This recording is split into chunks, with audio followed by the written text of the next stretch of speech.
Drop the beat. I'm a never Trump guy. I'm a never Trump guy. I'm a never Trump guy. I never liked him. I'm a never Trump guy. I'm a never Trump guy. I'm a never Trump guy. I'm a never Trump guy. I'm a never Trump guy. I'm a never Trump guy. I'm a never Trump guy. I never liked him. I never liked him. I never liked racism. I'm a never Trump guy. Xenophobia. I'm a never Trump guy. Racism. I'm a never Trump guy. Xenophobia. I'm a never Trump guy. I never liked him. I never liked him. I'm a never Trump guy.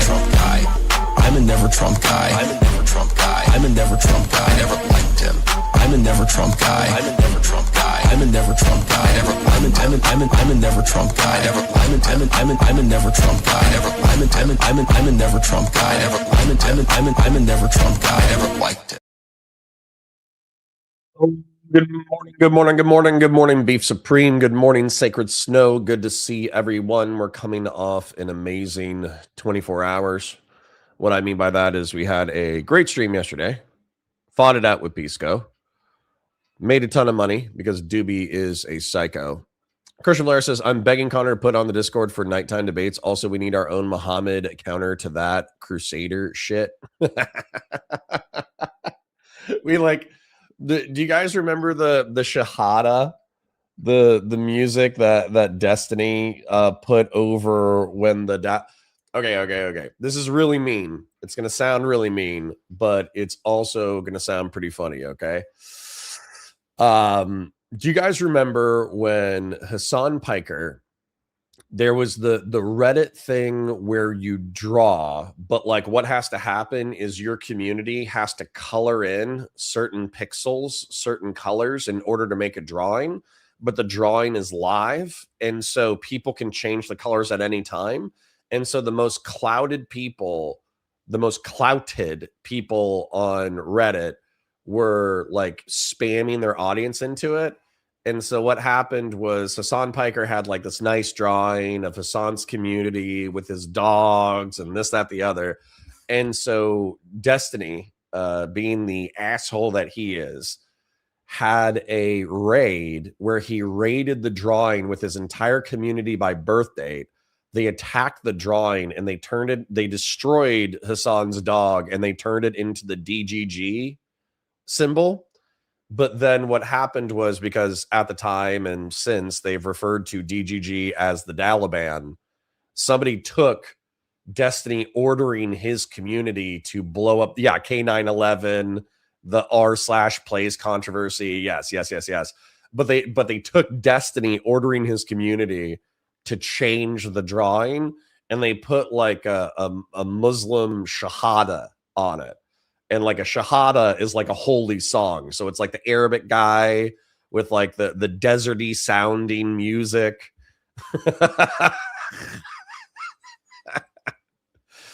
Yeah. So we need to, when we go on Swords of Reason, I need to have a button so I can play like a 1 minute to 2 minute intro and outro. And it can be like a Muslim shahada. Matter of fact, we should do like a AI Muslim shahada thing, but like all the, you know how the Arab attackers in any movie, if it's the Persians in 300, or if it's the Arabs in Kingdom of Heaven, or if it's the Arabs in Robin Hood, they always have like the ninja. They have like the ninja like plenty of Muslims wear the turban, right? But they look scarier if they have the face covering. And so we need the ninja turban face covering, but we need to have them charging in. But instead of charging in with like swords, they need to charge in with like spatulas. Like they need to charge in with various grilling equipment, like the trebuchets. The siege equipment needs to be giant grills. And then we can get AI to write a spoof on Swords of Reason, but it's a shahada about grilling food. Christian Blair says, I'm begging Connor to post in the Discord for the right nighttime debates. Also, we need our own Muhammad counter to that Crusader shit. Well, that inspired that comment. What I'll say, though, is with the nighttime debates, if it's something big right? If it's something big like Andrew Wilson or Destiny or, Pisco or another community, like another like large creator or something like that, then I probably should promote it. But typically people find it because they're interested in the content. Whereas like when I'm on Speakeasy or Raging Tomato and the other person is a smaller debater or whatever, like Wicked Wally, I don't think has a digital presence.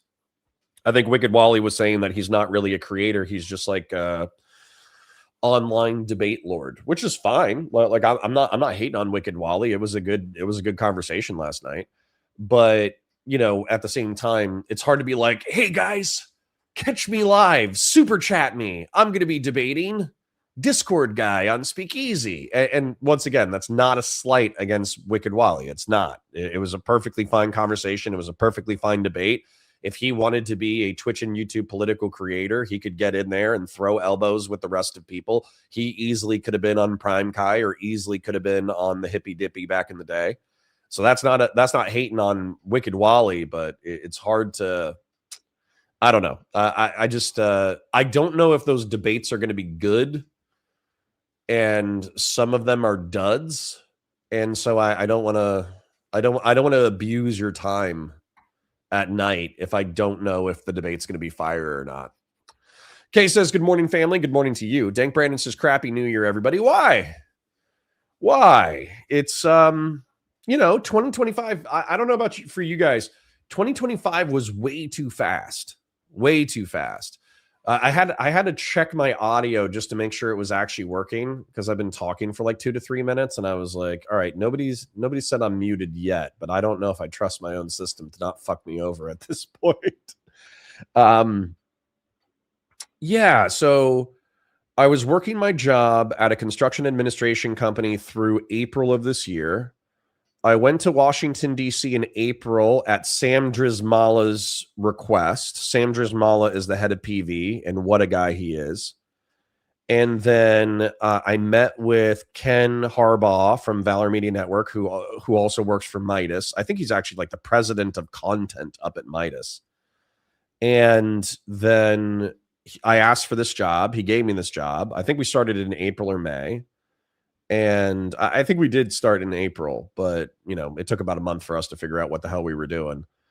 Then I've been streaming ever since, and we still have a small community. It's still 100 to 150 people, on a average day where we're engaging with reasonable content. But no, you guys are more than generous, and so I'm working my dream job. So I'm hoping that 2025 was too fast, but 2026 might be even better. Like we might get on to. I might finally figure out how to get on TikTok live. I might finally figured out how to leverage my connections in order to get bigger debates. I might, if I have excess income, I might use it to. I missed AmFest this year, which sucks. I just didn't have enough money, and then Unfuck America didn't have the budget to fly me out. So, but maybe next year I could go to AmFest on my own dime and get some good IRL debates. I don't know. I think 2026 could be an interesting year. Also, next year, the midterms, dude. The midterms, the Democrats are and by the way, like, once again, the Democrats piss me off. Like, liberals piss me off. Progressives piss me off. But obviously, I think, like, MAGA is totally fucked up.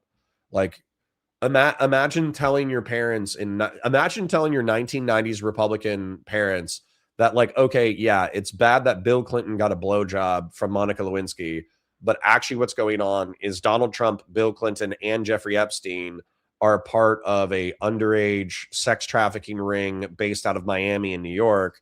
And in 30 years, the Republican Party is going to be sweeping for pedophilia. I know it's technically a phebophilia. They're having sex with teenagers who are over the age of 13 years old. But, let's not split hairs. The lay term is going to be pedophilia. They're girls under the age of consent, and it is evil. Thank you, Megyn Kelly, for telling us that it's a phebophilia. Dank Brandon says, crappy New Year, everybody. True. AKA Badu Sai says, oh my God, you're alive. Yeah, I'm alive. I'm hanging by a thread, but I'm alive. Kay says, Connor, you need to promote the night streams while we're here in the daytime.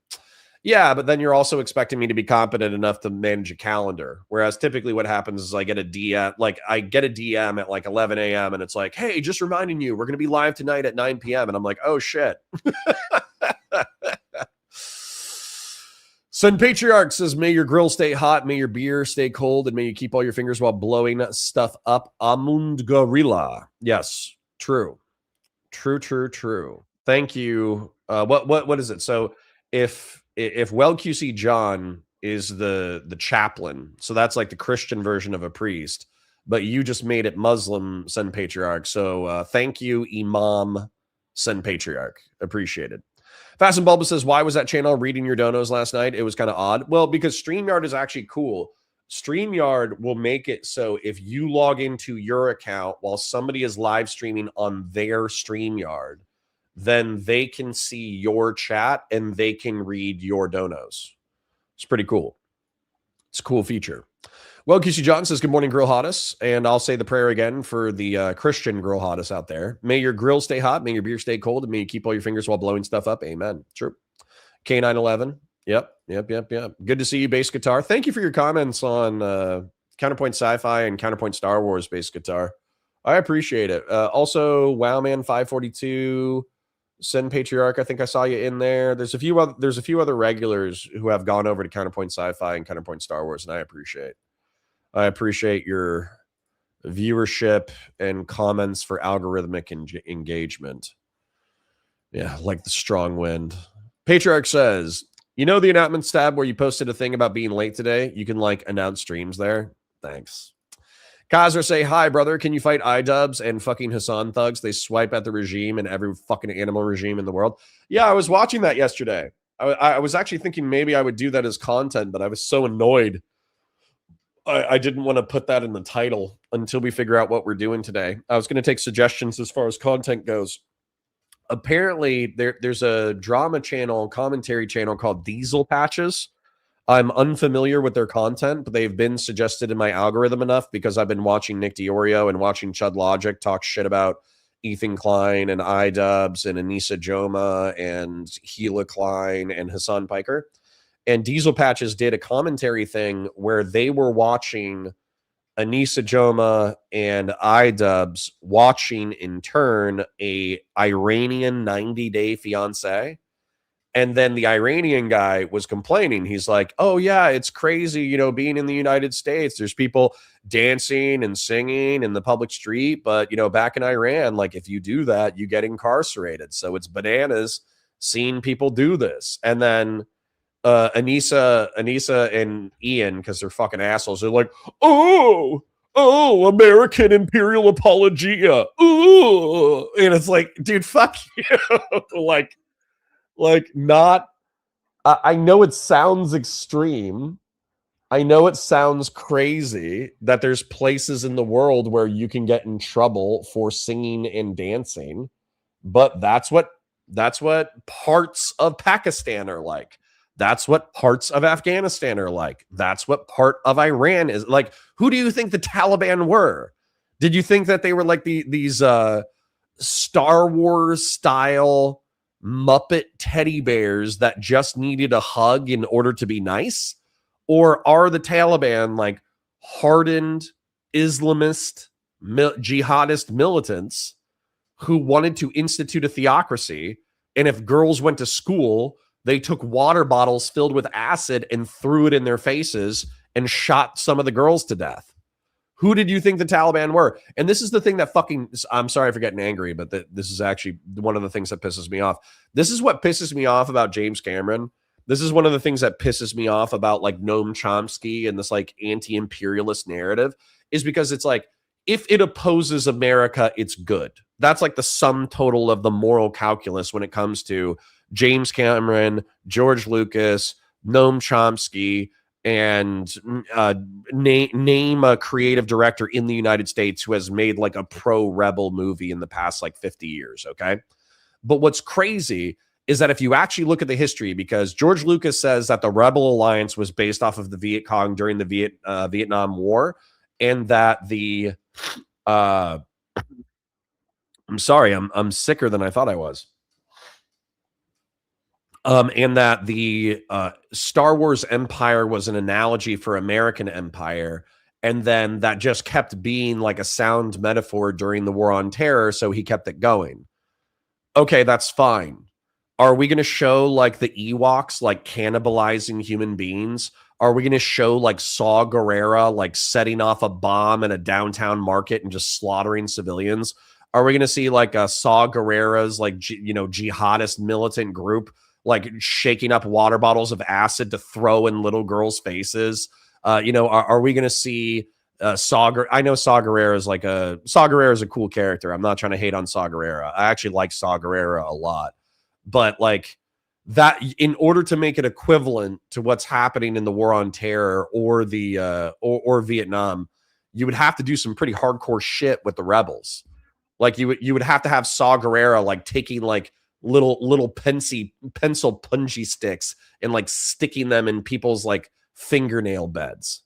You know what I'm saying? Like you would have to make it super fucked up and hardcore in reference to the rebels in order to make it morally equivalent, and they just don't, because they're, you know why? Because they're fucking cowards. That's why. I'll say it. James Cameron, the guy who pioneered private submarines for the past 50 years, the guy who shot the Titanic on scene. James Cameron, you're a coward. All right. James Cameron is a brave guy. He's just an idiot. Kazra says, hi, brother. Can you fight iDubbbz and fucking Hassan Thugs? That's the one that inspired that rant. Brazzero says, Connor, no, you're wrong. No one put that music over the edited video. That was the music we were listening to while live. No way. No way. That's funny. That's mad funny, actually. Sorry, I need my caffeine. I'm hurting today. Solidus Snaky says, yo, what's up, buddy? Fast and Bulb says, like the strong wind goes hard. True. True. I'm assuming that's it. Dog wants to go outside once again. Dog, can I show you guys a cute picture? It's right here. My mom dropped it off when she was moving to Texas. She gave me some old pictures. I'm gonna see if you guys can see this. This is like 10-year-old me with my first dog, the Skipper Key, that I might have told you about. I'm gonna see if you can see it. That's 10-year-old me with a Skipper Key. My mom gave me this picture a couple of weeks ago. I think I got some teenager. I think I got a teenager picture in here somewhere. Birth certificate, property records. Oh, here we go. Gonna do a little bit of soft doxing for old Connor. Tis a happy new year indeed. I get to show you guys teenage Connor. All right. So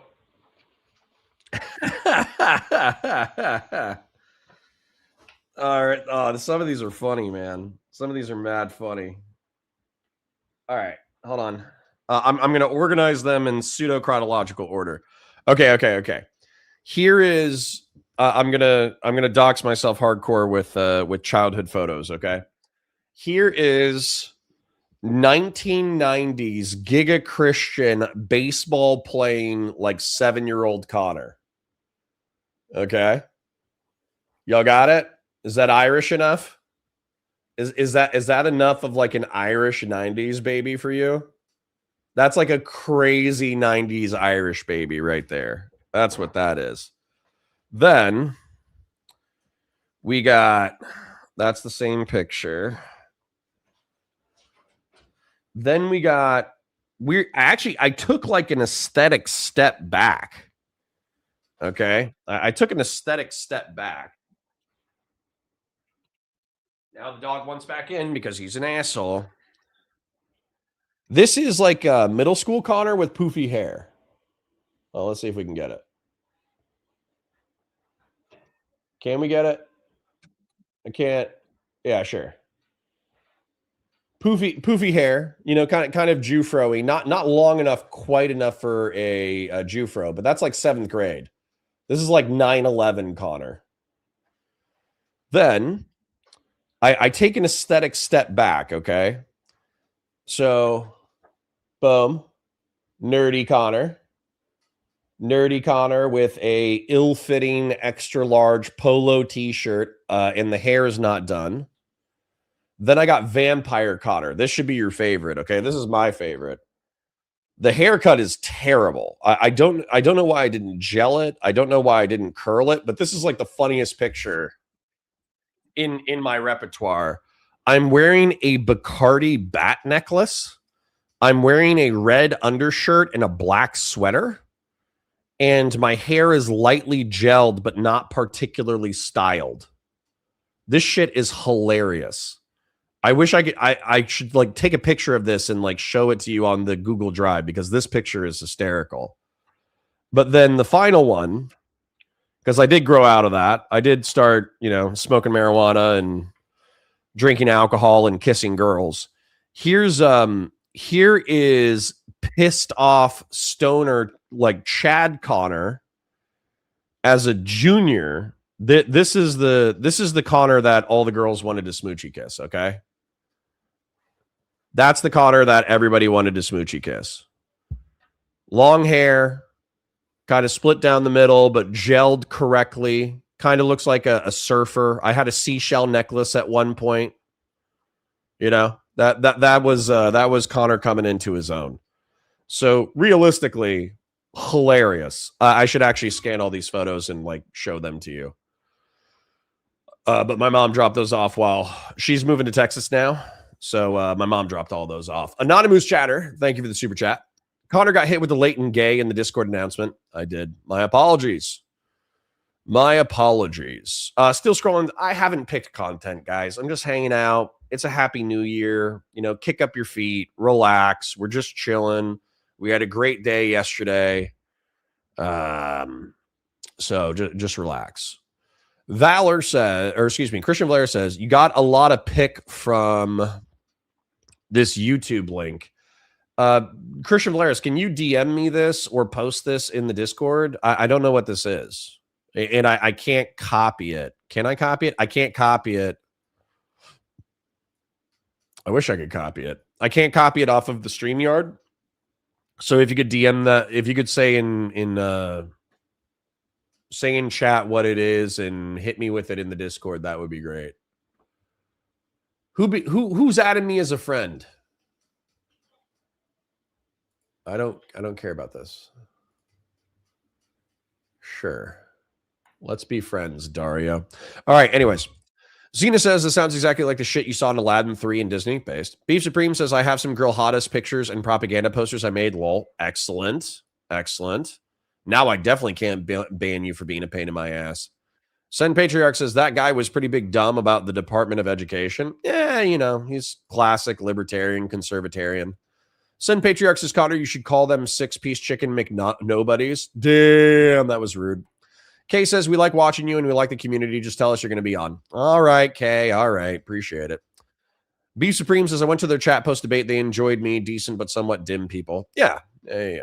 Beef Supreme says, bro, I said the same thing. Where the fuck did 25 go? Yeah, 25 was fast as fuck. Cosner says, 300 was heartbreaking for me as a teen. They literally took a shit on our culture. My apologies, Kazra. on behalf of somebody who deeply enjoyed watching 300 Spartans just absolutely annihilate cartoonishly vilified versions of Persian warrior culture. My apologies for enjoying that. Sacred Snow says, do you think I cancel my plans with my wife when you make announcements? Just make announcements so I know it's happening. Then I'll leave it if it's shit. All right. Well, thank you, Sacred Snow. That sounds reasonable. Beef Supreme says, I'm ready to party. But that does hurt my feelings because then I feel like I'm putting out mid-tier content. And then my reliables are showing up and being like, this sucks. See ya. You know, that hurts my feelings. Beef Supreme says, I'm ready to party. I got my sparkling grape juice and a big bag of weed. Let's go. God, I wish I could smoke, man. I don't smoke anymore, but sometimes I miss it. Beef Supreme says, me and the wife are having a small shindig. Nice, nice. Morning to the homies. Hey, Grassroots, how are you? Fast and Bulbous says 25 was too fast because the older we get, the closer we are to the inevitability of death. Happy New Year. True. True. I hope it's just like going to sleep, man. I really do. I'm not trying to like bummer everybody out with like mortality, but I've been, I wanted to say euthanized. I haven't been euthanized. I've been anesthetized. I've been anesthetized a few times, and I know dying's going to suck, right? Like just everybody's felt like shit. Everybody's felt, well, not everybody, but everybody's felt like shit. Everybody's felt sick before. Everybody's felt I have felt so sick or so injured that being passed out was like biologically preferable to being conscious. And so I kind of hope it's just like 5 to 10 seconds of that where just like being alive kind of sucks. And then you just kind of like pass out and you slip into unconsciousness. And maybe you go to the Godhead. Maybe you get sucked into a beam of light. And then God's like, hey, this is what life is all about. You know, these are all the cool things that you did. And here's this, that, the other, or whatever. And come bathe in this giant golden bath of pure light and energy and love and just chill out for a little bit. And I'll be like, dope. But here's the problem, man. Buddhists have this concept, and I'm not saying, and by the way, I'm expecting oblivion. I'm expecting mindless oblivion, but it would be cool if I got to go to the warm bath of joy and light and life. I would love to see my dog again as well. Again, I'm not saying that's going to happen, but if I could see Jericho in the afterlife, I would actually be ecstatic.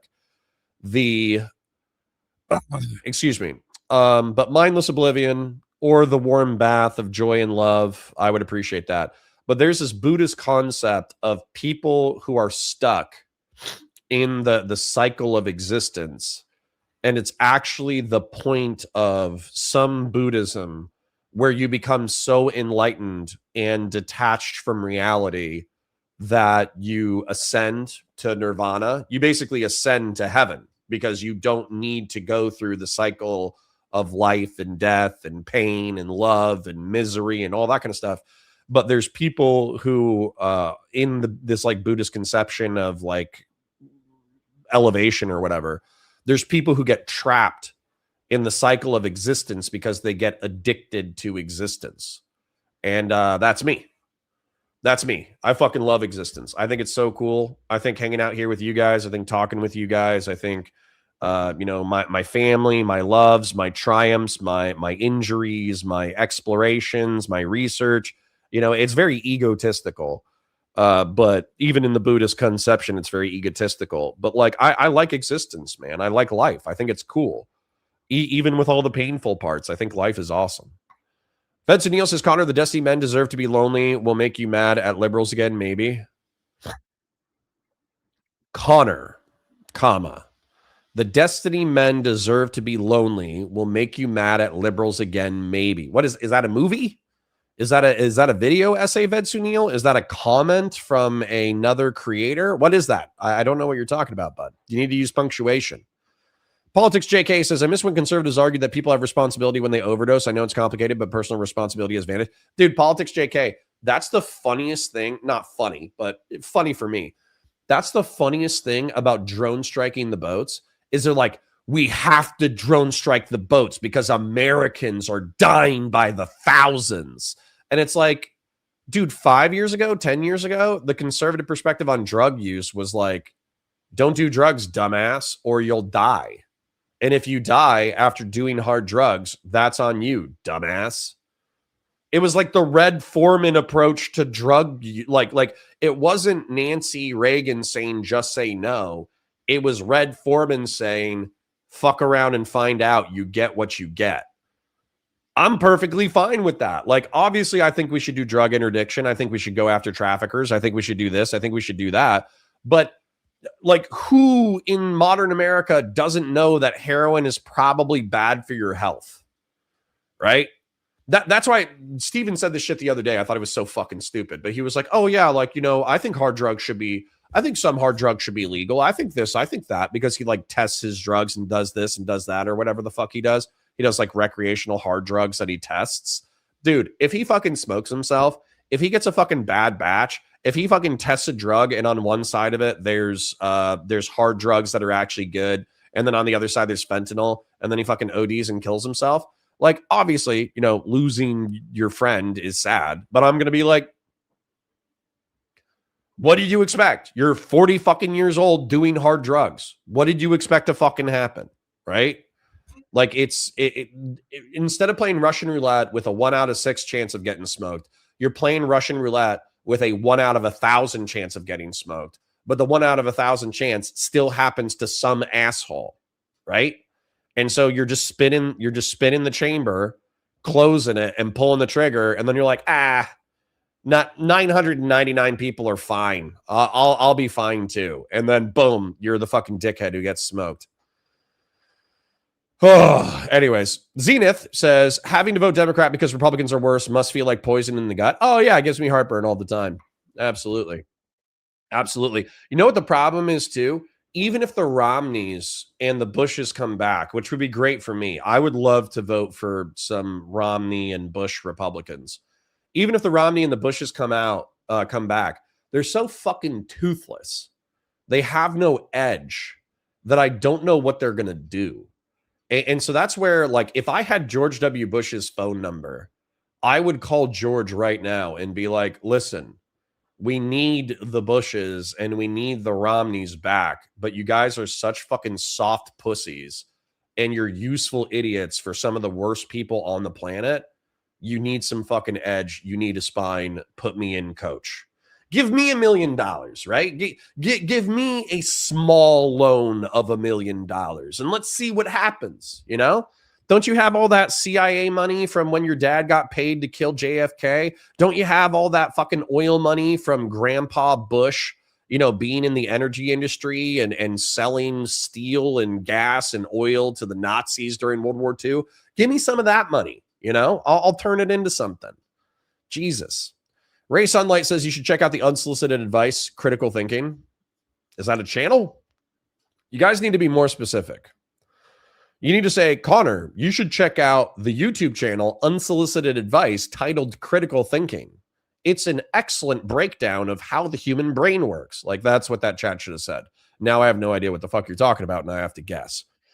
Horatio Mantu says iDubbbz and frumpy female associate opinions on Iranian life in Iran is why I detest white non-Hispanic Anglo leftists. Some people will downplay what Castro did to my family. Yeah, fuck them. Christian Blair says make Dooby the rabbi for shits and giggles. Sure, that'd be funny. Zena says you turn Almond Dalila into Alhum de Gorilla. True. Dank Brandon says Trump is going to ban Dems from voting and running for offices and then start jailing them. It's the only way he'll be able to stay relevant. What? Dank Brandon, your last name is 420, so I have to assume you're high right now. You understand that even like Trump is at his least high level of popularity that he's ever had in the history of his presidency. Rhino Republicans are backstabbing him in the Congress and in the state level legislatures, that there's people who are probably on the verge of backstabbing him and throwing them into a pedo pyre where they burn his public reputation as a pedophile defender. Marjorie Taylor Greene just came out with like a New York Times op-ed where she said that Donald Trump specifically told her that Donald Trump doesn't want the Epstein files to come out because it's going to hurt a lot of his friends. And you think Donald Trump is going to become dictator of America and ban the Democrat Party from vote? Have you been hanging out with Destiny again? Have you been hanging out with DGG for too long? Have you been in Pisco's server for too long? Is that what's happening, Dank Brandon? Dank Brandon, you need to, you know, number one, you came in and you were like, oh, this year sucked dick. And then now you're telling me like some fucking fever dream of Donald Trump dictatorial bullshit. Stop hanging out in those other communities, man. They're fucking poisoning you.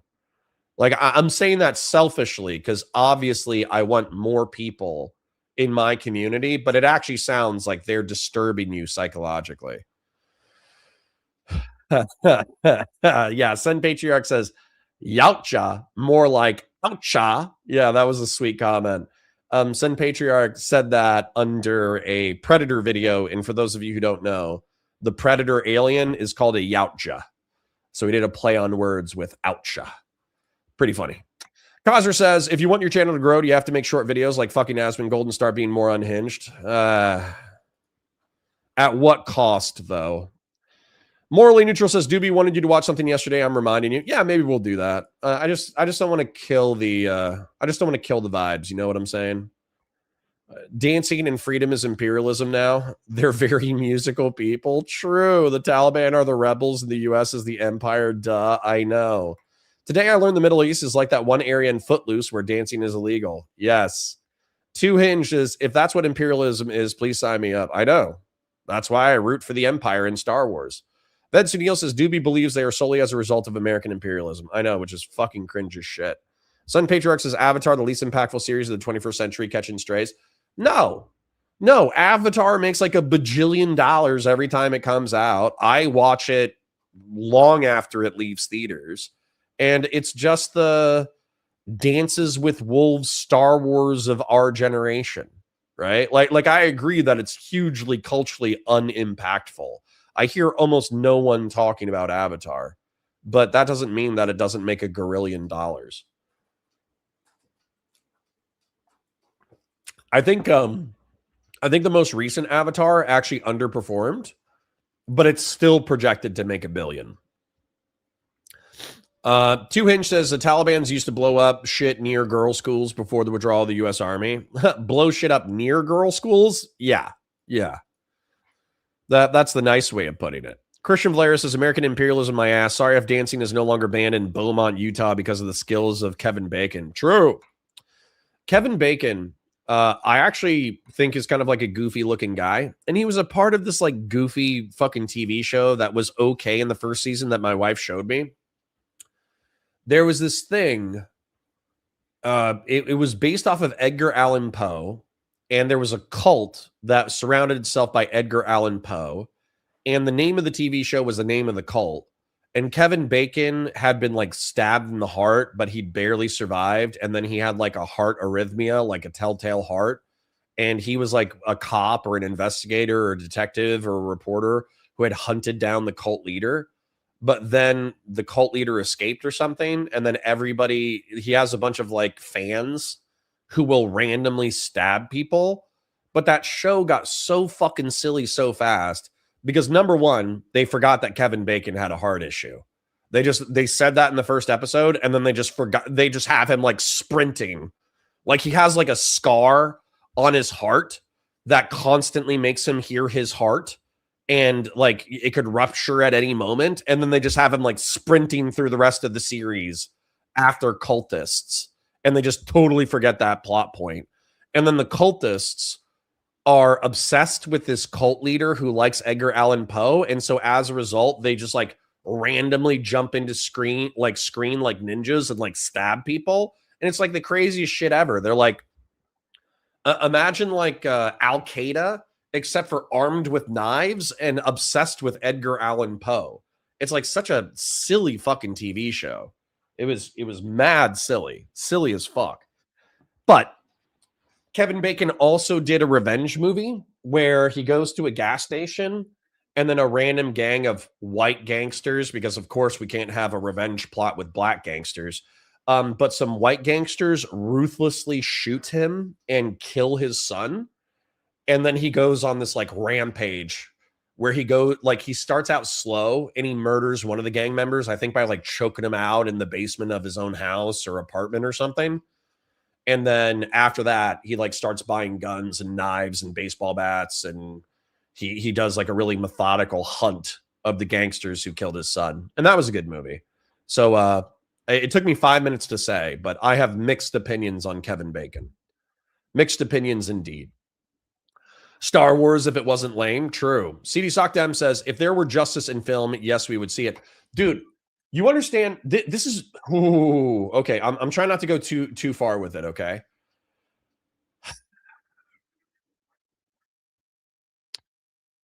God bless Steven, and I'm happy he has $1 gazillion, but I am upset by the lack of creativity he has with making his $1 gazillion, okay? Because what does he have? Like 2 or 3 million in the bank, supposedly. What is he spending on the lawsuit? $500,000. How does he spend his free time?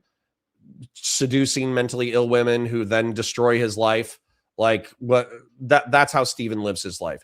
You know what I would do if I had $3 million, which is why you should give me $3 million. If I could afford it, either 3D animation, 2D animation, or live action, we would make a fan film where the rebels are the fucking like actually hardcore jihadi fucking Islamist fucking freaks. They're sticking like punji sticks up people's fingers. There's Ewoks in the background, like, you know, they're like ripping stormtrooper armor off of a corpse that they just cooked in a punji stick so they can rip into the flesh and start eating it. There's like rebel Jedi, or there's like rebels who are like looking the other way, like they can't even look at the Ewoks because the Ewoks are so fucked up that, you know, but they're looking the other way and they're like torturing this guy because they need to get this information about the Empire. And then you have like a tactical squad from like the ISB. Do you remember the ISB from Andor? Once again, I haven't watched Andor, but I've seen the clips and stuff. Like, have the ISB tactical squad with like the earpiece, and there's like some stormtroopers who are like stuck in like a cage on Endor, and like so the ISB troopers have to try to save the hostages. Like, dude, I would fucking love that. Are you kidding me? That production, if you were gonna make, it's about $1,000 to $2,000 for 30 seconds of well done 3D animation, because I've done 3D animations. But they're really expensive and it's hard to get a good return on investment on them unless you have like a really good Patreon. But let's say it's $2,000 for 30 seconds. Let's say that we did 30-second. Let's say we did like a 10-minute short.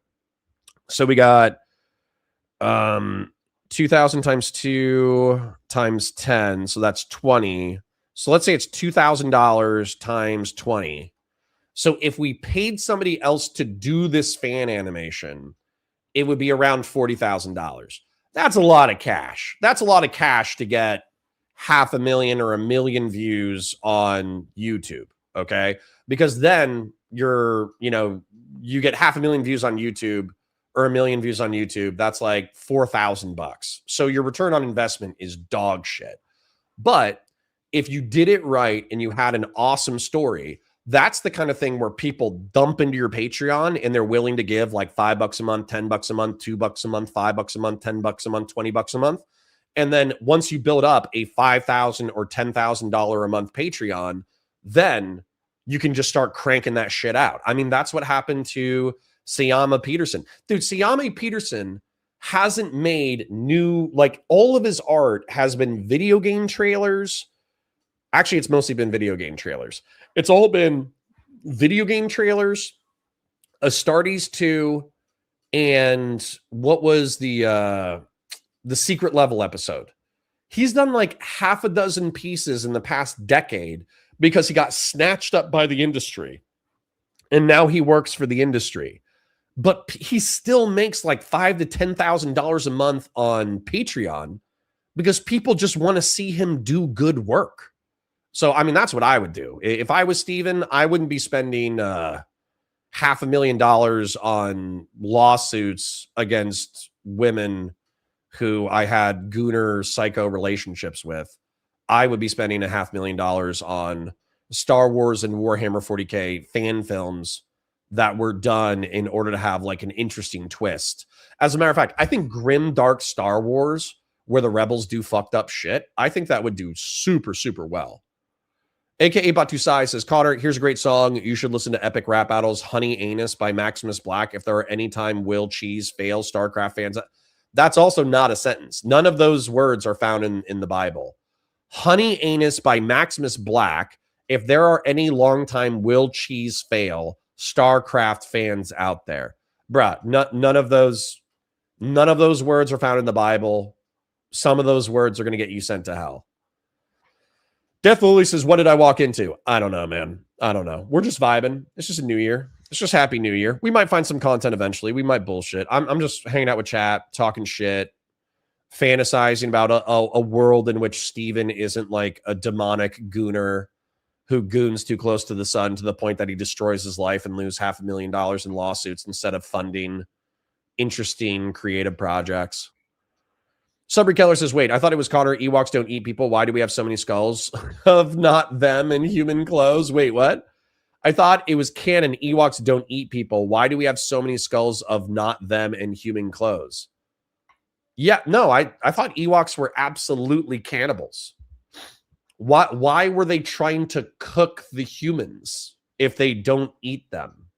What are you talking about? Horatio Mantu says, Connor, when I hear AK Badu Sai says it was totally the music that was playing. Gotcha. Horatio Mantu says, Connor, when I hear Jen Psaki, that female, a Chucky doll lookalike, say stuff that Cuba is suffering from financial mismanagement, fuck you. It's called fucking communism. Call it by the name it deserves. Dude. Horatio Mantooth.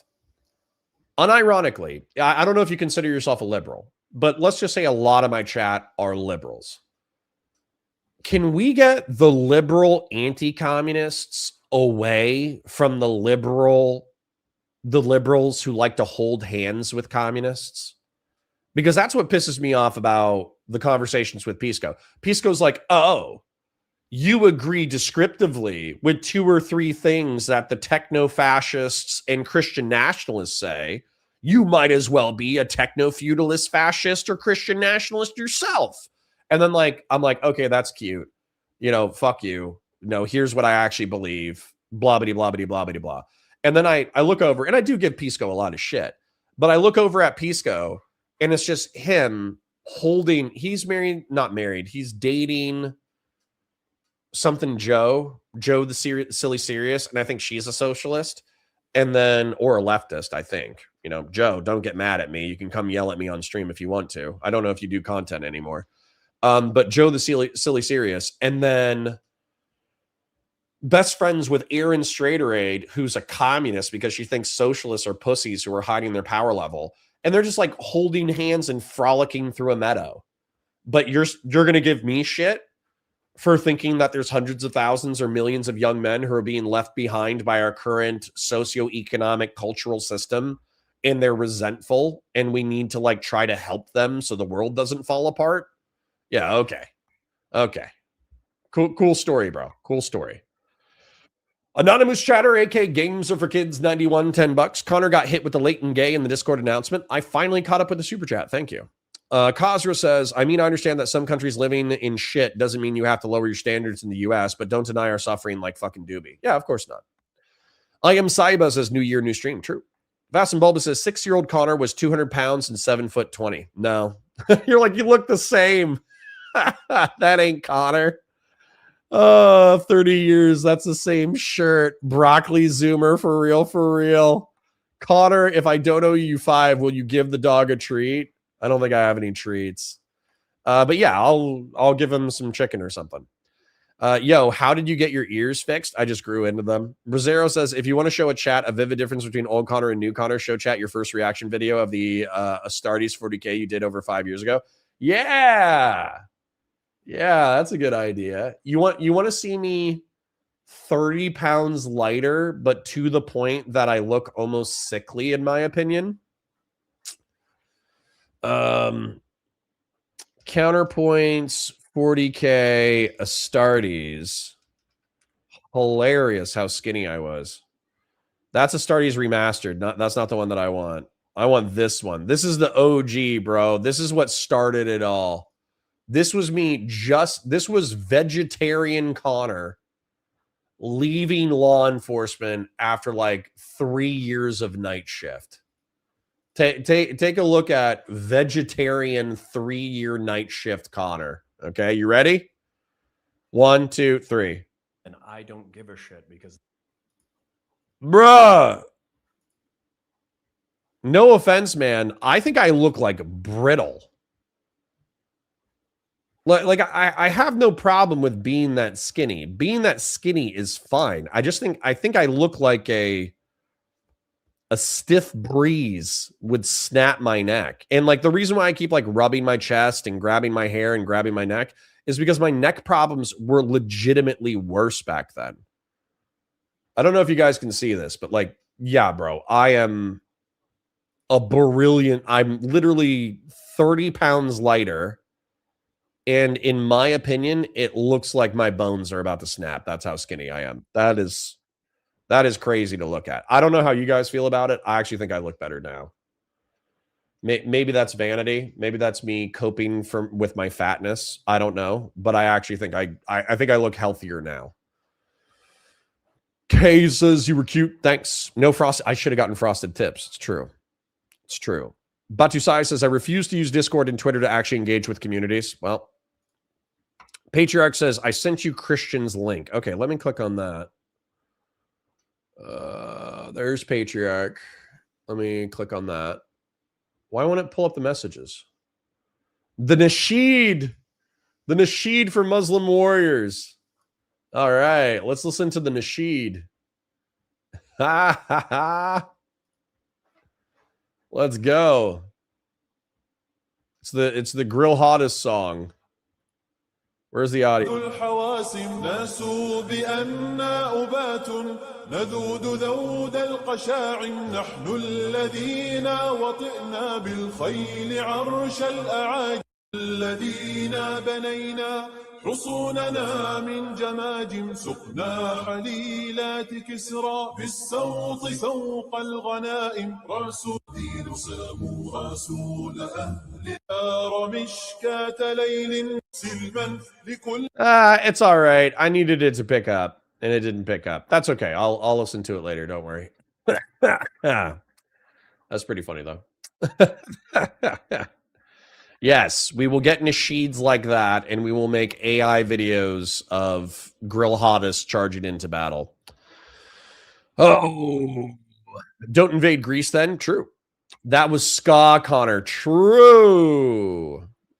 That's true. That didn't suck. That dude was just dumb, lol. Thank you. Saldus says, my girlfriend was listening to the debate. She was the one who brought up Title I funding. Cool. Kazra says, I wasn't mad about the plot and least pictured us as humans. True. Old School for 5 says, have you heard of this great game called Cyberpunk 2077? Check out Edge Runners, a Netflix show. I'll break down Edge Runners for sure. I need to figure out where Edge Runners is going to fit in the sci-fi timeline. And I'm going to do some video game movie breakdowns as a part of Counterpoint Sci-Fi. So right now, I'm doing, as a matter of fact, I'm gonna show myself real quick. We got 80 people, and we haven't even done any content. We're just bullshitting with chat. So I parasocially love you. Thank you for being here. Like the stream, share it with your friends, engage with chat, super chats if you got them, memberships if you got them. I showed you guys this yesterday, but I'm going to show it to you again. There's something called Counterpoint Sci-Fi. I'll be very brief about it, but I'm moving through science fiction content as if it was Warhammer prehistory. Because let's be real, Warhammer stole every single thing ever. And by the way, here's a 3D animation that I made. Here's a 3D animation. I think it cost me like $1,000. It's like 40 seconds long. It's just the USS Enterprise doing the speech before Captain Picard engages the stuff. And then it's a Warhammer 40K ship translating in via the warp and then blasting the ship apart. And I got 700,000 views. Now, the problem with that is that it's a YouTube short and you make like cents on the dollar for it. Anyways, in reference to Counterpoint Sci-Fi, this was a politics channel, but I switched it over to sci-fi because I figured I like money. And what I'm doing is I'm going through science fiction content chronologically. So a lot of it is Predator stuff. This is like Predator versus Comanche Warriors and Prey. Predator versus Vikings, which I technically know is before the Comanche, but this I got done before Killer of Killers came out. Predators versus Samurai, Predator versus World War II, Predator versus Special Forces Team, a breakdown of the trailer for the Predator movie that just came out, the proto-molecule from Prometheus and from The Thing, Predators, the 2000 Special Forces movie. That was actually really good with Adrian Brody. This is actually a really, really, really good movie. It's kind of a shame that it doesn't have more critical acclaim. And then I wanted to do Elysium first, but Elysium was on a copyright strike. So I had to appeal the copyright strike before it got released. So I released The Expanse video game breakdown, but I'm about to move into The Expanse and break down The Expanse. And then after that, it'll be the Alien series. And I could go on and on and on about all the stuff that I'm going to break down, but it's going to be Avatar, then Aliens, then any sci-fi set around there, Then it'll be Halo, and it'll be Titanfall will probably be before Halo. BattleTech, not BattleTech. Gundam will probably be before Halo. Maybe it'll be after it. We'll see. It kind of depends on the technology, anyways. And then BattleTech will definitely be after Halo. But then Dune, we'll do the Dune movies. So anyways, the whole point is like, if you like sci-fi, go check out that channel, watch the content, like it, comment on it, love it. Love the sci-fi content. It is good content. All right, looking for chat again. Here we go. Thank you for the 5, old school. And I promise that I cannot promise that I'll play Cyberpunk. I can promise that I will, if I play Cyberpunk, I'll play it on stream. I can also promise that I will watch the Netflix TV series, and I'll put it into my chronological canon. Key Code says, why can't I smoke? Number one, I'm 40, so I shouldn't smoke anyways. Number two, I feel like I'm always a step away from my latent schizophrenia erupting in my brain. So I don't want to, marijuana has a small but real risk of triggering schizophrenia. So I don't want to do that. And then also it makes me incredibly body conscious. And I do have injuries. Like I have a hip injury. I have a neck injury. I have lower back pain. I have mid back pain. I have shoulder pain. I have jaw pain. I have neck pain. And it makes me incredibly body conscious. So effectively what happens when I get stoned is I get paranoid and I feel every injury in my body in astute detail. So did you know any cops that smoked while they were cops? Nope. Absolutely not. Dude, that would have been the fastest way to get kicked out of the force. Would have been getting caught smoking weed and or admitting that you smoked weed. Fastest way to get drowned out. Dank Brandon says, my wife and I are going to do Uber Eats tonight, hoping we get some bank. Cool. I mean, that should make you happy. What's wrong with CP? You mean counterpoints? Nothing's wrong with counterpoints. Sacred Snow says, just know that if I leave your debate content, it's not because you're shit. It's because the opposition is unbelievably R-slurred. I only made it through 1/3 of the Cooley arc. That's fine. That's fair. Jung says, the ironic thing about the 300 Spartans was that they portray the Persians as backwards and regressive when the opposite was the case. The Persians were actually very progressive during that time. True. Fast and Bulba says, Connor will see Rob Knorr in angel wings welcoming him to the pearly gates. Bruh. Oh, that's funny. Key Code says you can always come back. I hope so. Beef Supreme says, just remember, Connor, they go with us when we leave. Points to my heart. Yeah, I hope so. I hope so. Fast and Bulbous says, I've wanted to be deleted since I was 6. Nothing has changed. Yeah, Fast and Bulbous, whenever you're like, people should live like me, a libertine, drug-addicted, sex degenerate who wants to kill himself. It's like, why? Why would anybody want to live that way? It's terrible. Valor Media Network, being addicted to existence is great until you reincarnate as a servitor. I mean, that's true. Ryan Nowicki, for anyone who experiences a near-death experience in a hospital, as they put phrases on the top part of light fixtures that do this thing, no one claimed out-of-body experiences has been able to confirm it. I met a guy who died in a car accident, and he was not in the hospital when he had his NDE. So, yup. Is this life? Well, then, one more, Friedrich Nietzsche says. Yes, once more into the breach. Absolutely. Kay says, I like being alive, too. I'm very attached to myself and my existence. It's true. Ved Sunil says it's a video from Destiny. Gotcha. But now it's been 20 minutes, bro, so I don't know which video you're talking about. Old School says, Connor is trapped in existence. Does he know how to use tooth gun? No. Okay. Jung says, if I had to be reborn again in my same body and height, I fucking would. I wouldn't change a damn thing. Yeah. Gilroy says, I don't think you fall into the Buddhist category, Connor. I think that is a metaphorical for those who become degenerate in the same way you use it for the behavior you associate with the worst of DGG. I don't think so, Gilroy. I don't think so. There's the people who get addicted to existence, and they get addicted to existence so they can show other living beings the path to nirvana. So no, like I'm not saying that I'm showing you the path to nirvana. I'm just saying that I'm addicted to life while not being a degenerate. Fast and Bulba says we have to strike the boots that have Tide Pods on them because Americans are eating Tide Pods. Strike the boats, not boots. Sorry, I can't read. Conservatism says conservatives now want the government to become the nanny state that takes care of them. The snake is eating its tail. Yup. Subry Keller says, I'm at the point where I'm upset that people no longer preach personal accountability when it comes to drugs, and the only difference is now I can see people who are dying. Yeah. Dude, that's something, I don't mean this as a pejorative. I just mean this descriptively. Problems for conservatives are not problems until they affect them. Okay?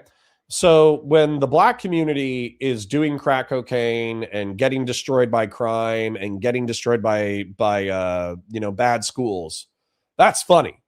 I don't know if you knew that. That's hysterical because the black community can't save themselves because they're so self-destructive, right? But when a white person in Appalachia gets addicted to heroin and the logging company and the coal company leave town because of regulations in reference to the environment, and then as a result, they get addicted to hard drugs, and then their schools get less money, and then their town becomes depressed, and then all of the young people leave, and then the young people who stick around die from diseases of despair. That's a tragedy. That's sad. When it happens to white rural people, it's sad. When it happens to black people, it's funny. I don't know if you guys knew that rule, but that's actually like a decent rule for like when something is funny versus when something is sad. Is it happening to somebody else, somebody who doesn't look like me? Funny. Happening to me or somebody who looks like me? Sad. That's how that works. So, Woke QC John says tonight at 6 at the Weld compound, there will be 4 cases of beer loaded in the coolers. A bonfire will be lit, and it'll be a few times I will be cheering the Ohio State awaiting for tomorrow's game. Excellent. That sounds like a damn good time. Sen Patriarch says, I need that good that lady had when the dog talked to her. All right. Destiny gives heavy caveats to legalizing hard drugs. I don't care, dude. I don't care. Do you know why I don't care? Is that Christian Valera saying that? Do you know when I'll take Destiny's advice? And by the way, I say this as a friend, okay? Do you know when I'll take Destiny's advice on personal relationships? When I don't know that there are still women who hate Destiny with the entire fiber of their being because of the way that Destiny conducts himself in relationships. When Destiny no longer has women who hate him with every fiber of their being, then I'll start taking his advice when it comes to relationships. When it comes to hard drugs, I'll take Destiny's advice on hard drugs when I'm 80 and I'm ready to die, okay? When I'm 80 and I'm bored and my health is failing anyway, so I just want to do a little recreational heroin, that's when I'll take Destiny's advice. But I'm not taking it when I'm 38 with kids, okay? Kay says, I made t-shirts that said, make dope heroin again with poppy flowers on them. Yeesh. I don't do drugs. I smoke weed. True. Saying something that shouldn't be illegal versus take anything without any consequence. Kill yourselves. Sorry for telling you to kill yourselves. I love you, but I don't care. I don't care for this distinction. You guys know that legalizing hard drugs would make it more available. There would be more people who do them, and as a result, there would be more people who fall through the cracks and die. And we can already see all the people who are falling through the cracks of our society and dying as the result of recreational drugs. I hate your libertarian bullshit. I love you parasocially, but no. Christian Blair says, outside of psychedelics, I don't think Destiny has a lot of hard drugs. Forget that. Okay. I don't care. I don't care. I don't care. Bush is soft as baby shit. Yeah, I know. The COG super PAC. Bush Jr. kind of had the dumb American affecture. He sure did. Shave the bush. Yes, that'll be. Let's have another 8 years of the Clintons. Listen, I don't know if Bill or Hillary are going to be able to recover from being best friends with Epstein. Listen, I know that so far what they've released on Bill Clinton is him in a pool with Ghislaine Maxwell and a woman in a bathing suit who appears to have fake breasts. So that woman probably an adult. I don't know if she's an adult. She's probably an adult. They also have a picture of him in a hot tub with a woman's face blacked out. We have no idea how old that girl is.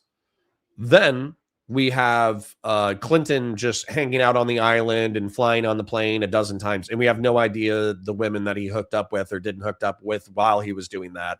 And we have no idea what their ages were. So it actually totally, but I think just the insinuation has destroyed the Clintons. I don't think Hillary can make another run. Beef Supreme says there's only one Bush I need in my life, and it ain't George's. Damn. Trump would 1,000 times try it if he thought he could get away with it. For sure. But like, don't kill yourself. Like, don't freak out over something that's not going to happen. Old School says Trump is at 43% approval. What? With Republicans? I'm pretty sure he was at 37. Still higher than Biden's worst of 33%. Yeah, was that during the 9% inflation 1 year after Trump left office? Was that when Biden had 33% approval? Or was that immediately after the debate when we saw that Biden's brain material was leaking out of his ear holes? When was that 33% from? Benson Neal says half the country voted for this man. It's plausible. Okay. All right. You guys are just saying things to upset me. Now I need to find content because you guys are just giving me psychic damage. Politics JK says Dank Brandon's been on Midas Touch. They've been so hyperbolic recently. That makes sense. Politics JK. Yeah, fuck Dooby's recommendation. I'm only going to do Dooby's recommendation when Dooby's here. Sun Patriarch says, if I made $1 grillion, I would simply do more to market my movies. Thank Brandon says, Connor needs more coffee. He one-guyed himself off of a mean comment. I always say Trump is going to do the most insane shit because usually it's not that far off from what he tries to do. All right, fair enough. You also just said you were having a bad year, so I just don't want you to be depressed. Young Arnark says, what is the cultural impact of the film from the 2010s to the 2020s? Probably Marvel.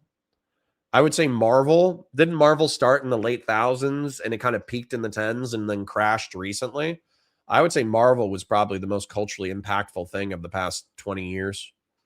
Kevin Bacon's a great actor. God, I'm late behind in chat. This is like back in the day. This is like back in the day when I only had chronological chat and I was just reading chat in chronological order and I was 30 minutes behind. I'm 30 minutes behind right now. Yeah, it's short and Christian Blair is the following. God, that TV show. You're saying it's so fucking good. That show sucked ass. Oh my God. All right. I wish the blue aliens actually had technology and alien weapons. The stupid ass bow and arrow stuff drives me nuts with aliens. Well, AK Batu Sai, you're missing out on the point of Avatar. So Noewe, or whatever the god's name, the planetary goddess's name, is a fungal parasite that has hijacked the biological systems of all the creatures in the ecosphere. And apparently there's like 3 laws for Owewe, or whatever her name is. It's you will not put stone on top of other stone. You will not take stones out of the ground, and you will not do something else. I forget what it is, but effectively their goddess, their planetary goddess, is a conscious fungal bioorganism that convinces all of the life on the planet to not develop technologically, and it promises them an afterlife, and then it consumes them in a cycle of life and death. Right? That's what the goddess Awa, it's Awa, right? That's what the goddess Awa does. But the goddess Awa is not a true god. It's a conscious fungal parasite. And if James Cameron had balls, then what would actually happen is it would be revealed that the Na'vi and the fungus-based parasite are actually evil, and it's time to do an exterminatus. If James Cameron had balls, that's how the Avatar movies would end, and it would be fucking amazing.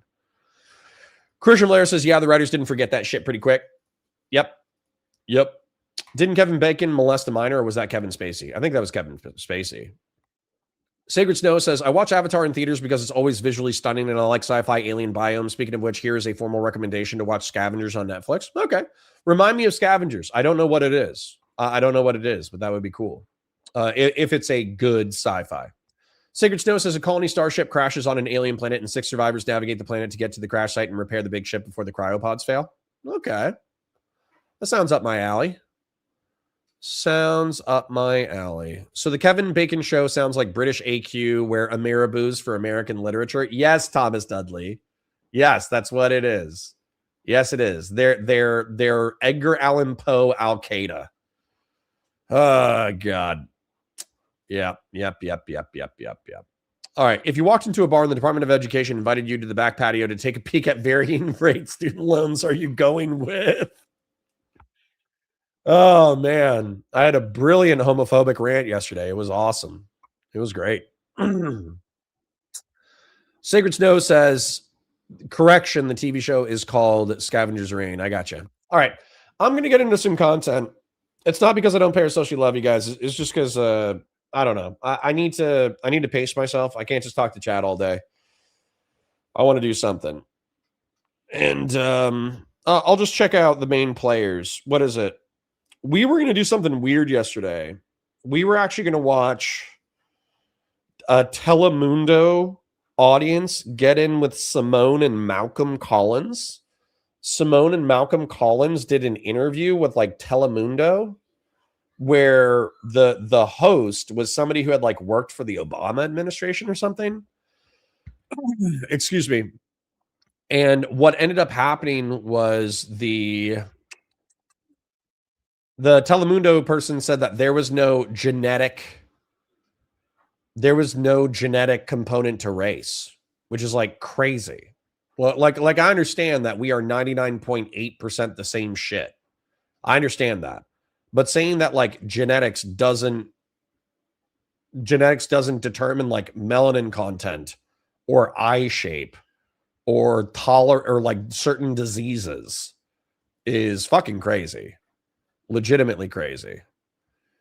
So anyways, let me check Destiny. Obviously, Destiny is like an easy way to get viewership. Let's see if he has any decent recent content.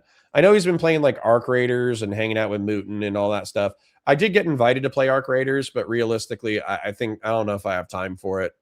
And also, there's something where Steven's personal life, I don't want to blow up his shit. It begins. The MAGA Civil War is here. That was 3 days ago. I also don't want to fight Dan and Mutant. Dan and Mutant and I don't really know each other. I don't really want to upset the apple cart. Doesn't look like Destiny has recent content. Pangburn had something that released recently within the past 24 hours. It's like, this is the Destiny's greatest political debate performance ever. Oh, but it's Dinesh D'Souza from 2 weeks ago. We already did that. Okay, so that's not in. Fuck it. I think I might go to Rumble. As a matter of fact, let me catch up with chat real quick, okay? Let me read the super chats and then let me catch up with chat, and then you guys can tell me where we should go. Fast and Dulbus says, chicken for your dog fund, $5. Thank you. Appreciate you. Anonymous Chatter for 10 says, Outer Worlds 2 seems like the most likely future of space travel. Competing psychotic levels of greedy corporations with cult followers and mercenaries for resources and power. Based. All right, let me click to the bottom of chat. And Connor, do Destiny versus Hijab. Should I kill myself instead? Race is kind of like genealogy for morons. Ugh, Rodney Hobbs. We're going to do it. I'm going to get all racist right now. Black guy.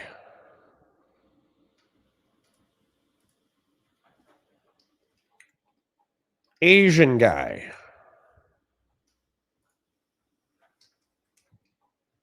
White guy.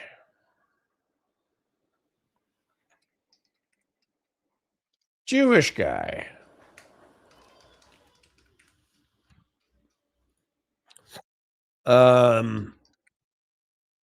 Italian guy.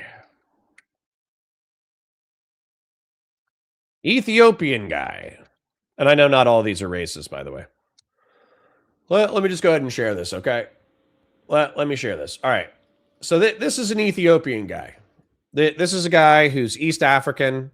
He probably has genetic heritage from Egypt and Nubia and East Africa and the Khoisan people. These are Ethiopian guys, right? So they're black, but they're typically pretty skinny. They're also like excellent excellent runners.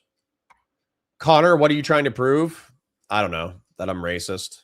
I'm tired. Italian guy. This guy's Mediterranean as shit. This guy could live in Sicily. This guy could live in Rome. Or this guy could live in Lebanon, and you would not be able to tell the difference. These guys are Mediterranean, okay? They're quote-unquote white, but they're swarthy, right? They're swarthy Mediterraneans, okay? Jewish guy. There's lots of different ethnicities amongst the Jewish people. But look, here's a Jewish guy, all right? Now, I know some of these are cultural signifiers, their hairstyles, their hats, all that kind of shit. Some of them are European. Some of them are, you know, Middle Eastern and North African, Sephardic and Mizrahi and all that kind of stuff. But anyways, so the point is, I'm just trying to prove that I'm a little bit racist.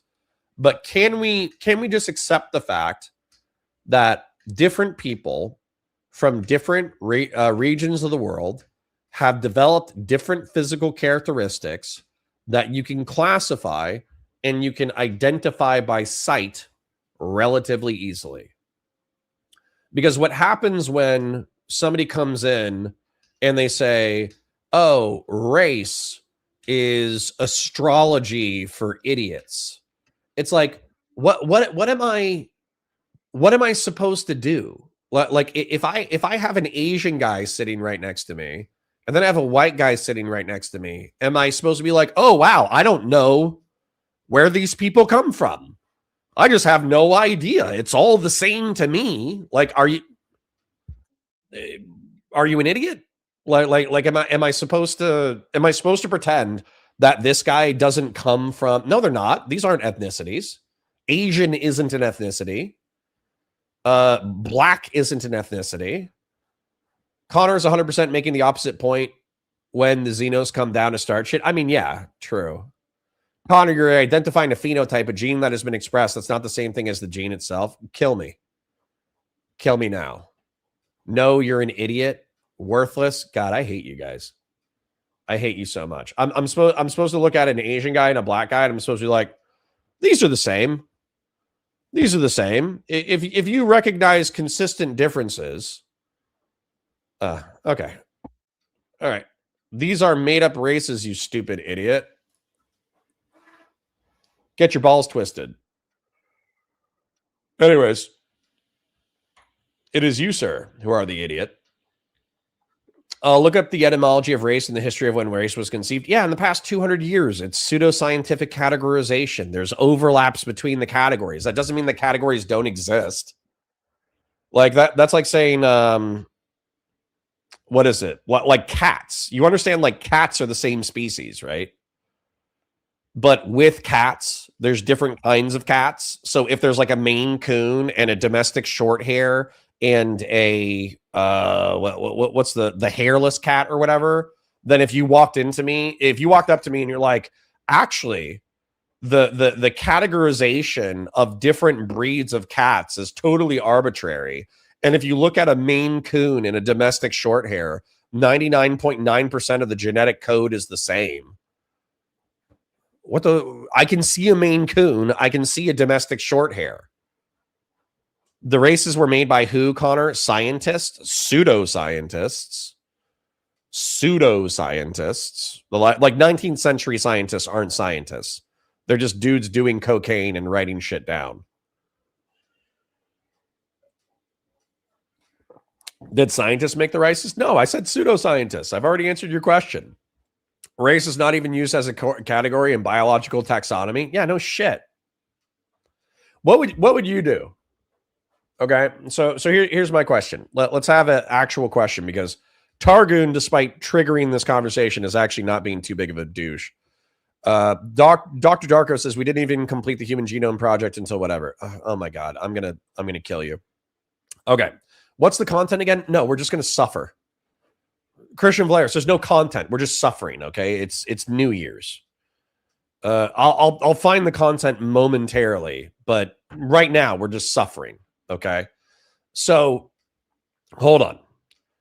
So I understand. Let's look at taxonomical structure. Who made the argument that race is like a rugged scientific category? I don't even think I've made that argumentation at all. I think what I've said is that race is a category that correlates with certain physical features that are easily identifiable. Okay. So what is your objection again? What's your objection? I need to see what the objection was, because I think I got triggered by that one guy saying like race is made up and we're all the same thing. And it's like, yeah, like we're all human. But I would say, because you can crossbreed a domestic short hair with a Maine Coon. You can breed a Maine, like they can still have children, right? And that's like the difference in species, right? A species can have children with other species. And so all human beings across the planet of the Earth, if they can have children with each other, which is weirdly enough, we could have children with Neanderthals. We actually did have children with Neanderthals. So Neanderthals were like distant genetic cousins, relatively speaking, but we still had kids with them. So, yeah, race is just a clumsy way of describing haplogroups. Let's look up the word haplogroups. That's an interesting word. That sounds like I should be busting out my skull measurer when I say haplogroups.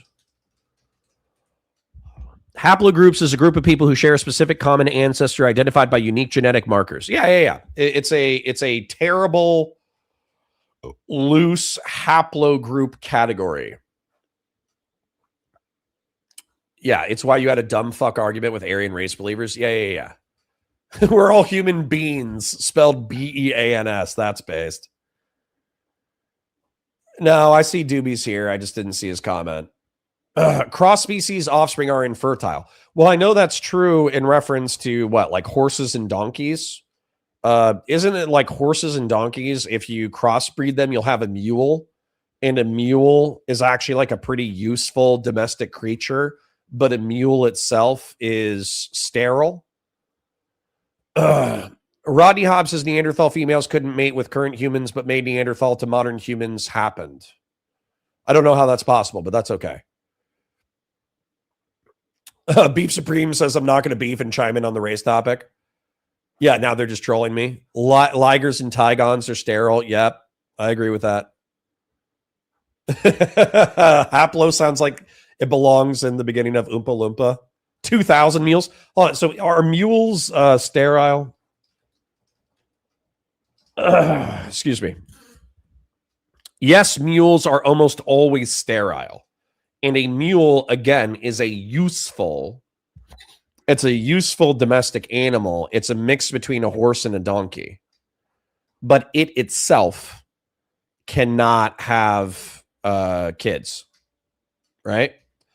And so what I'm saying is, obviously, human beings are all the same species. We can mix with each other. We can have like, race, once again, is not like a strong, rugged scientific taxonomy.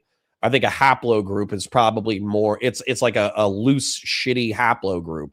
But saying that like whoever kicked this off, they triggered the fuck out of me and then they ran away. Why did you run away? Come back. Talk to me about haplogroups. Talk to me about skull measurements.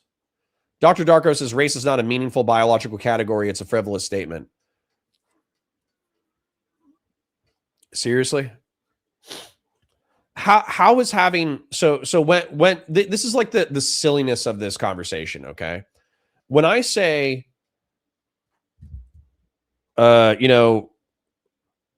65 to headquarters, I am in foot pursuit of a young black male, light-skinned, 6 foot, 180 pounds, short twist hair. Do you think, and I'm trying to communicate to other law enforcement officers who I'm pursuing so they can be on the out, like, and we're at this intersection and this intersection. Do you think that I'm described, like, do you think that it would be just as effective to be like male, 5'10", 165 pounds, short twisted hair? Or do you think that like black would be a useful thing to say because I'm describing characteristics from a certain haplogroup that have predictable features? You could change it to white. You could change it to Asian. You could change it to Hispanic. But like, you understand that that's like useful information, right? Why are you racist against Scottish folks? Because I don't differentiate Scots from English. You guys should have not bent the knee. Oh, descriptively, you have to describe skin color at times. But you're describing skin color, he can be dark-skinned Hindu. If I saw a Hindu guy, then I would probably use the phrase Indian. And I know like Indian is what is it? It's like a country. So isn't that technically like ethnicity instead of race? But I do think we differentiate Indians from Asians because Indians have a different haplogroup.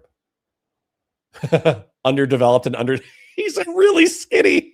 Oh no. All right, now we're getting racist. That's racist. Wow, man, 542. Yeah, he's a really skinny, dark-skinned guy. Oh, whoops. Is he Ethiopian or is he Indian? Whoops. Pursuing suspect, 6'1", suspect likes.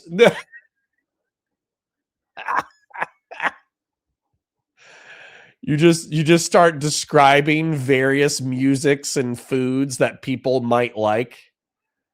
Yeah, you guys are bad. You guys are bad. So you get on my ass about like, oh, Connor, race isn't like a valid categorical biological structure. Yeah. Victoria, can I pretty please with sugar on top have hot water, milk, and sugar? And I can move on from the racist stuff. Also, my chat's being more racist than me. Yeah, he listens to Macklemore. Yeah, looks like he's a huge fan of Childish Gambino, which means that he's probably white. What are the markers of a Hindu woman? All right, let's stop. We're not ahead. We're very far behind. We're actually doing a terrible job right now.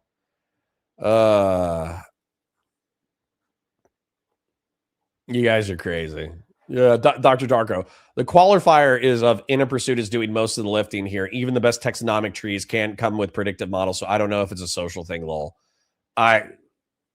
You guys are crazy. You come in here, you throw elbows, you say race is not like a decent thing to use because it's an inaccurate description of haplogroups.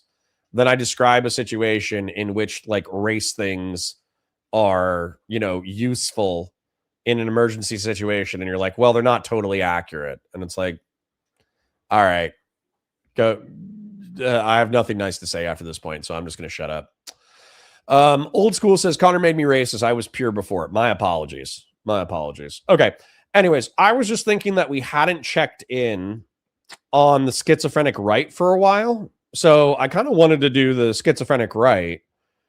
Nicholas J. Fuentes. We could also do, weirdly enough, we could do Crowder. I know I hate Crowder. The funny thing about this, I don't know if I want to watch this on stream because apparently this gets like really spicy. Like really spicy. All of the super chats make Nick want to end his life.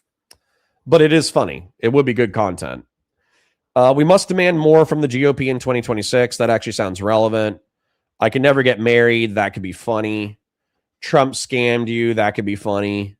Nick Fuentes versus Alex Jones. People said it sucked. Candace Owens bends the knee to Turning Points USA. That's old. Yeah, I'm just going to do Nick content. I don't care. I'm going to do it. I'm doing Nick content. It is what it is. This AI image is hysterical. You understand that this is like a domestic Candace Owens with a sad, domesticated, fat Nick Fuentes playing video games. He's not that fat, but he's fatter than he is right now. I think that's mad funny.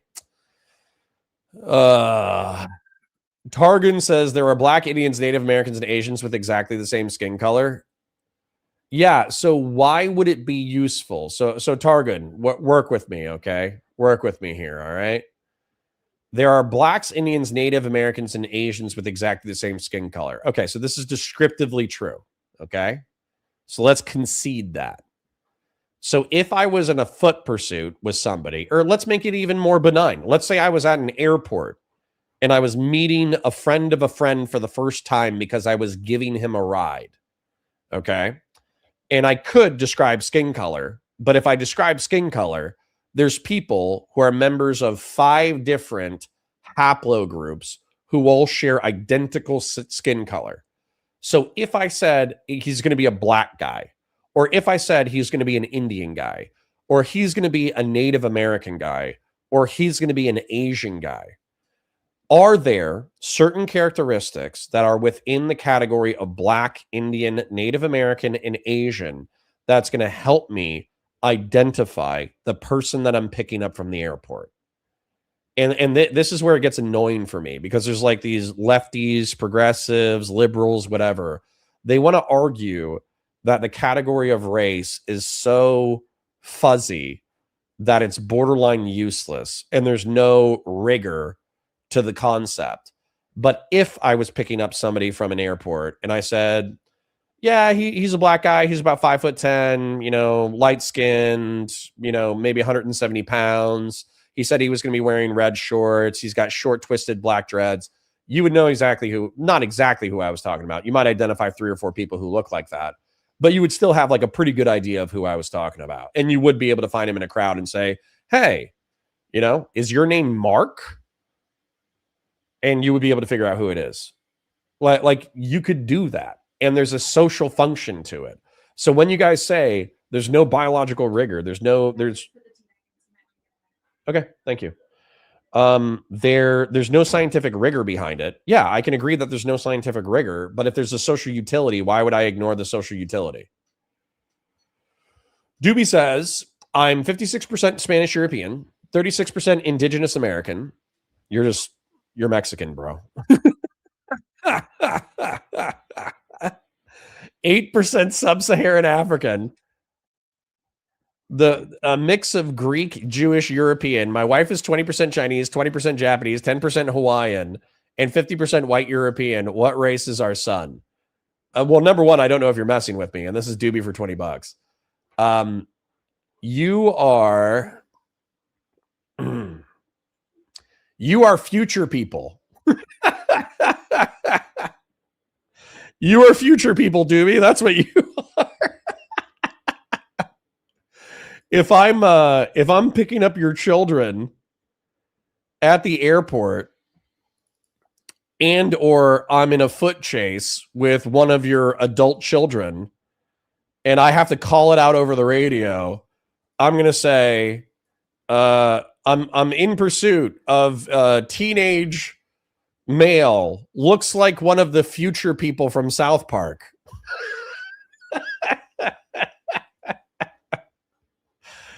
That's funny. Yeah, you know, nobody can make fun of Dooby for not walking the walk. All right, Dooby walks the walk.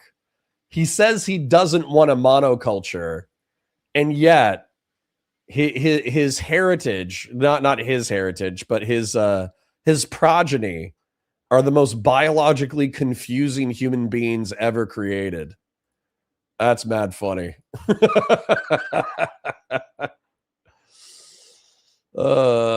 Targoon says, and it won't be skin color. Yeah, no shit. Black doesn't just mean a certain skin color. There's also physical characteristics that we associate with black people that are associated typically with people from Africa, mostly West Africa, but also sometimes East Africa. Ooh. Drakeel says, lol, someone show him pictures of an Indian, an El Salvadoran, a Pakistani, and a Numidian and ask him how he would racially describe each. Well, El Salvadorian is going to be Hispanic, right? Pakistani is going to be Asian. But I'm probably, like, if I'm seeing him and I don't know his religion or country of origin, I'm probably going to call him Indian, right? Because Indians and Pakistanis are very similar. They have very similar haplogroup. Dooby says that's racist. Oh, that's funny. That's mad funny. Dooby for 10 says, the tribe my ancestors are from, we're in Arizona. Okay, I'm a brown American. My son is one of the first of hybrid American master race. This is your future, you white devil.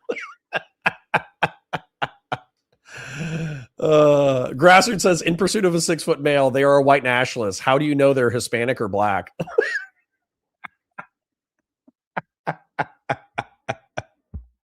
All right. The wife said that's enough. That's enough. That's enough crazy race stuff. All right. What we're gonna do is I've successfully BS'd with chat for 90 minutes. We've accomplished nothing. Okay. We have accomplished absolutely nothing. We said a little bit of racist shit. We talked about how fucked up 2025 was. And we're going to do Dooby's moral video later before we leave. And we're going to do Nick Fuentes content now. Catching, well, hold on. How should I phrase this? Fuentes infiltrates. No, that's kind of lame. I'll just put Fuentes. Who cares? If people are interested in Fuentes content, they'll do that. Dooby moral video. That's the content. Happy New Year, Fuentes. Dooby moral video. I'm not going to worry about metrics today. I'm not going to worry about anything today. It's a new year. It's a holiday. You guys were super generous yesterday. I'm not worried about anything. Let's just do some content. Let's do some content and suffer together. All right. Hi, guys. Welcome to Counterpoints. My name's Connor. I'm a science fiction, politics, and philosophy nerd, a Marine Corps and law enforcement veteran, and I would argue a real Republican. Today, we're going to be taking a look at Nick the Knife Fuentes, talking about how he wants to continue his infiltration of the Republican Party and what he wants to demand of the right wing in 2026, coming up on the midterms, in which Republicans are likely to get shellacked, partially because they're playing footsie with the dissident right. So I'm curious what his political analysis is going to be as far as what he actually wants to achieve in reference to the right wing. There's also another video that we might check out, which is going to be him saying why he can't get married, which is probably going to be mad funny. It is New Year's, so we're kind of just chilling and having a good time. Let's get into it. Is everybody most views, biggest viewership, most viral, biggest clips, biggest collaborations, debates, everything. It was monumental. And now it's coming to a close. Generational run coming to a close. I think we'll leave that behind in 2025. 2026 is a whole new game. But of course, what goes with that in 2025 is everybody is asking, why? How? People are saying, why now? Why was the show so successful? Why are the clips so viral? Why is everybody loving it? And this is something that I've talked about a lot in the past few months. I've been asked about it a lot, and there's been much debate about it in the mainstream media, in the conservative movement. Everybody wants to know, and everybody's wondering, why is the Groyper movement and America First so popular? Why is it so ascendant? Because for a lot of people, it feels like it came out of nowhere. It feels like all of this happened suddenly, overnight. Everybody was busy doing one thing, and then all of a sudden, the Groypers were banging on the door. I'm sure he's about to describe this, but just in case like somebody's watching this VOD and they're trying to figure out whether or not they're going to stay in order to watch the whole thing, I'm sure what Nick is going to say is that this is not new. He's been grinding this for a decade. He's been talking about, it's probably the late 10s, right? Was whenever he had his debate at Boston University.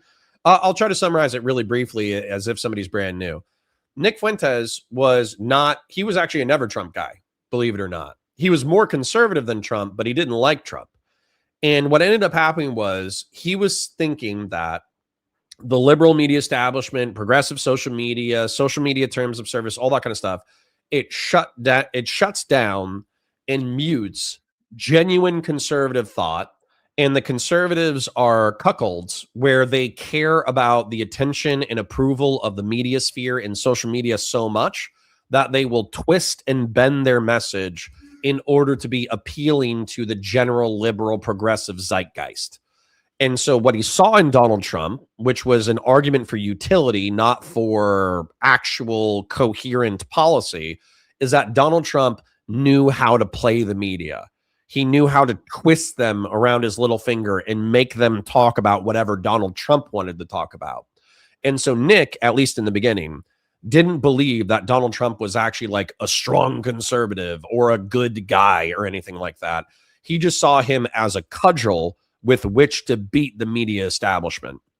And so he became a Trump guy through that lens. And then he started walking around in Boston University because he got into a Massachusetts college that is pretty prestigious. And he was wearing a MAGA hat, and people would hit his MAGA hat off. They would call him a nerd. They would call him a Nazi. They would call him a piece of garbage. They would do this. They would do that. And that kind of like rhetorical hostility, I don't know if it was justified at the time, but, I would say since then it's probably been justified. But that kind of like started his villain arc. And so what happened was he was known as the Trump guy on Boston University's campus, and he challenged everybody on campus to a debate. He said, oh, okay, you hate me so much for being who I am. Let's do a debate.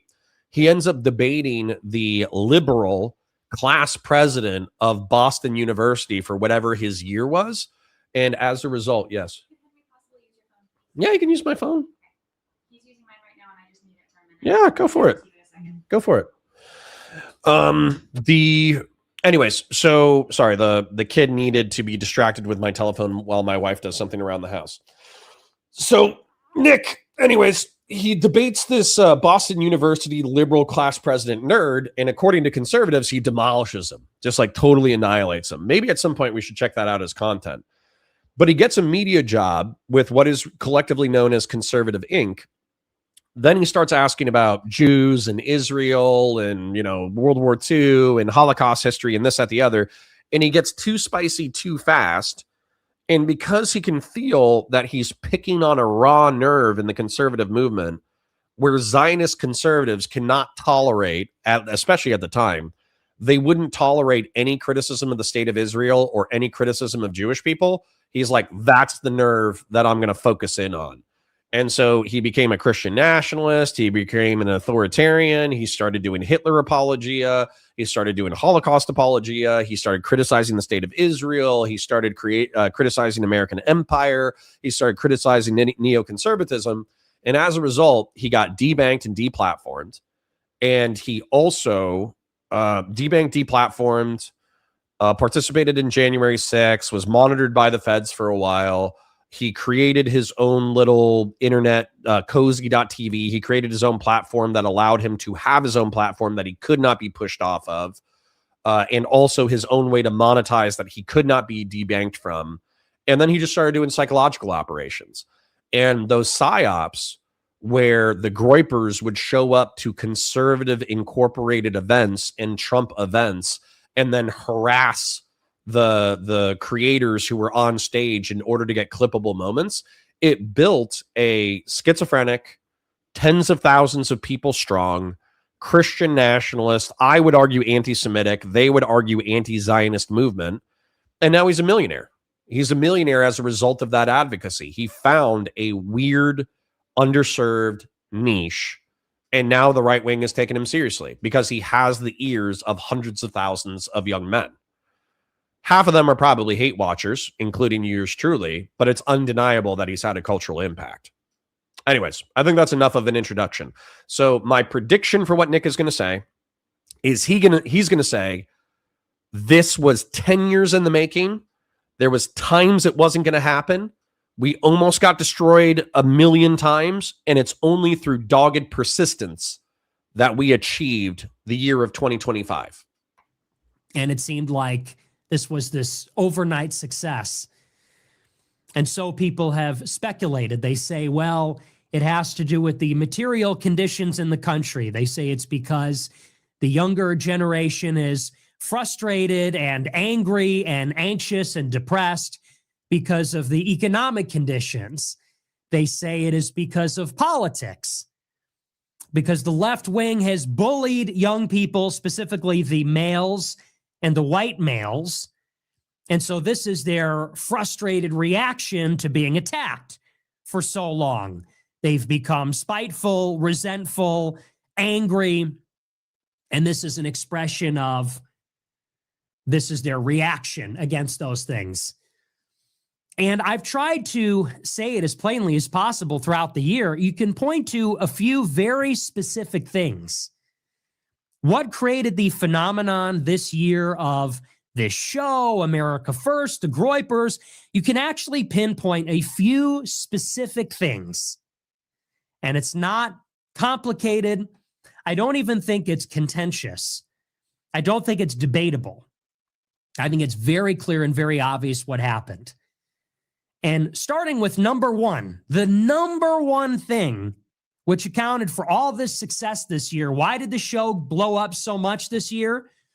The number one thing, which nobody will even mention, and nobody has mentioned, is that this is the first year that they simply stopped censoring me. That's it. It's that simple. Because for those that don't know me or don't know a lot about me, you might have heard, for many years, I was the most censored, canceled person in the country. And I don't say that to make myself a victim. I don't say that to be a martyr. It is just a fact that for years, I was completely censored, completely blacklisted, blackballed, and everything that entails. And that went into overdrive in 2021 after January 6th. In 2021, I was banned on everything. Facebook, Instagram, YouTube, DLive, Twitter, TikTok. I was banned on every major social platform, but I was doubly banned because I was also banned from appearing on anybody else's show. So if I went on Sneako's show, or if I went on Fresh and Fit, or if I went on any other show, YouTube would delete that show also. If I went on someone else's TikTok, or if I was on someone else's Instagram account, they were also banned. And it was like this for 4 years. I would have to hear when that stopped, because obviously, like I saw his Fresh and Fit performances in the past. I've seen the Sneako performances in the past. Sneako himself got banned off of YouTube. He had to move to Rumble, and then I think he was he not also on Kick? Doesn't he like stream on Kick, and he also is on Rumble?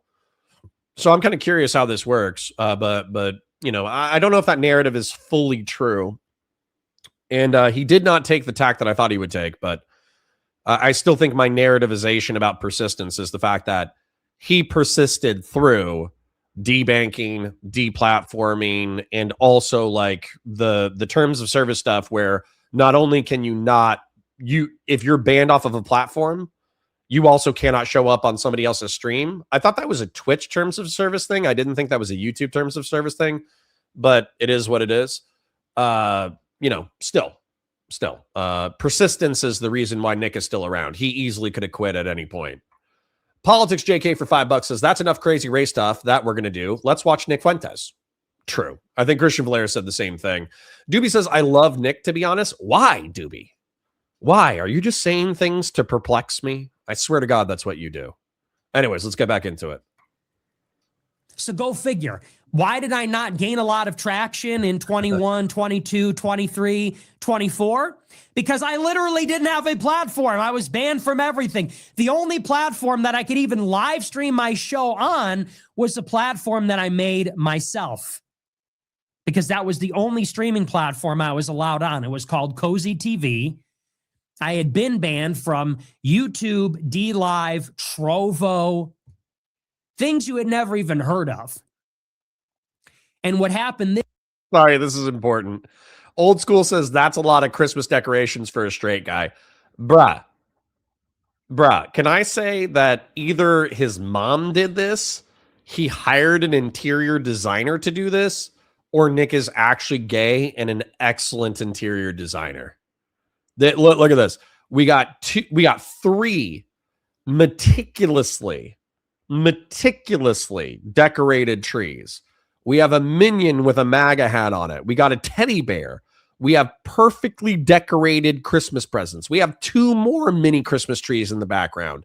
We have this vertical slat wood background that I've seen on almost every major streamer, YouTuber, podcaster, I've seen these vertical brown slats on everybody's shit recently. We got a Chicago background. We got these vines hanging here with these lights, and we have a stop. Yeah, dude, either a gay person or a woman decorated this set. And if Nick decorated this set, something's going on. This year is there were a few specific decisions that were made. Number one, I was unbanned on Twitter last May. So this is the first full year that I have been allowed on Twitter since 2021. That's one. Two, I was allowed on Rumble. And all of a sudden, I got a check mark on Rumble. I was allowed to stream on Rumble. I just in the past couple of months was allowed to get super chats on Rumble. I was allowed to stream on a major platform. Three, and this is maybe the biggest one, Instagram stopped deleting my clips. And this is something that we noticed. This is like a switch was flipped, I think in like January. All of a sudden, you were able to post my clips on Instagram without being banned. And they were able to get millions of views, hundreds of thousands of views. That was never the case. It used to be the case that if you posted any clip from my show, your whole channel would get deleted.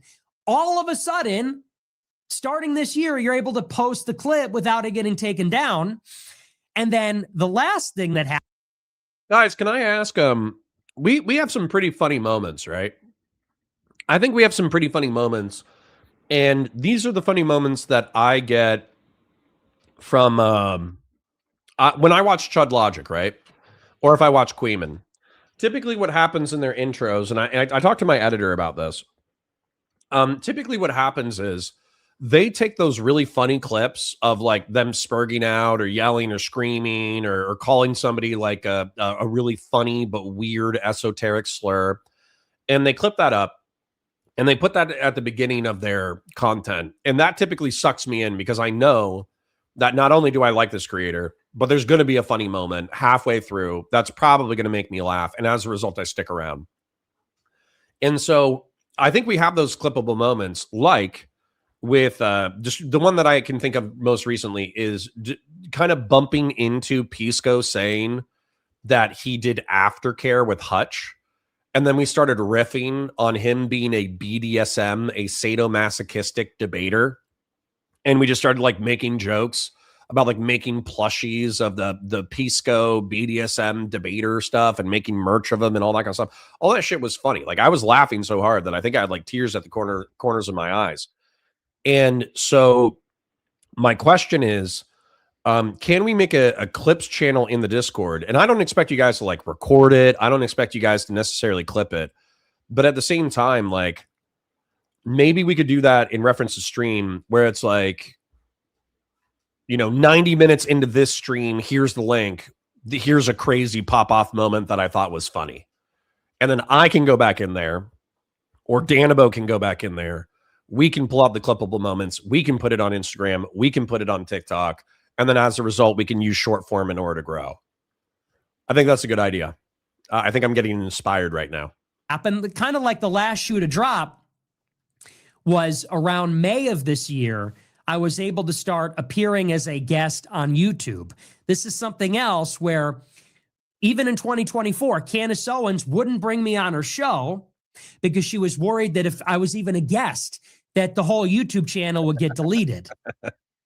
And in May, for the first time, I think I did the Hodge twins, and then I did the Social Hour with Sean.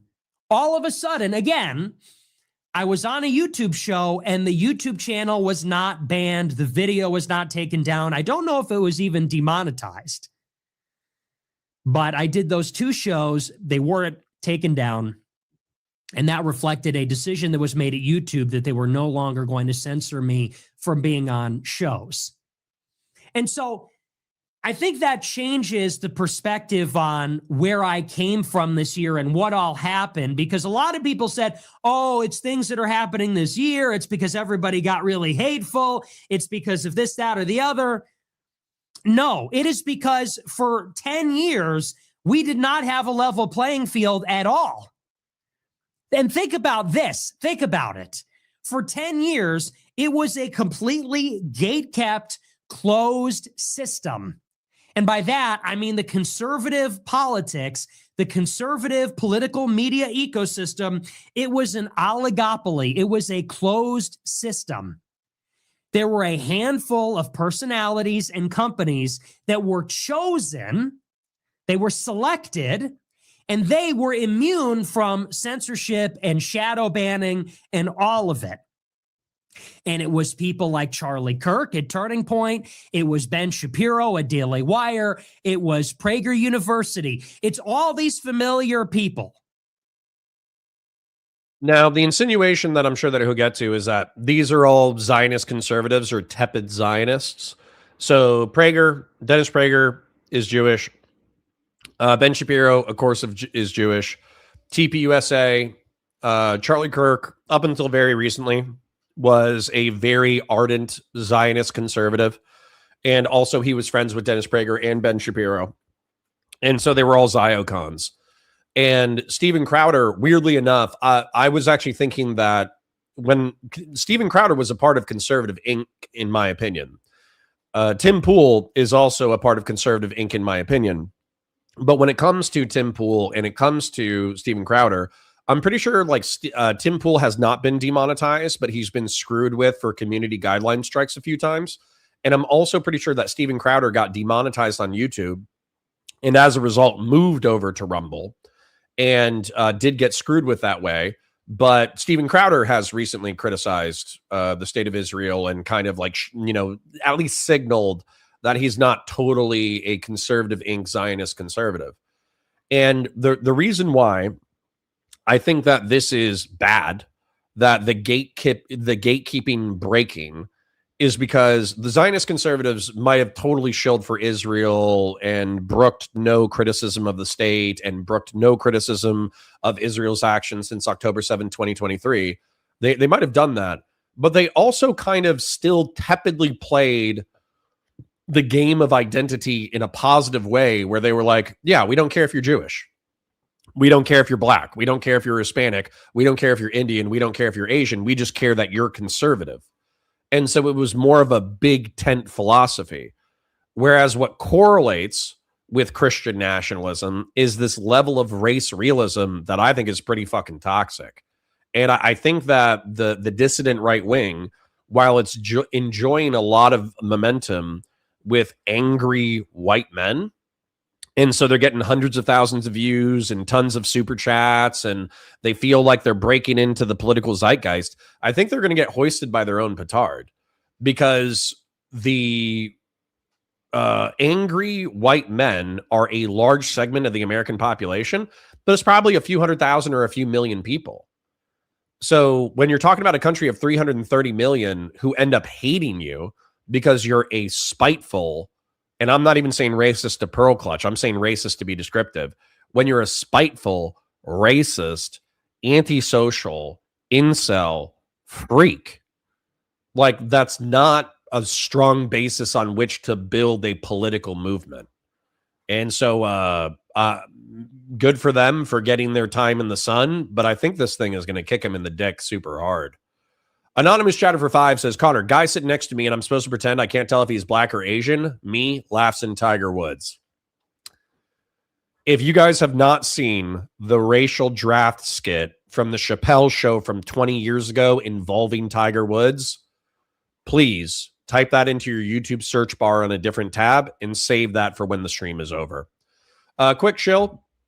Like the stream, share it with your friends, engage with chat, super chats if you got them, memberships if you got them. I know it's a holiday. I know it's a chill day. I know a lot of people have already spent a lot of money on the holiday. I'm not worried about it. You guys were super generous yesterday. If you do have money burning a hole in your pocket, please share it. If you don't worry about it. Just enjoy the content. We're having a chill day. Everybody else got banned. Going back even further, going back to like 2016. People like Gavin McInnes, Alex Jones, they were unpersoned. They were banned from everything. They were gone. They never stood a chance. People like Sam Hyde lost his TV show, then got banned on everything. It was impossible to compete because we could not take, and I include myself in that also, we could not bring our product to the marketplace. If the product is the content or the show, we were not able even to play in the same ballpark. We weren't even able to play in the league.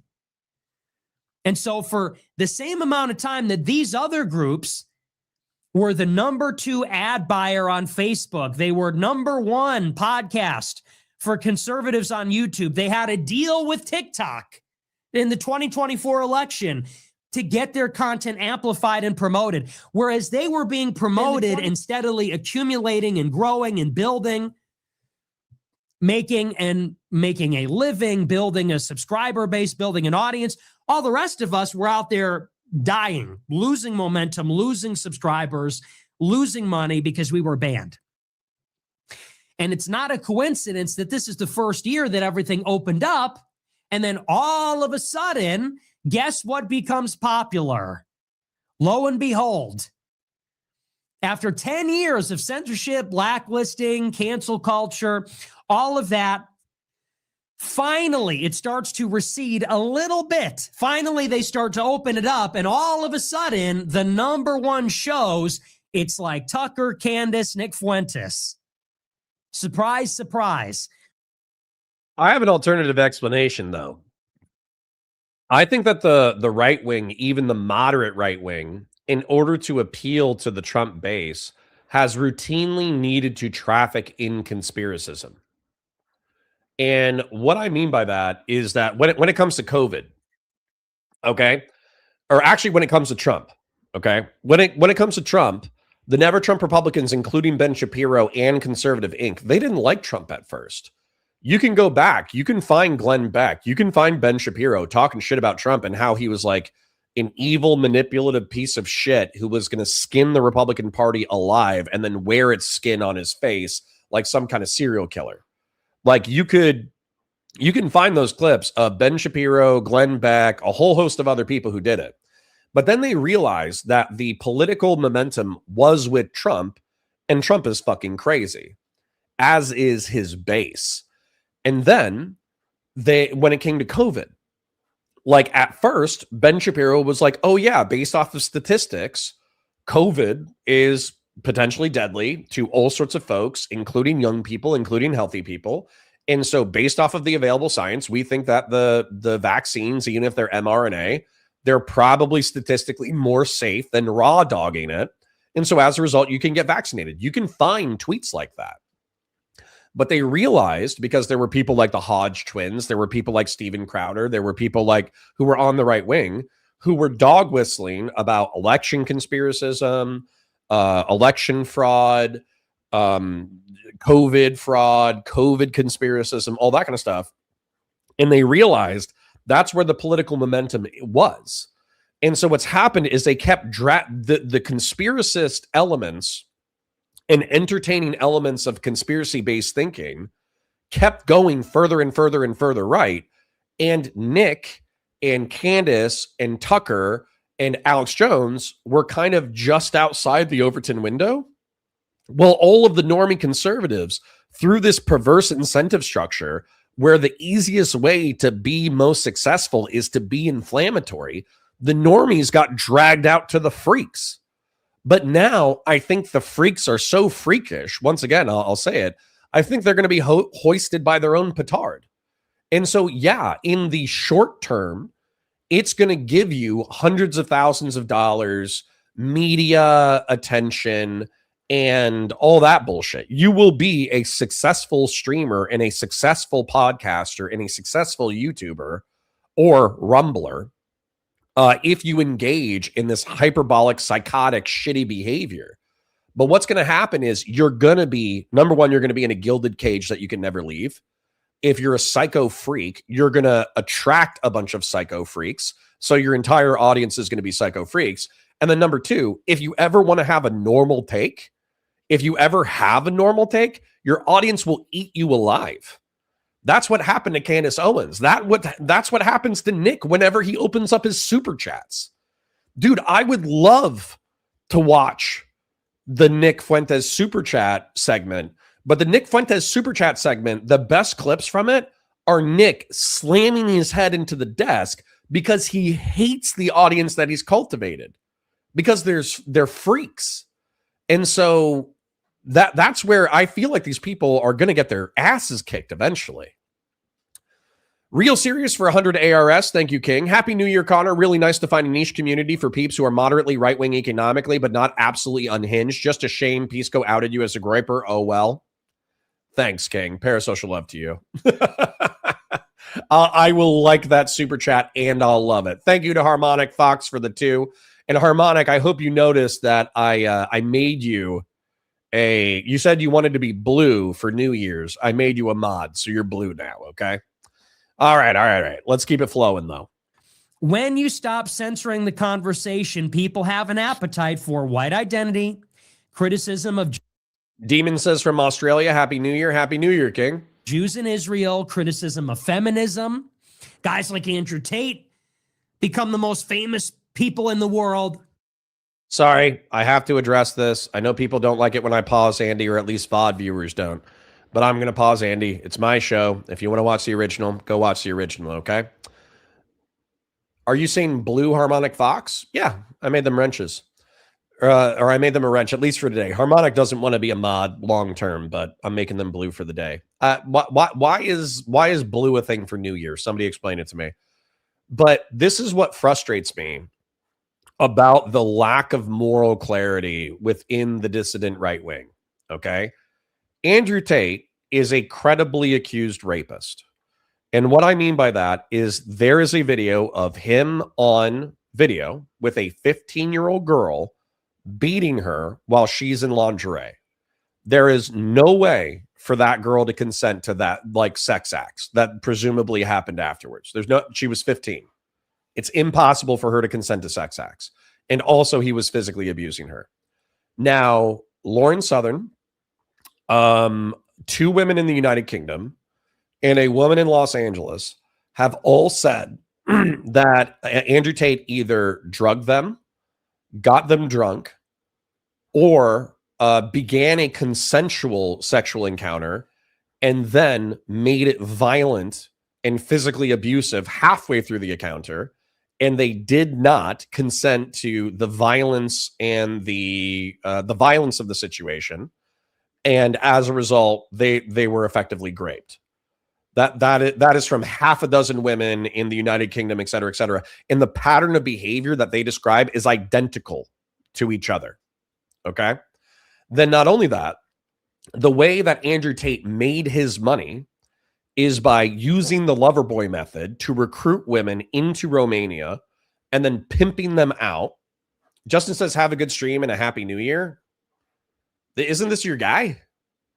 Justin, isn't this your guy? What, I'm talking shit about Andrew Tate and you can't stand me talking shit about Andrew Tate? What's happening there? What's happening there, big guy?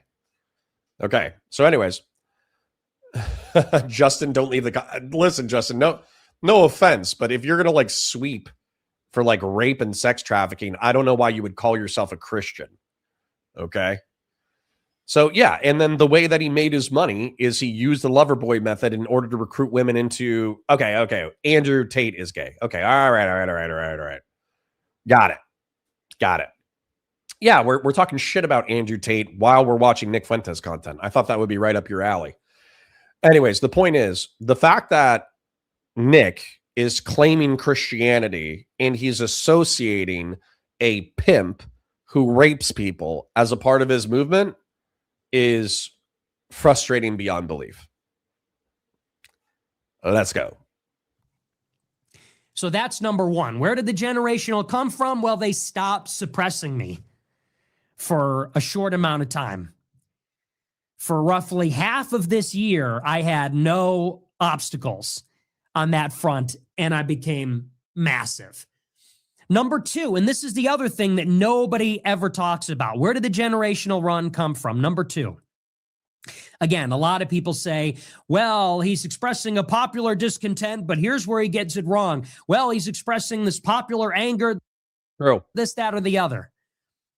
The generational run really got off the ground roughly around May and June.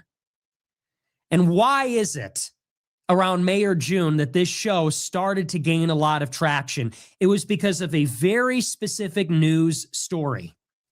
It wasn't a particular collaboration. It wasn't a particular interview.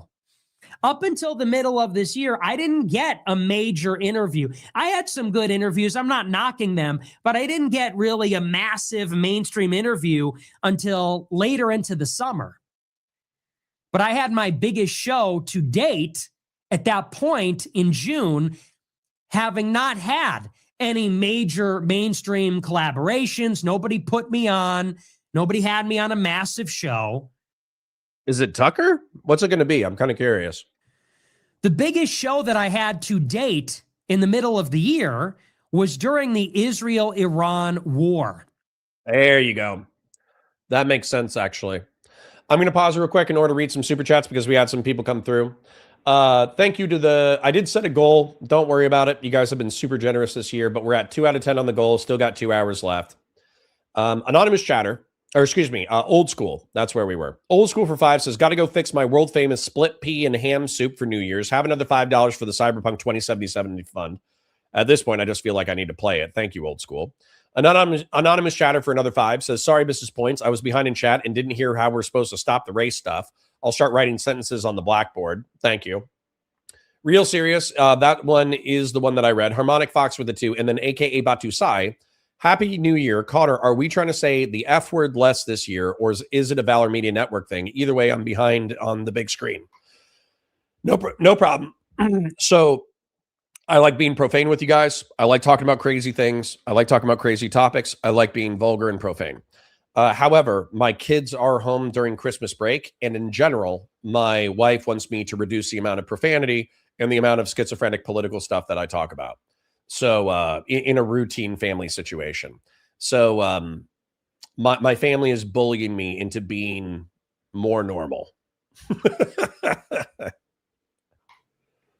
My biggest show to date this year was when Israel bombed Iran and started the war. And then my biggest show to date after that, which was even bigger, was the night that the United States bombed Iran. Why do you think that is? It's because in 2024, I was well known as being one of the only people that didn't vote for Trump. And I didn't vote for Trump because I predicted he would bring us to war with Iran. And I had been predicting for years that it would play out in exactly that way. Where Nick is wrong.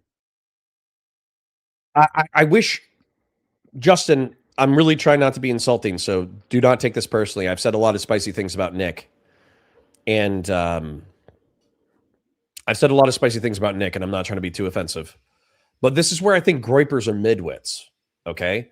A limited tactical strike on a nuclear facility is not the same as a ground invasion similar to the war on terror.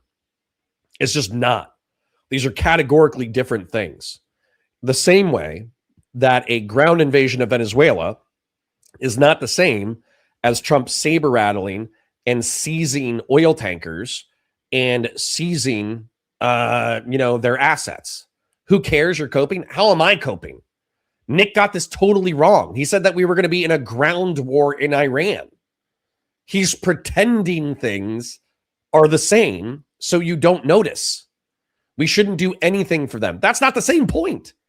If Nick has a prediction that he is pretending he was factually correct on, but he's demonstrably factually incorrect on, then you should be like, oh, this guy's lying a little bit.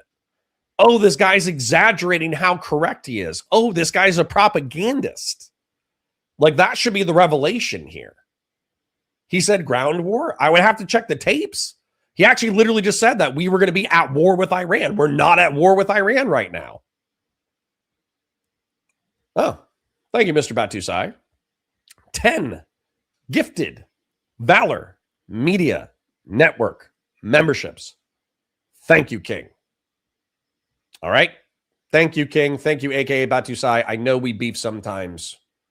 I hope you find it as entertaining as I do. All right. Anyways, back to it. What a king. Thank you, AKA Batusai. Ever since October 7th, I had predicted that Trump would be elected because he is the pro-Israel candidate And he would be elected in part because he would take us to war with Iran in fulfillment of Israel's multi-year, multi-front regional ambitions to create a greater Israel and neutralize all their enemies.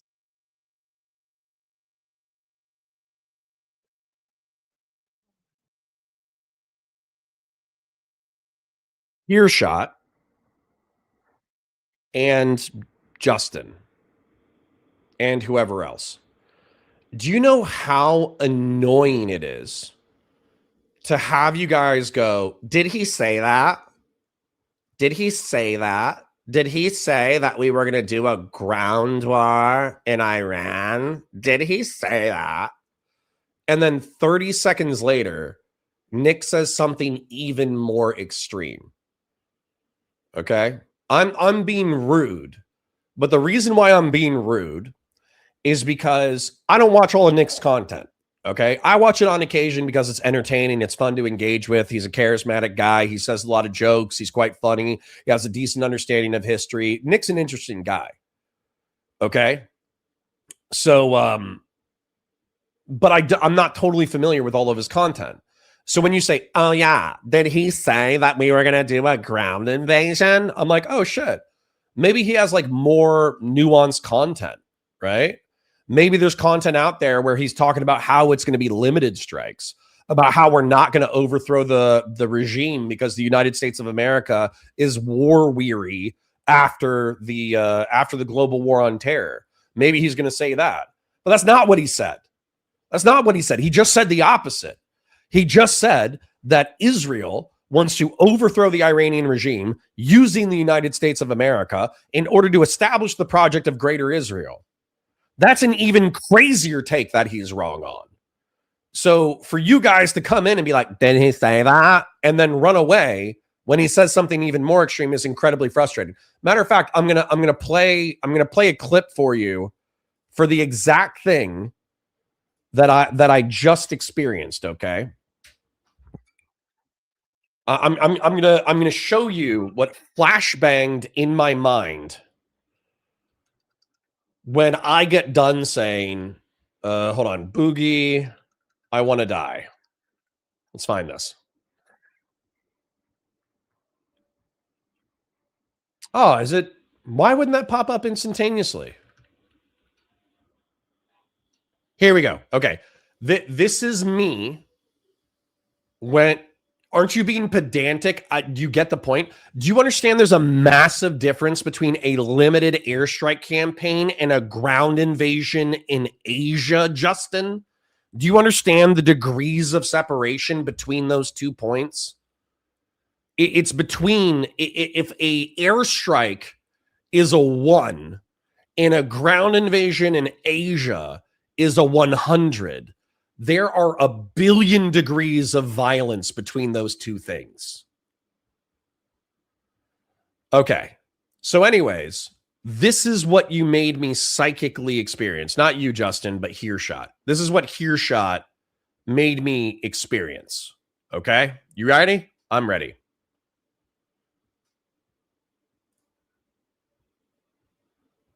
I hate being alive. I hate being alive. I hate being alive. Hold on. I gotta make sure that the audio is properly boosted. Let's get the audio properly boosted. All right, you ready? You ready? I'm ready.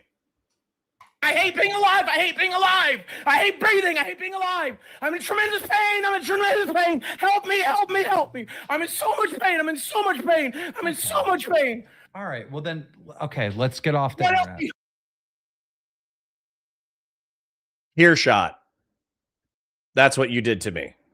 A couple of super chats came through. Anonymous chatter for 5. I need someone to sit me down and explain to me like I'm 5 how the Israel lobby is more influential than the coal, oil, sugar, big tech, etc. lobbies. They're just powerful. Fellrunner. Justin, don't leave the cog. Dude, are you and Justin butt buddies? What's happening? Dooby says, how can you follow politics at all and not know that Israel wants the U.S. help to help them topple Iran's government so they can continue their greater Israel project without well-funded resistance?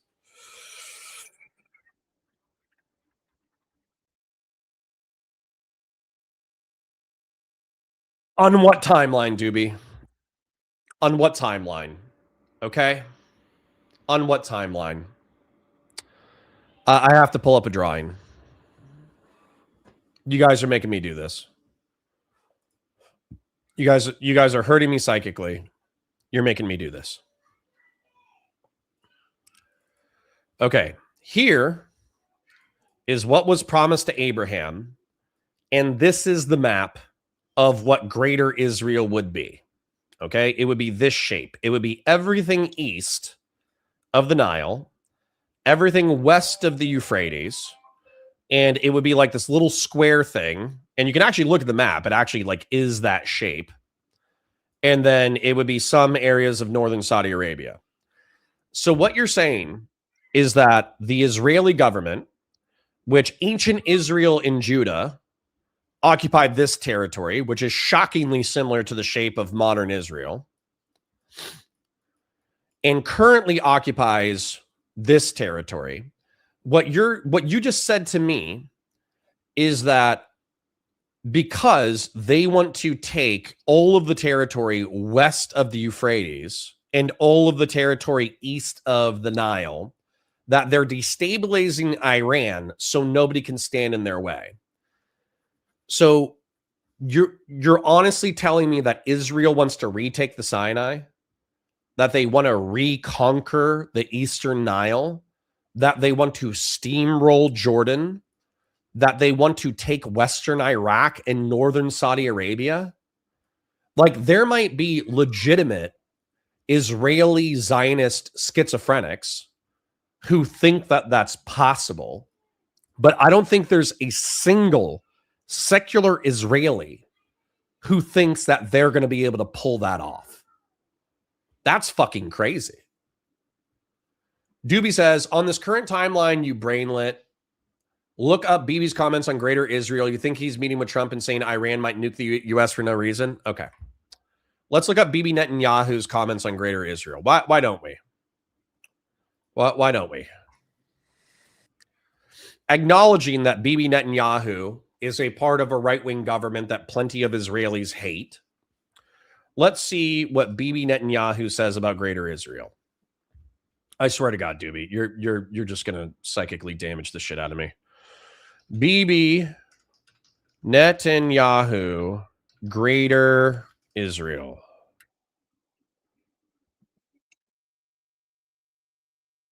To the brave people of Iran, and I have a message for them. Our fight is not with you. Our fight is with the brutal dictatorship that has oppressed you for 46 years. Oh, how original. You might be wondering, why does this message sound familiar? I have a message for the people of Lebanon. Israel's war is not with you. It's with Hezbollah. For too long, Hezbollah has been using you as human shields. I want to use this opportunity and speak to the people of Gaza. Heed the warnings of the IDF, the Israeli army. I gotta boost the audio. If this is somebody saying what Bibi Netanyahu is saying, all right, here we go. Greater Israel plan. But why is Israeli democracy suddenly being violently exported to Iran without provocation? Because the real goal here is neither peace nor democracy. It's based on Eretz Yisrael, or Greater Israel, a Zionist fantasy of expanding Israel's 1967 borders way beyond what international law recognizes and into the sovereign territory of Israel's neighbors. An ethno-nationalist dream of a historic Jewish homeland stretching from the Nile to the Euphrates, regardless of who lives there today. It's not just a fringe idea, it has quietly shaped Israeli right-wing policy for decades and serves as the blueprint for occupation, invasion, and annexation. And Netanyahu seems to have emerged as the face behind this plan, with his actions aligning perfectly and destructively with this vision of territorial expansionism. The Greater Israel plan goes back to Theodor Herzl, to the very beginning of the creation of the Zionist movement. The idea that they would have Eretz Israel, this is the land of Israel, and the land of Israel, according to their calculations from the Bible and from their conception of what it was, stretched not just to the historic territory of Mandate Palestine and to what's now called Jordan, also to Lebanon and Syria and most of Iraq and part of Egypt. It even stretched up to part of Turkey. And the way. Do you know how annoying it is to get, number one, we're not getting quotes from Bibi Netanyahu. So Dooby, if you want to DM me on Discord, if you have a specific clip from Bibi Netanyahu saying that this is what he wants to do. Well, what's annoying to me is that there's actual geopolitical historical considerations in reference to like sovereignty, defensibility, what's possible, what's pragmatic, et cetera, et cetera. That's all entirely possible. There's also a plurality of belief within societies at different points. So for instance, like Abraham Lincoln was opposed to the Mexican-American War because he thought it was an unjust expansion of the United States into territories for which it had no historical claim. He was broadly ignored, and the American people continued to do that anyways because they weren't opposed. But the problem with the Greater Israel Plan, with the map that they're showing right now, is you have existing states like Syria, Lebanon, Jordan, Western Iraq, Northern Saudi Arabia, and Egypt. And so you already have those polities. And not only do those polities exist, they outnumber the Israeli people by a factor of like 10 to 1. So are we talking about like a 1,000-year project? And also, are we talking about a 1,000-year project that involves 5%, 10% of the population believing in this? Because where I get whiplash is I say, and this is the other thing that pisses me off about Dooby, you're totally incoherent. I say that Greater Israel is rooted in the Bible, and you say, no. It's a secular belief. It's a secular system. It has nothing to do with the Bible. And it's like, what? That's what the people that you're advocating for are saying, is that the claims of Greater Israel are specifically rooted in the Bible and popular in Orthodox and devout Jewish sects. And then also, how many Jews are even religious literalists? How many Israelis are devout Jews? 7.2 million Israelis are Jewish, about 73% of the population. The number of practicing Jews varies greatly by definition, with roughly 10 to 15% being ultra-Orthodox or Haredi, another 10 to 15% being very observant Dati. So that's 30% of the population. And many more identifying as Masorti or secular Haloni, although even many secular Jews observe some customs like Passover. So 70% of the population isn't even ultra-Orthodox or believing in this like right-wing shit. And I'm sure that there are secularists who believe in Greater Israel as a project for whatever reason. But how much of the population are they? Masorti are normies. Halani are secularists. So literally half the population is secular. An additional 25 to 35% of them are normie Jews. 10% of them are conservative, and then 10% of them are ultra conservative. So once again, you need to be specific. What do you mean? You mean that Israel, who can't even like fully destroy and conquer Gaza and the West Bank right now, what year do you expect them to it? As a matter of fact, answer me this specific question, okay? When we're looking at the map, I'm sorry I'm getting so animated and so pissed off, but it's so annoying to have so many different like conspiracy theories floating around with no sense of solidity. Okay? Excuse me. So if we're looking at the map, promise to Abraham, which of course you said earlier has nothing to do with Zionism, totally psychotic, that we're now dealing with the opposite of it. But when we're talking about the modern state of Israel, who still needs to absorb the West Bank and still needs to absorb Gaza just to even have territorial integrity right here, at what point do you predict, what year do you predict that Israel is going to invade Egypt in order to claim the Sinai and the Eastern Nile? And what year do you think they're going to invade Jordan? Can you just riddle me that real quick? Just give me a year. 2100, 2200, 2500, 2700, 2900, 3100. When is Israel going to do that? Please give me a specific answer. All right. I'm going to keep watching this clip because it is pertinent, and I have people who frustrate me, is the nice way I'll put it, in chat, who are going to say that if I don't watch the entire thing, I'm going to miss a clip. So we're going to keep watching this. It's used today is to provide a religious justification for Zionism, for colonialism, for, if you like, Western imperialism in the Middle East. And it's an exclusive claim, meaning that they believe that the land was given exclusively to the descendants of Isaac as opposed to the descendants of Ishmael. Incidentally, Israel is also... Okay, greater. You're saying that there's a specific one. BB mask off on Greater Israel.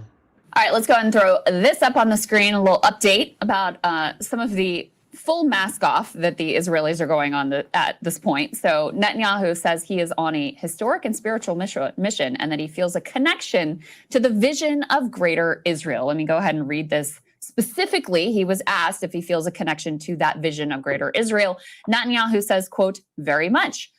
That question about a Greater Israel, after he asked the premier if he feels he's on a mission on behalf of the Jewish people, Netanyahu answers he's on a mission of generations. There are generations of Jews that dreamt of coming here and generations of Jews who will come after us. So if you're asking if I have a sense of mission, historically and spiritually, the answer is yes. And this has been a pretty consistent theme here, Sagar, that like from the...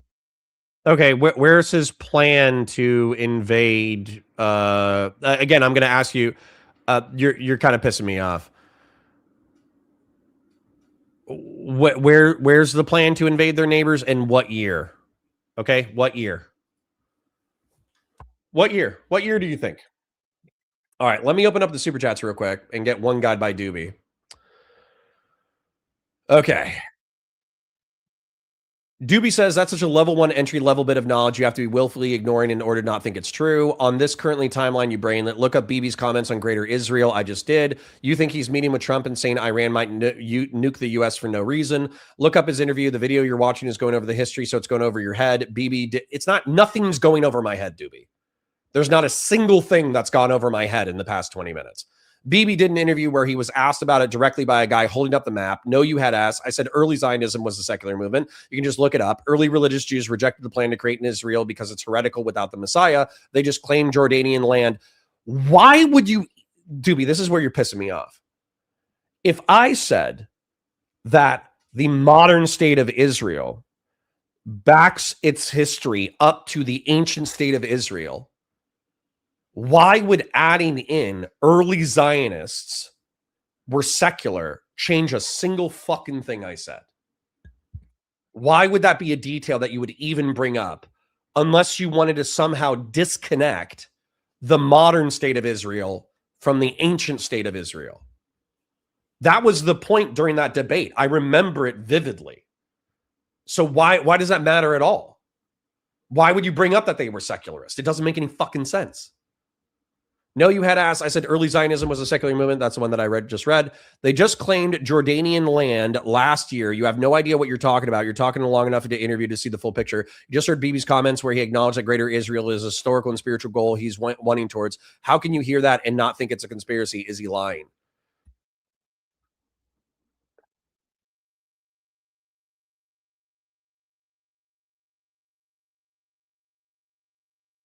Okay, answer my question.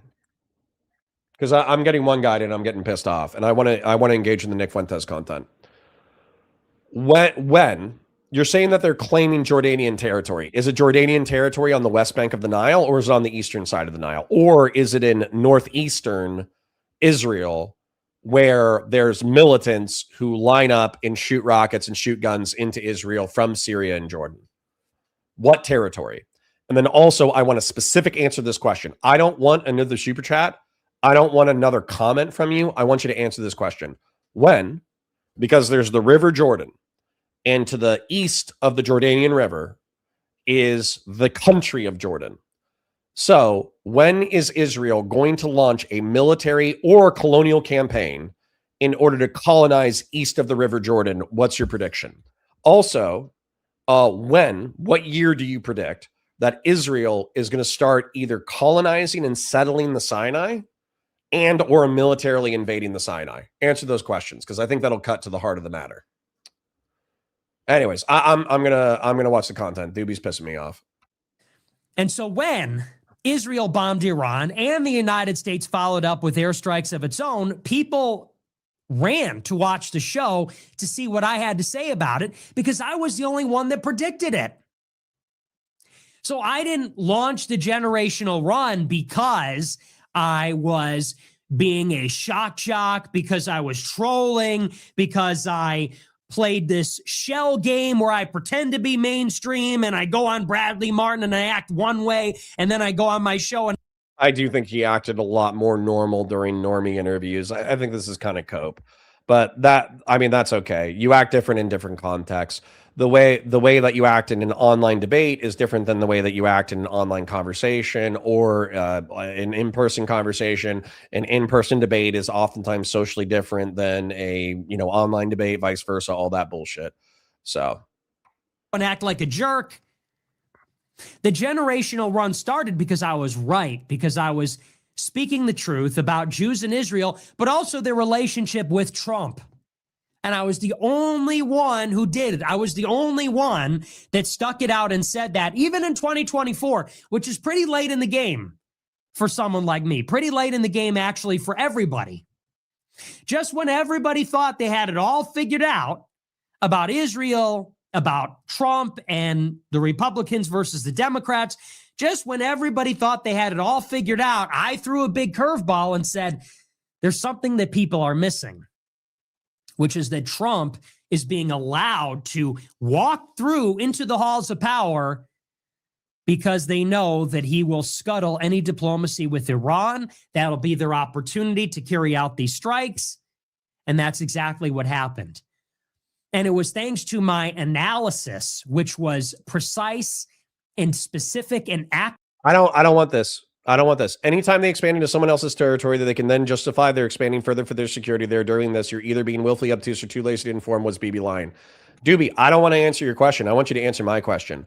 What year do you predict that Israel, a nation state of 15 million people that does have a positive birth rate, so it's entirely possible, you could come up with a narrative in your mind, and maybe I would even accept it as being possible. Okay, you said you just answered it, so I'll scroll up and take a look at it.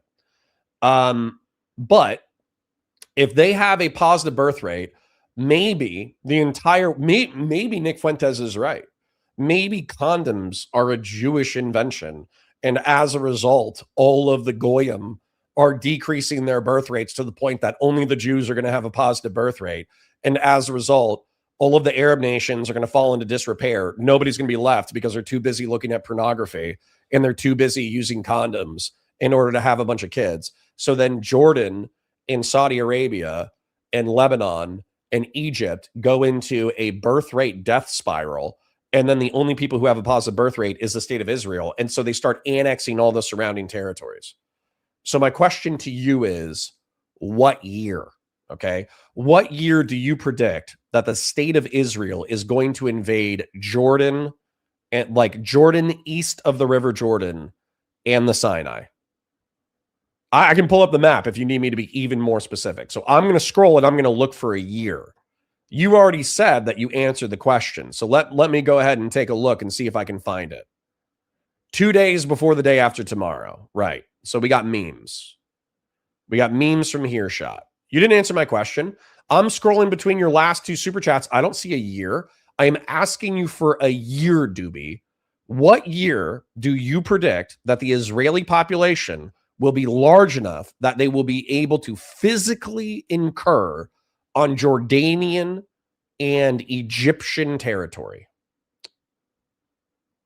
I want a specific year. Yeah, Harmonic Fox is 1998. I just answered it, laughed my ass off. No, you didn't. I don't see a year. What's the year? Tell me. All right, I'm going to keep the content going until you tell me a year. Accurate, which is where the whole thing started. And then once people watched the show, they said, wow, okay, so this guy isn't just some hateful maniac. He actually knows what he's talking about. We're actually learning information. We're actually getting good at I'm going to get some water. I'll be right back. Analysis. And it's not just a crackpot conspiracy theory. It's based in reality. That's number 2. Number 3, and this is maybe more to the point, this is the biggest thing. Where did the generational run come from this year? And this is speaking a little bit more to those issues that people talk about. They say, well, it's the housing prices. They say it's the left bullying everybody. It's this, that, or the other. I think, to put it very simply, in the most basic and simple possible terms, people have an appetite for this show because they see that the country is dying. In the simplest version of the idea, and I've been saying it all throughout the year in one way and another, the simplest form of the idea is that people recognize the country is dying. And what exactly does that mean? I think we understand it very deeply when we celebrate Christmas. Because Christmas is something that used to be sacrosanct. And in many ways, we identify Christmas as a quintessential American holiday. Maybe we shouldn't. And maybe that's misguided. And maybe there's even something sacrilegious about that. That's actually a source of criticism and cynicism. Santa Claus is a creation of Coca-Cola, and people say the holiday is too consumerist. It's too commercial. And people say maybe we've gotten away from the true meaning of Christmas or the true spirit of it or something like that. But I believe that the sentiment that surrounds Christmas and the traditions that surround. Okay.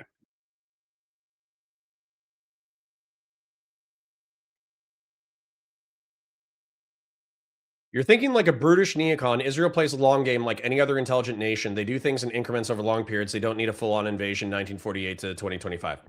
Okay. I'm going to let this play while I draw a drawing. Around it. Whatever you may think about them, the shopping and Santa Claus and the tree and the music and all those things, if there's anything that reminds us what it is to be who we are, it is Christmas. That is the most treasured and maybe the most shared memory that we all have in common from our childhood.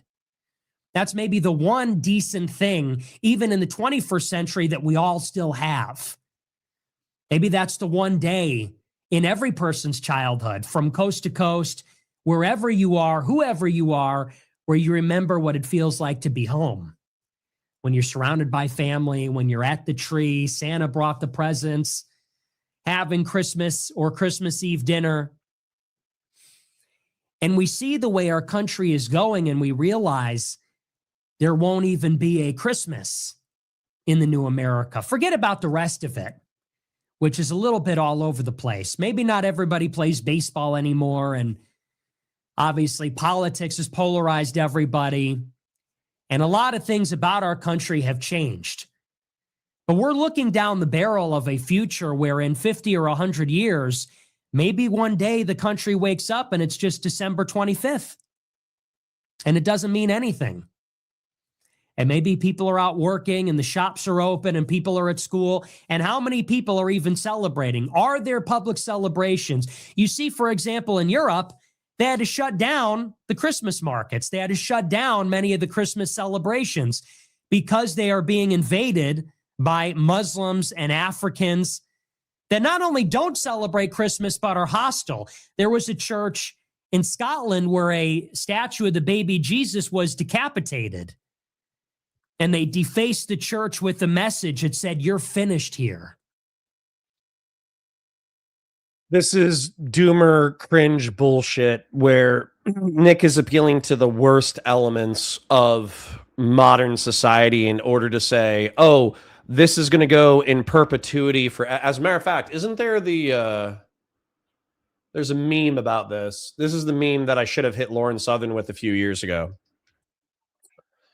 My baby has doubled in size meme. This is what Nick does. This is what Dooby is doing with Greater Israel. And this is what Nick Fuentes is doing in reference to Muslim invasions of Europe.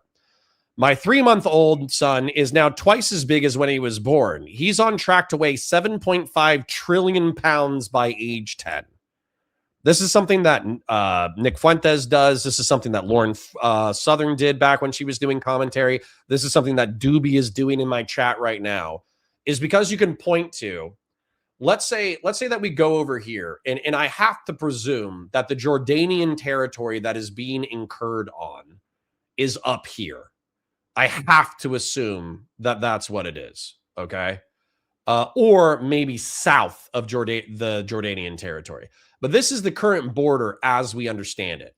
So Dooby should be able to come up with like a pretty easy answer of like, oh yeah, actually factually, what happened here is there's a border dispute in Hamat Gator where some militants in Al-Makhaba got into a gunfight with IDF. So IDF like invaded this Jordanian sovereign territory in order to hold the ground against militants who are operating against this town. And this is technically an invasion of Jordanian sovereign territory. You should be able to tell me that. Alternatively, you should be able to say, oh yeah, down here in the town of Sukim or something, there's the Israel-Jordanian border. Actually, they took the Wadi Araba Park for whatever reason. Okay, you should be able to tell me the specifics. But what I'm asking you, oh, sorry. I'm not even showing you guys the map. So here's the map. So what I was saying is on the northern side of Israel, there could be a border skirmish here, or they could be a border skirmish here. And you should be able to tell me the specifics. But what Dooby is instead saying, which is pissing me off, you're thinking like a brutish neocon. Israel plays a long game like any other intelligent nation. Okay. So let me understand the game plan real quick. So Israel, because all Jews and all Israelis agree on the greater Israel plan, they're not a diverse people with a variety of beliefs, and some of them do not include greater Israel. But because Israel and Jews are a monolith and they all agree on the exact same game plan, what they're going to do is they're going to promote secularism, pornography, and condoms worldwide. So the entire population, except for the state of Israel, has a negative birth rate. Then what they're going to do is they're going to wait until the Egyptians, the Jordanians, and the Saudis are so depopulated that they can't even resist militarily. Then they're going to start a series of settler colonial projects in the city of Amman, in the city in Sinai, in what is it? The Northern Sinai Governorate. They're actually going to make an offer to buy the Sinai from Egypt because there's actually not that many people that live here. So they're going to purchase the Sinai state. But eventually, in 1,000 years, the Jews are going to be occupying the city of New Cairo because they have a positive birth rate and all the Arab Muslims are dead. Or they're so depopulated they don't even care. Or they're so depopulated that Israel is going to militarily invade this area. So I'm asking you, what year? Right? Because Israel already had the Sinai. They already occupied this. They already owned this territory. They gave it back to Egypt because they weren't capable of defending it. They've probably already taken Jordanian territory in previous wars. They've probably already taken Syrian territory as a result of the weakness of the Syrian central government and the militants who are launching rockets and getting into gunfights with Israelis. So when does the invasion of Lebanon begin? When does the invasion of Syria begin? When does the invasion of Jordan begin? Because if you think this, you should be able to come up with a number. You should be like, oh yeah, like based off of current demographic trends, I think that Egypt and Saudi Arabia and Western Iraq are going to be depopulated sufficiently that Israel could start a ground invasion of these territories within the year 2500 or 3000 or 2900. You should be able to come up with a number out of your ass and just say, based off of my guts, I think that this is going to happen. But the reason why I think that you're not coming up with a number, the reason why you're not giving me a specific date is because it's geopolitical nonsense. It's nonsense.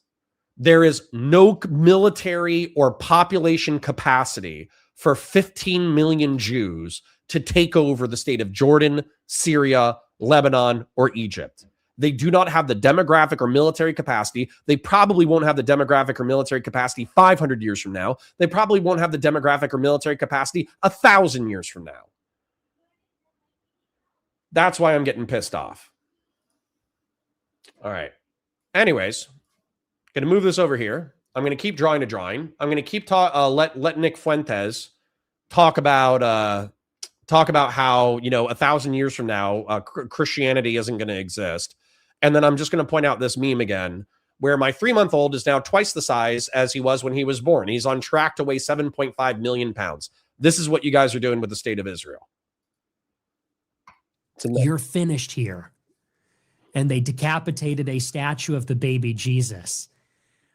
And it's hard not to feel like that isn't true.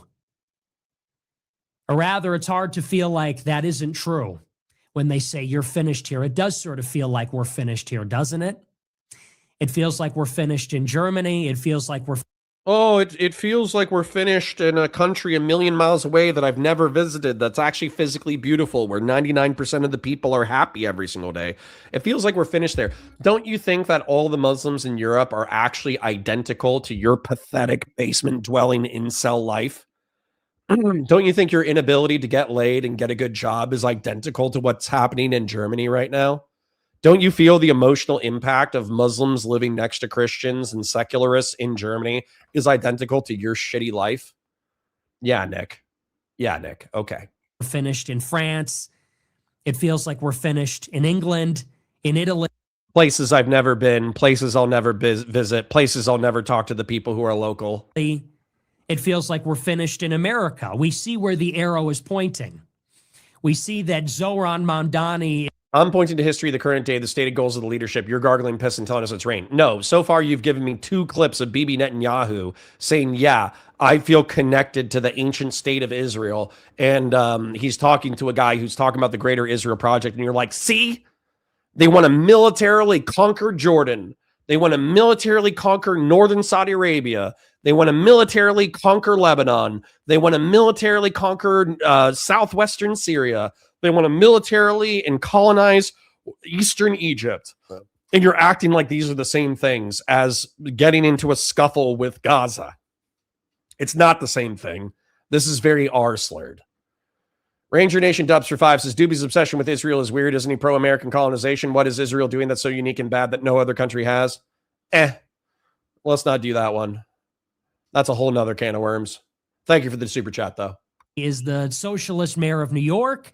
Vivek Ramaswamy is going to be the governor of Ohio. Usha Vance is going to be the first lady. In Texas, it's a tug of war between Indians taking over the rich new construction subdivisions in Frisco and the Muslims building their new subdivision in Dallas, where they're going to have a super mosque in the center of it.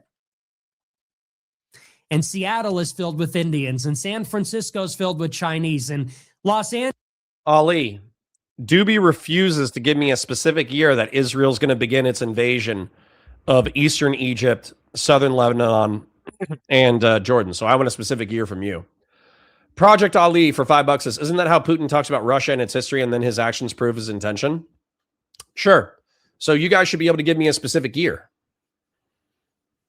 What you think Bibi Netanyahu is lying? Lying about what? He said he has a connection to the historical Israel. Give me a year. None of you pussies are giving me a year. It's actually frustrating as hell. Why can't you guys just write 2,500? Why can't you write 2,600? Why can't you write 2,700, 2,900, 3,100? Just give me a year. Give me a ballpark year that you said 20 to 25 years, depending on how support is after Gaza. 20 to 25 years for what? You think in 25 years, they're going to be invading Western Jordan? Well, I appreciate you at least giving me a year. Dooby says next year. Yeah, the year's 6-7. I hate you. I hate you so much. Bruh, you guys could have said 2067 so many times. Oh, I hate you guys. All right. Let's keep going. Angeles is filled with Mexicans and Venezuelans. Ugh. And it feels like we're finished. We're done. The country of the last 100 years is going to apparently die before the conclusion of this century, before the conclusion of this 100 years. And I'll tell you the nature of this. It has to do with our identity. It has to do with our religion, and it has to do with our race. What it is to be American is to be European and to be Christian. That is what it is actually to be an American. And the day that America ceases to be mostly or meaningfully European and Christian, it's no longer going to feel like America. When the country is divided up between minorities, blacks, African immigrants, Asians, Indians, Chinese, Hispanics, Muslims, is it going to meaningfully feel like America, or even any country at all for that matter? Will it feel like a country at all? When you're riding on the public transit, when you're at the office, when you're at school, when you're watching these movies, with all the diversity, will it even feel like we have a country at all? Forget about whether it is America. Will it even be a coherent whole? It feels like the answer is no. And it feels like we're finished. We're done. And if the country is its people, and it is, the United States of America doesn't exist outside of the Americans, outside of the actual flesh and blood people like George Washington or Henry Ford or Charles Lindbergh or Thomas Jefferson or Abraham Lincoln or Frank. Dude, what a pussy, man. And pusillanimous, all right? Cowardly, craven. What a cowardly and craven perspective, dude. How many people have said it's so over and they were totally wrong? When the Western Roman Empire fell, was it over? When the Eastern Roman Empire fell, was it over? When the entire world wars killed millions of people, was it over? When the Native Americans started getting their shit kicked in and European colonials colonized this land, was it over? When the category of what those Europeans were shifted from Anglos to Germans, Celts, Scots, and Italians, was it over? It's so stupid. It's so weak. I hope like Nick's bloodline is in whatever purgatorial hell that they're in, and they're just like looking at him and they're like, how are you so weak? How are you so weak? You're living in the middle class in the greatest commercial and military empire that's ever existed. You're living in the center of New Rome at its peak. And now you're worried that there's too many Eastern Europeans around you. Because bear in mind, that's what the Romans did. The Roman Empire, before like Cicero and Cato predicted the fall of the Western Roman Empire, they were like 300 years too early. And part of the reason why they were wrong is because Eastern European generals and consuls were still commanding the armies that were keeping back the barbarian horde, while the Italians were saying, it's so over. Like, it's so cringe, and it's so, like, antithetical to the human spirit. It's so gross and lame.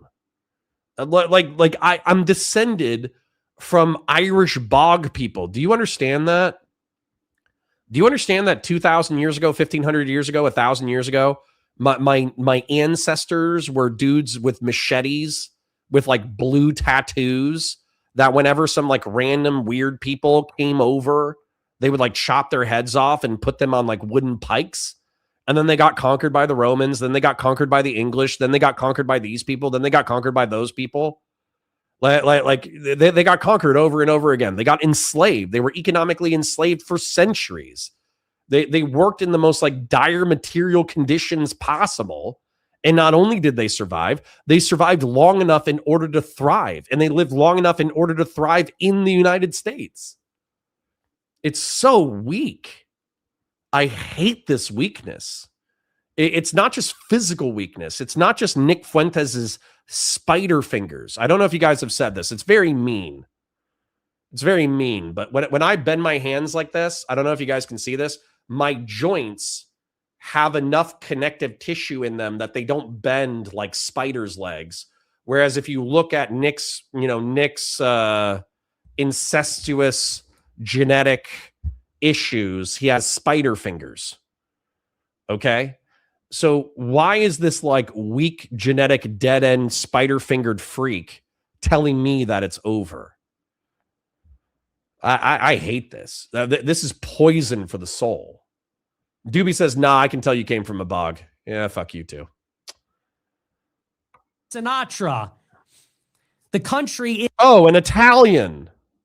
A woke Italian from 100 years ago is based. Is the flesh and blood people. If those people and their way of life specifically. Bad analysis. What's the Reconquista when dudes have AI girlfriends, the pod, and the drugs? Don't get an AI girlfriend. Don't get in the pod. Don't do drugs. How hard is that, bad analysis? Their mannerisms, their customs, their holidays, their beliefs, their culture, their value, even the way they look, the way they act. If those people are going away, if they're going extinct, then the country is going extinct too. And of course, people will still live here. The landmass isn't going anywhere. The government isn't going anywhere. There'll still be human habitation here, but it won't actually be the same place. And do you know how much I hate this? I kind of went on like a sci-fi rant with Pisco the other day.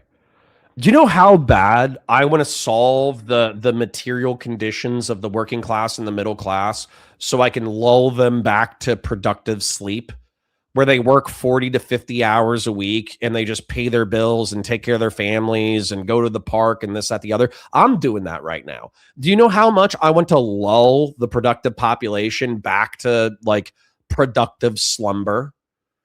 Okay. And just don't do it, bro. It's over. We can't do that with normal weed and gaming now. Bad analysis. Go the fuck outside, bro. Go outside. The Groiper PFP guy who can't stop playing video games and jerking off and smoking weed. Number one, stop smoking weed. Number two, put down the controller. Number three, stop listening to doomer content. Number four, walk outside. Okay, you could be living in the worst apartment complex on the worst side of town, and it's probably still a beautiful day outside. There are probably people going to local stores and shopping and having fun and buy. You don't even need to spend that much money, okay? You're probably around. Let's assume that you're in like the shittiest apartment on the shittiest side of town, okay? Stop, put the controller down, walk to your local 7-Eleven, buy a packet of peanut butter M&Ms and a ginger ale, okay? And go sit on a park bench and let the wind kiss your face and eat the peanut butter M&Ms and drink the ginger ale, okay? You will feel so much better after walking and eating candy and sitting on a park bench and letting nature kiss your face than you will sitting in my chat bitching about how it's so over. Fucking crazy. You are wasting your life in an apocalyptic death cult. It's sad to me. It's infuriating, but it's sad. Dooby for 10 says, "No, I can tell you came from a bog." We're about to hit the second goal, by the way. Ranger Nation with the 5. Nick, a man who doesn't go outside trying to tell people that America is gross. Go outside. Now. Now. You can keep listening to the stream on your headphones. Go outside. Go get some peanut butter M&Ms. Go get a ginger ale. Sit on a park bench and eat it and stare out into the world.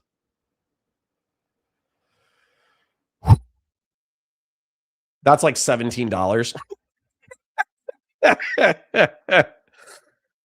It is like $6. I'll admit it. A packet of M&Ms is like $2.29, and a 20-ounce bottle of soda is $2 as well. So it's like $5, and with taxes it's like $6. But go spend $6 on yourself, okay? It'll be all right. It'll be all right. See, Justin's outside. Justin's outside. Justin says, I'm outside and the snow looks cute. Thank you, Justin. All right. Go outside the barn, take a drink, graze a little bit, but don't think about your impending slaughter. You're such a pussy, Toijado. Stop being a pussy. $6 in this economy. All right, we got to get back into the content, and I got to keep drawing. Ranger Nation for 10. Thank you for letting us hit the goal. Real serious with the 100 ARS. Thank you for helping us hit the goal. Not to do the whole privileged Americans things, but some of you guys really have a ton of things you don't appreciate or that you should fight to recover. But bro, go to Yosemite. It's so gorgeous. I'm with you. Ranger Nation says, I take the train, white, black, Hispanic, white, black, Americans. We're all Americans. We don't hate each other. We have a trinket for every holiday at the door. It's my job. That's America. True. All right, let me reset the goal one more time. We're still going for another hour easily. Start another goal. All right, hold on. Let's let Nick Fuentes doomer pill us a little bit more while I continue to draw the geopolitical greater Israel thing. All right, anyways, let's do it. And you see that everywhere you go, everywhere you look, in every way. You see it when you're driving in traffic. You see it when you go to work, when you send your kids to school. It just... Justin says it's about having standards. We don't want to live in squalor. Then clean up your house. What do you want? Dude, go get some bleach right now. Go get some bleach. Go get some general cleaner. Go get some paper towels and go wipe down your counters. Wipe down your counters. Dust the top of your refrigerator. Wipe down your windowsills. Why are you talking to me about living in squalor? Outdoor stream when? I need to figure out the tech in order to do that. We should do outdoor streams. Isn't the same country anymore. And there's something incredibly dispiriting and sad and depressing about that. And people say, why am I popular? It's because it feels like I'm one of the only people that's fighting back against this. Bullshit. I'm one of the only people that has freed myself from the mental shackles, because that's all it is.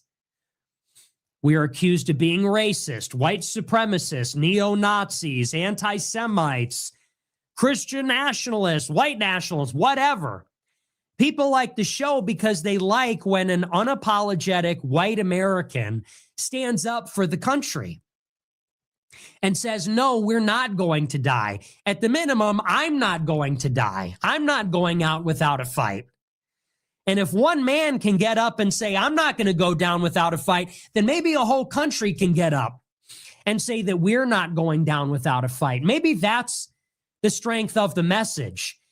And that is really the future conflict. This is what I predict for 2026. They're going to try to gaslight us into thinking that all of our concerns are bound up in the economics. True. I do think economics would solve a lot of this, but I do understand that it's not purely economic. And I think a lot of lefties, as a matter of fact, Pisco tried to say that the other day. He tried to say like, oh, well, how much of this is economics? And it's like, yeah, like a healthy chunk. Obviously, people being able to afford a decent life is going to affect the way that they perceive reality. But some of this is like ethno-religious tribal bullshit. And you're gonna have to figure out how to fix these things. So the reason why I drew what I drew, which should be on your screen right now, is that this is the modern state of Israel. It does not include the West Bank. I think I accidentally drew Israel containing Gaza, but let's be real. They militarily control Gaza and they don't have any plans to rebuild it. So I think they're just hoping that the Gazans move away eventually just because they're tired of living in rubble, and then they'll annex it. So my prediction, by the way, if you actually wanted me to make a prediction, my prediction is that Israel will eventually occupy the West Bank. They eventually will annex it. They'll keep the Palestinian Muslims who are in there as second-class citizens or not citizens at all, and then they'll annex that and they'll keep this territory. I was asking you guys for a year that I think that this would happen, I think it's entirely possible that if Israel is tolerated in annexing Gaza, then by the year 2100, this would be my prediction. My prediction would be that this is what the state of Israel is. What I'm saying is absurd to me is the fact that, as a matter of fact, I'll change it. This is what I think will happen by 2100. I think that Israel will occupy the West Bank, that Arab Palestinian Muslims or Palestinian Muslims will be second-class citizens, or they won't be citizens at all, that they will be pushed out through cultural hostility, economic hostility, and social hostility. Some of them will stay, but they'll end up being a minority within the state of Israel. And this is the state that I would expect to exist 1,000 years from now, because I think that not enough Israelis believe in the greater Israel project. I don't think they have the demographic numbers. I don't think they have the military numbers. I don't think they have the colonial numbers to take this over. This is actually where I think the state of Israel ends, is annexing the West Bank and Gaza, and that's about it. What you guys are saying, though, is that Bibi Netanyahu and his right-wing psychopaths plan on annexing this additional territory, and I'm saying they don't have the military or population capacity to do so. I would so much rather, this did happen in the Pisco conversation, I would so much rather be planning on how do we get the working class and middle class to sufficient material conditions that they feel like they're living a good life, but they're still economically productive. How do we get robots, Boston Dynamics robots, and Starship into the belt so we can start dragging asteroids to Mars for processing, and so we can start mining oceans of lithium and iron and copper and nickel and deuterium and hydrogen and this, that, the other. Okay. And how do we use those resources not only in order to colonize the solar system so it feels like we have a military, economic, commercial, exploratory dominance of our solar system, but then how do we think about slingshotting ourselves as a species outside of our own solar system? I would love to spend I would love to be alive to see us doing that. I would love to spend the next 1,000 years on that project. But it seems like, because of people like Nick Fuentes, because of people like some people in my chat, we have to have this babysitting of, not only do we have to babysit poorly behaved subcultures of criminals or female genital mutilation or religious zealotry or violence. Not only do we have to babysit all the bad ideas that are in that, we have to babysit the counter reaction to all these negative subcultures in the Western world, which is effectively the equivalent of Nick Fuentes and hundreds of thousands of young men throwing a hissy fit. And so instead of thinking, I know unobtainium, I would love me some unobtainium right now, but about to unobtainium a gun. So to my face, okay, cancel that. So, so the point is, like, I do this because it's entertaining. Okay. I do this because Nick's a smart guy. He's charismatic. He's interesting. He's funny. I like watching the Game of Thrones game between Destiny and Hassan Piker and Nick Fuentes and Alex Jones. I like the game. I think it's funny. I think it's interesting. I think it's a cool way to occupy myself while waiting to die. But there's better shit we could be doing, right? Nick Fuentes is smart. belay that. True. Okay, I'm going to fast forward 5 or 10 minutes because I'm not going to lie. The whinging is annoying to me. So I want to see what Nick is the equivalent of an apocalyptic Baptist fire and brimstone preacher. I hope the audience members who are watching my coverage of this, I hope you realize that he is the equivalent of a doomsday preacher. To corral them back into slavery incorporated with some kind of Groyper veneer. That's going to be the playbook. You can take that to the bank. They're already playing it. They've already been playing it. And that was the 1-2 punch of Tucker and Piers Morgan. Bring me onto the show, making of a murderer. Let's get a glimpse into the twisted mind of Nick Fuentes and show everybody how evil he is and how anyone could follow him. Then bring him on Piers Morgan to reveal the real Nick Fuentes that loves Hitler and this, that, and the other. That's the MO. I would add one final thing, and then we'll move on. Here's the biggest play. In the end, where all of this is headed is J.D. Vance for president in 2028. Here we go. That is the lead, which they have buried. As quickly as they got J.D. Vance in the vice presidency nomination last year, they want to get him in the Oval Office in 2028. Correct. And by the way, this is coming from, J.D. Vance knows how to play VAGA. J.D. Vance does have some economic protectionist instincts. He actually seems to unironically like tariffs, and he does seem to have a national conservative platform. But J.D. Vance is also a tool of Silicon Valley, Peter Thiel, Elon Musk, transhuman, post-human techno-feudalists. So, Beef Supreme says Connor is totally voting for Vance in 28. Well, it depends on whether or not he wants to conquer the solar system. If he wants to conquer the solar system, yeah, if Gavin Newsom is like, hey, there is nothing more important than transing your kids. We all have to trans our kids immediately. Here's some bathtub estrogen, right? And then if JD Vance is like, I saw a Counterpoint stream. I thought it was the greatest thing I've ever seen in my entire life. And I am going to stabilize the economy so the working class and middle class of America feels like they have a stake in the American empire. And I am going to start the research and development necessary in order to conquer the solar system. Then you're right. I'll vote for JD Vance. They want to make him the president. Why? Who knows? But there are powerful forces. Oh, 100%. Beef Supreme says, so if Gavin Newsom says, I'm going to send, you don't need to send people to Alpha Centauri. You can just send Boston Dynamics robots. But if Gavin Newsom says, I'm going to stabilize the economy so the working class and middle class Americans feel like they have a stake in the American empire, and we're going to send Boston Dynamics robots to Alpha Centauri, yeah, I'm voting Gavin Newsom, 100%.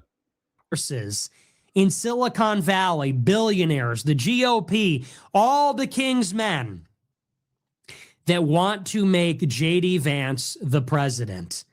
And I have identified myself very early on as an opponent of JD Vance. And for that, they want to bury me. Bro. For that, they want to kill me. Because I'm telling a lot of young men that Vance is going to need in the election, I'm telling a lot of young men, do not trust this guy. Because this guy is a creep. We don't know who he is. We don't know what his real name is. We don't know what his real job is. We don't know who he owes, who blackmailed him, who he works for. We just don't know anything about this guy. And it's weird. It's weird. Ben Sunil says, what if Vance promises that, but then he ends up cutting NASA funding? Then you'll be able to, I routinely post the fell for it again meme against a bunch of like MAGA people where I'm like, I can't believe you believe Trump when Trump said this thing. And then Trump does something that's incredibly damaging to the American public. And then I just post the you fell for it again meme. If Vance comes out for space colonization and stabilizing the American economy, but then I vote for him and then he uno reversos and he destroys the American economy and he doesn't do anything in reference to space colonization, then you can post the you fell for it again meme on my Twitter profile. Weird. He's weird. His family's weird. It's weird that they're all. This is like getting kicked in my grill sack. What if Vance wants to trans everyone and Gavin Newsom wants to conquer the galaxy? Yeah, then of course I'm voting for Gavin Newsom. Promoting him. Something is not right here. And that much is obvious. Okay, Sacred Snow says, didn't expect Nick to have a better take than Vance on Connor. Dude, I've said everything that Nick is saying. I've said it all. I've said that Vance is a Silicon Valley plant. He's in the pocket of techno-feudalists. He's a crypto-fascist. He doesn't have any real beliefs. I've already said all that stuff. It's boring to say. It's not as fun. Obvious. Everybody with eyes can see that something is off about that. And that's the biggest thing. And I believe it when I say this, that if I were going out on the show every night and saying, let's all be good team players and let's all vote for JD Vance in 28, they would tolerate me. Trust me when I tell you that if I were going out every day on the show and saying, let's all be good little Republicans and let's dutifully vote for JD Vance, you know they would tolerate me. They would tolerate my antics. They would tolerate my extremism. They would tolerate all of it. Probably. Real Serious says, Connor, what if Gavin said you can travel the galaxy, but only if you're trans? Would you take it? I'd have to think about it, bro. They would bring me in under their wing as a junior partner. They would pat me on the head. They would give me opportunities if I was willing to play ball, if I was willing to horse trade, if I was willing to say, vote for JD. Everybody, we got to be all in. But they are clearing the runway. They have created a media ecosystem using comedians, using podcasts, using conventions, using things like Turning Point. They have created a runway, and they have cleared the runway for Vance to be unopposed in 28, to raise $1 billion, and then to be the next president, to inherit all the machinery that Trump created, all this stuff that Trump has done with the executive branch, all the rules Trump has broken. They want JD Vance to inherit that. You want to know why? It's the same reason Elon Musk was brought into this administration. Elon Musk brought in Doge in the beginning of the year. They cut no. Hey, Dooby, can you send me the moral video? I'm probably going to let Nick put a nice little bow tie on this, and then I'm going to watch the morality video. No waste, fraud, or abuse. They didn't cut any spending. But you know what they did do? Elon Musk made all the hiring. I mean, they gutted USAID and PEPFAR, but go off, King. Decisions in the Pentagon. Elon Musk and the Silicon Valley people, they made all the decisions about hiring and firing in the Department of War. Why does that matter? Because the Department of War is going to determine who gets the military contracts when the military embraces AI, when the military embraces unmanned aircraft, boats, vehicles. Sorry, somehow my Chrome full screened, and I clicked. Yeah. That's the one that I clicked on. Matter of fact, let me just go ahead and wrap it. I'll wrap it, and then I'll move into the morality thing.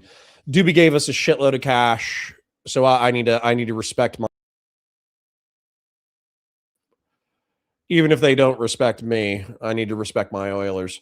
So, like the stream, share it with your friends, engage with chat, super chats if you got them, memberships if you got them. You guys blew through 3 goals today. We have 35 donations. I did set a new goal for 2 hours, but honestly, everybody's been super generous. It's been a super generous year. I parasocially love you, and thank you for the support. Let me go ahead and put a nice little bow on that. No, he just sent it to me. Dooby just sent me the link via Discord. So let me put a nice little bow on that. Nick is funny. Okay. Nick is funny. Nick is charismatic. I think he's megalomaniacal. I think he's egotistical. I think he's a little bit crazy, but realistically, there's a reason why he's successful. And it's because he's charismatic and it's because he's funny. I think that him characterizing the fact that he got the Iran war correct for the plan of Greater Israel is crazy. I also think the fact that Dooby and other people in my chat are like, oh yeah, they're 100% doing Greater Israel. It's going to happen. You're an idiot if you don't think that Greater Israel is the thing. And then we actually look at the population numbers, the military capacity, the colonial capacity, all that kind of stuff. And they just don't have it. They just don't have it. Like maybe they could do it in 2500, maybe they could do it in the year 3000, but with an increasing secularizing population, I don't think it's possible. Okay. And so my prediction is by the year 2100, Israel will, relatively speaking, be at peace with Lebanon, Syria, Jordan, Saudi Arabia, and Egypt. And it will probably have annexed the West Bank and Gaza. That's my prediction by 2100. Whereas what these hyper Israel critics are saying is that no. They have territorial ambitions that are from the eastern Nile to the western Euphrates. JL still on this. My brain is fucking melting. Then go watch something else, bro. Go watch Cocomelon. Okay, go watch Cocomelon. It'll be better for you. So, anyways, so I think by 2100 that'll be what happens. So when it comes to the critics of Israel, the critics of Zionism, et cetera, I think that they claim all of this wild, crazy shit in order to get people like Bad Analysis freaked out about the international like Jewish conspiracy and how it's manipulating the goyim to use condoms and to look at porn so they don't have kids. So the Jews are the only people who inherit the earth. And yet, I don't think that's going to manifest. I think that we're probably going to stabilize as a population. I think that a moderate amount of degrowth is going to be good for the environment. I think that human beings, the pronatalist human beings, will have kids. I think the antinatalist human beings will eliminate themselves from the gene pool. I think we're going to find an economic stabilization for how human beings can operate in the working class and the middle class. And I think that we are going to figure out technology in such a way that it makes the world like a decent place to live. And I think this panic is ahistorical. I think we have a whole bunch of panic in reference to shit, whereas generations before us had way worse shit to deal with. And I think that Nick is pusillanimous. So I'll put that there. Do you think Netanyahu co-signed the Greater Israel shit to push people like Nick Fuentes? Bro, give me a clip. Give me a clip, please. Dooby, give me a specific clip where Bibi Netanyahu is like, yeah, I definitely want to control the Eastern Nile and the Western Euphrates. We're absolutely going to invade Lebanon and Jordan. I love northern Saudi Arabia. I vacation there with all my family all the time. Like, give me the clip, bro. Give me the clip. Please. Justin says, I like getting zogged. True. Your position seems to have changed in Israel in the last few months. Is there anything specific that influenced this? No, I don't think my position on Israel has changed at all. I like Israel just fine. I just think that if you look at the fact that they have this 20-point peace plan in reference to Gaza that involves rebuilding Gaza and they're not doing it, there's a reason why they're not doing it. So, yeah. So I think they'll militarily or culturally control the West Bank and Gaza by the end of the century. So, I mean, you could tell me if there's something specific that you think that I changed, Kay, feel free to tell me. But this is, I don't know, pretty much where I'm at. Well, QC John says, we're joking for the most part, but holy fuck, Connor should not be this lazy. Not be this lazy in reference to what? What are you talking about? What are you talking shit about for? What are you talking about shit? We're joking for the most part, but holy fuck, Connor should not be this lazy. What am I being lazy about? Also, I could point out, but I thought that Bo went to prison for human smuggling, which a bunch of leftists found out about, and then he dipped. Oh, yeah, Bo. Bo with the fifth column. What are you accusing me of laziness for? You always accuse me of laziness. How am I being lazy right now? What are you talking about? You're hurting my feelings. Beef Supreme says, the summer me and my wife are doing a week at a nude resort. Can't wait. Based. You seem to have moved on from viewing Zionism as the right for Jews to have a state to something more tepid. What? But Hamas hasn't followed through on their end? No, I think Jews have a right to a state. You don't post when you debate at night. Oh my God, that's not laziness. If I'm doing work without reward, how is that lazy? All right, anyways, let's watch Dooby's. Let me save this. Greater Israel Dooby versus Connor. We'll save that. Let's pull up Dooby's moral video. That's how we'll ring in the new year. Obviously, I appreciate all the Oilers. Thank you. Christian Valeris, Grassroots Hegemon, Numinax, Weld QC John, Jen Winkler, K, Fell Runner, I'm trying to think of who else. Let me thank all the people who actually super chatted. How about that? How about instead of just guessing at random people's names who have super chatted in the past, how about I actually name them? Anonymous Chatter, Old School, Fast and Bulbous, Doubles Again, lots of Doobies, Politics JK, Anonymous Chatter again, Old School, Real Serious, Harmonic Fox, aka Batu Sai. Thank you for the 10 gifted, by the way, aka Batu Sai. That was very generous. Thank you to Dooby for like the dozens of chips. Thank you for the 10s and the 20s and the 10s. Harmonic Fox again. Ranger Nation dubs with a couple. Ali with the 5. Ranger Nation dubs again. Real Serious again. And Dooby again. We got 36 super chats over the course of a few hours. Thank you, kings and queens. Christian Blair says, when do you find out you plan to debate the Christian Nationalist Crusaders? Because if it's last minute, you should find out. I apologize, but I have a feeling it isn't last minute. No, it's not.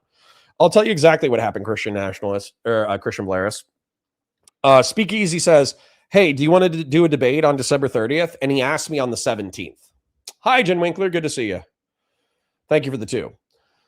But he said, December 17th, he says, hey, do you want to debate on December 30th? And I say, yeah, that's 2 weeks out. It's before the new year. I'll probably be recovered from Christmas by then. That sounds fine. Sign me up.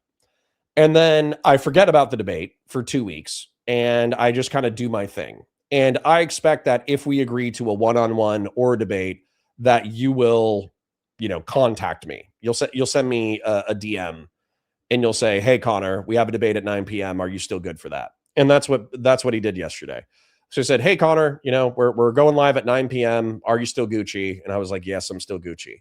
Even though I wasn't Gucci at all. I did not want to do it. I wanted to go to sleep. That's what I wanted to do. So I show up, I do the debate. And then some people throw me some money and sometimes it's good. And sometimes people don't throw me money and it's not as good content. And it is what it is. But I like participating in the debate space because I think it's good for people to cross-pollinate across many audiences. So yeah. You need to pay the wife to manage your calendar, bro. No. I think I'm just gonna let Christian Vlaris bully me repeatedly until I eventually do the right thing and manage a Google Calendar. I think that's what we're gonna do. But anyways, Dooby gave us a ton of money over the past couple of months. He wanted us to watch this movie, this short YouTube video about human morality and whether or not we're intrinsically good or evil. I have a feeling that I'm probably going to end up agreeing with it because I was in the Marine Corps. So we'll see. So like the stream, share it with your friends, engage with chat, super chats. If you got them, memberships, if you got them, I personally love you. Thank you for being here. Happy New Year. What happened to Prime Guy? He's still doing his thing. I told him to reach out to me about once a month in order to do a debate.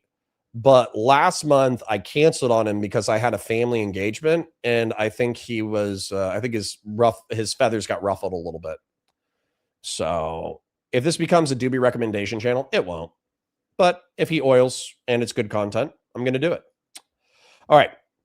Hi, guys. Welcome to Counterpoints. My name is Connor. I'm a science fiction, politics, and philosophy nerd, a Marine Corps and law enforcement veteran. I would argue a real Republican. I am taking a look at a movie or YouTube video about morality that actually argues that human beings are only as good as they can be.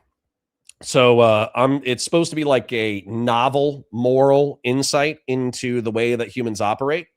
I'm curious about it. Let's take a look. It's a very radical conclusion. And the problem is, it's very hard to see what's wrong with the argument. The argument seems like a good one. And it has seemed that way to everyone who read this paper since 1972. Today, we're talking about an absolutely revolutionary paper published by a philosopher named Peter Singer in 1972. The name of the paper is Famine, Affluence, and Morality. And the basic idea is that the moral stance that you have, your attitude towards your moral obligations, and the things that you may or may not do in your life, and the attitude that all of your friends and all of your relatives have, the general moral outlook that everyone around you has, is deeply and profoundly wrong. And the crazy thing about this paper is that on the surface at least, it's very persuasive. Singer seems to be right. It seems to be, once you go through the argument that he lays out, it seems to be that we need to completely rework our entire society. And more. I'm making a prediction. I have not watched this before. Okay. But I want to share with you a part of my Marine Corps experience, and this could be totally off. But yeah, he's a little slow. I'll bump him up a little bit, Paul. I agree with you. But the argument is that, or at least the way that I feel, is that civilization is a veneer. Okay, it is at the upper echelons of our thoughts, and the way that civilization operates is everybody has hopefully enough food to eat and enough social consequence in order to behave properly. And so as a result, yes, this is the Dooby recommended video. So everybody behaves properly because they know that there's consequences if they behave poorly, and they also have enough food in order to maintain their sanity. But the second that you take away food, the second that you threaten somebody's life, the second that you put on these existential natural pressures, people abandon morality if it means that abandoning morality will ensure their survival. And so when I see famine, affluence, and morality, what I typically think of is in the Marine Corps, they put you on a caloric restriction. They put you on a certain amount of hours of sleep. They put you in conditions in which it feels like your life is being threatened. And then they also tell you that your survival is reliant on strictly following a code of conduct that they believe is good for warfare. Okay. And so what'll happen, I mean, it's actually brainwashing. It's unironically brainwashing. And so I got brainwashed, but I'm a smart guy. So I understood that I was being brainwashed during my brainwashing. And so when it comes to famine, like I said, you'll abandon morality. When it comes to affluence oftentimes will correlate with morality. And so I'm wondering where it's going to go. But yeah, it's basically the Joker speech. Yeah, it's basically the Joker speech, but that doesn't mean that Joker wasn't wrong. Matt was wrong. As a matter of fact, if you go back to the Joker movie, where the guy hands over the bomb to the criminal and the criminal throws the bomb trigger out of the window, in the real world, I think there's like a 99% chance that the criminal would have actually detonated the other ship. Like there's this we aspire to have this like higher morality, and we value the people who live that higher morality in spite of difficult circumstance. But 9 times out of 10, people are going to do the thing that dictates their survival. Anyways, let's see what he has to say. Specifically, forget about. All right, Justin asked how much to watch a video. I mean, if it's a good video, I don't care. Give me $5, give me $10. I'll watch whatever, as long as it's good and it's relevant. Society for a minute. You need to completely rework your life if your life is going to be a moral one. And sort of what makes the paper so radical is that I can say all of these things, that the thesis of the paper is that you need to completely rework your life without knowing anything about you. I know virtually nothing about your life and your moral outlook and your values and the kinds of things that you do on a day-to-day basis. I can basically make some assumptions about my audience, general assumptions. You live in a broadly capitalistic society, let's assume. There are government regulations and that sort of thing. And you live sometime in the beginning-ish of the 21st century. That's basically enough. If that's true of you, then Singer thinks that your whole life needs to be reworked if you're going to live in a morally acceptable way. Okay, if we're going to understand this argument, then we need one distinction to start out. This is a technical distinction, but there's really only one technical term. Here you go. We're talking about the distinction between the supererogatory and the obligatory. Did Vosh watch this video? Vosh must have watched this video. Imagine this. You're getting together with a group of friends or coworkers or something like that, and you decide, you know what, this is a pretty early gathering. It's a pretty early meeting. And so wouldn't it be nice if I went and got everyone some coffee and danishes? Because some people are going to be rushing out of their house and they're not going to have time to eat breakfast. And so when everyone shows up, surprise, surprise, there is some coffee and donuts and treats or whatever that you brought for everyone and you paid for. And you're just giving it to them. And you say, hey guys, I brought these for you. I want you to have them. That act, that action is supererogatory. It's extra. It's super.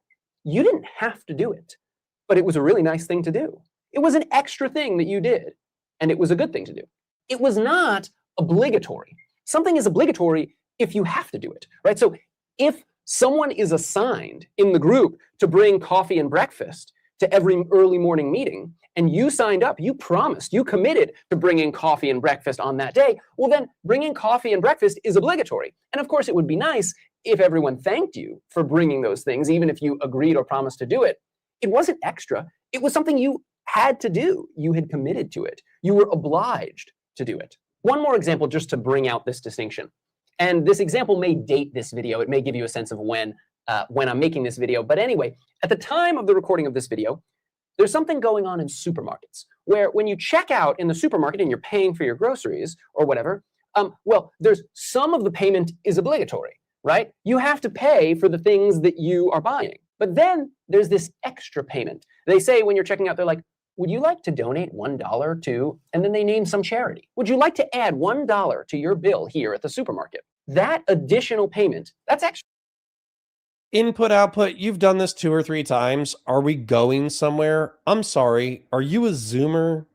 Do you have ADHD? Do as a matter of fact, how about I do this for you, input, output? What's that what's that speedrunner thing? What's the game that all the Zoomer watch?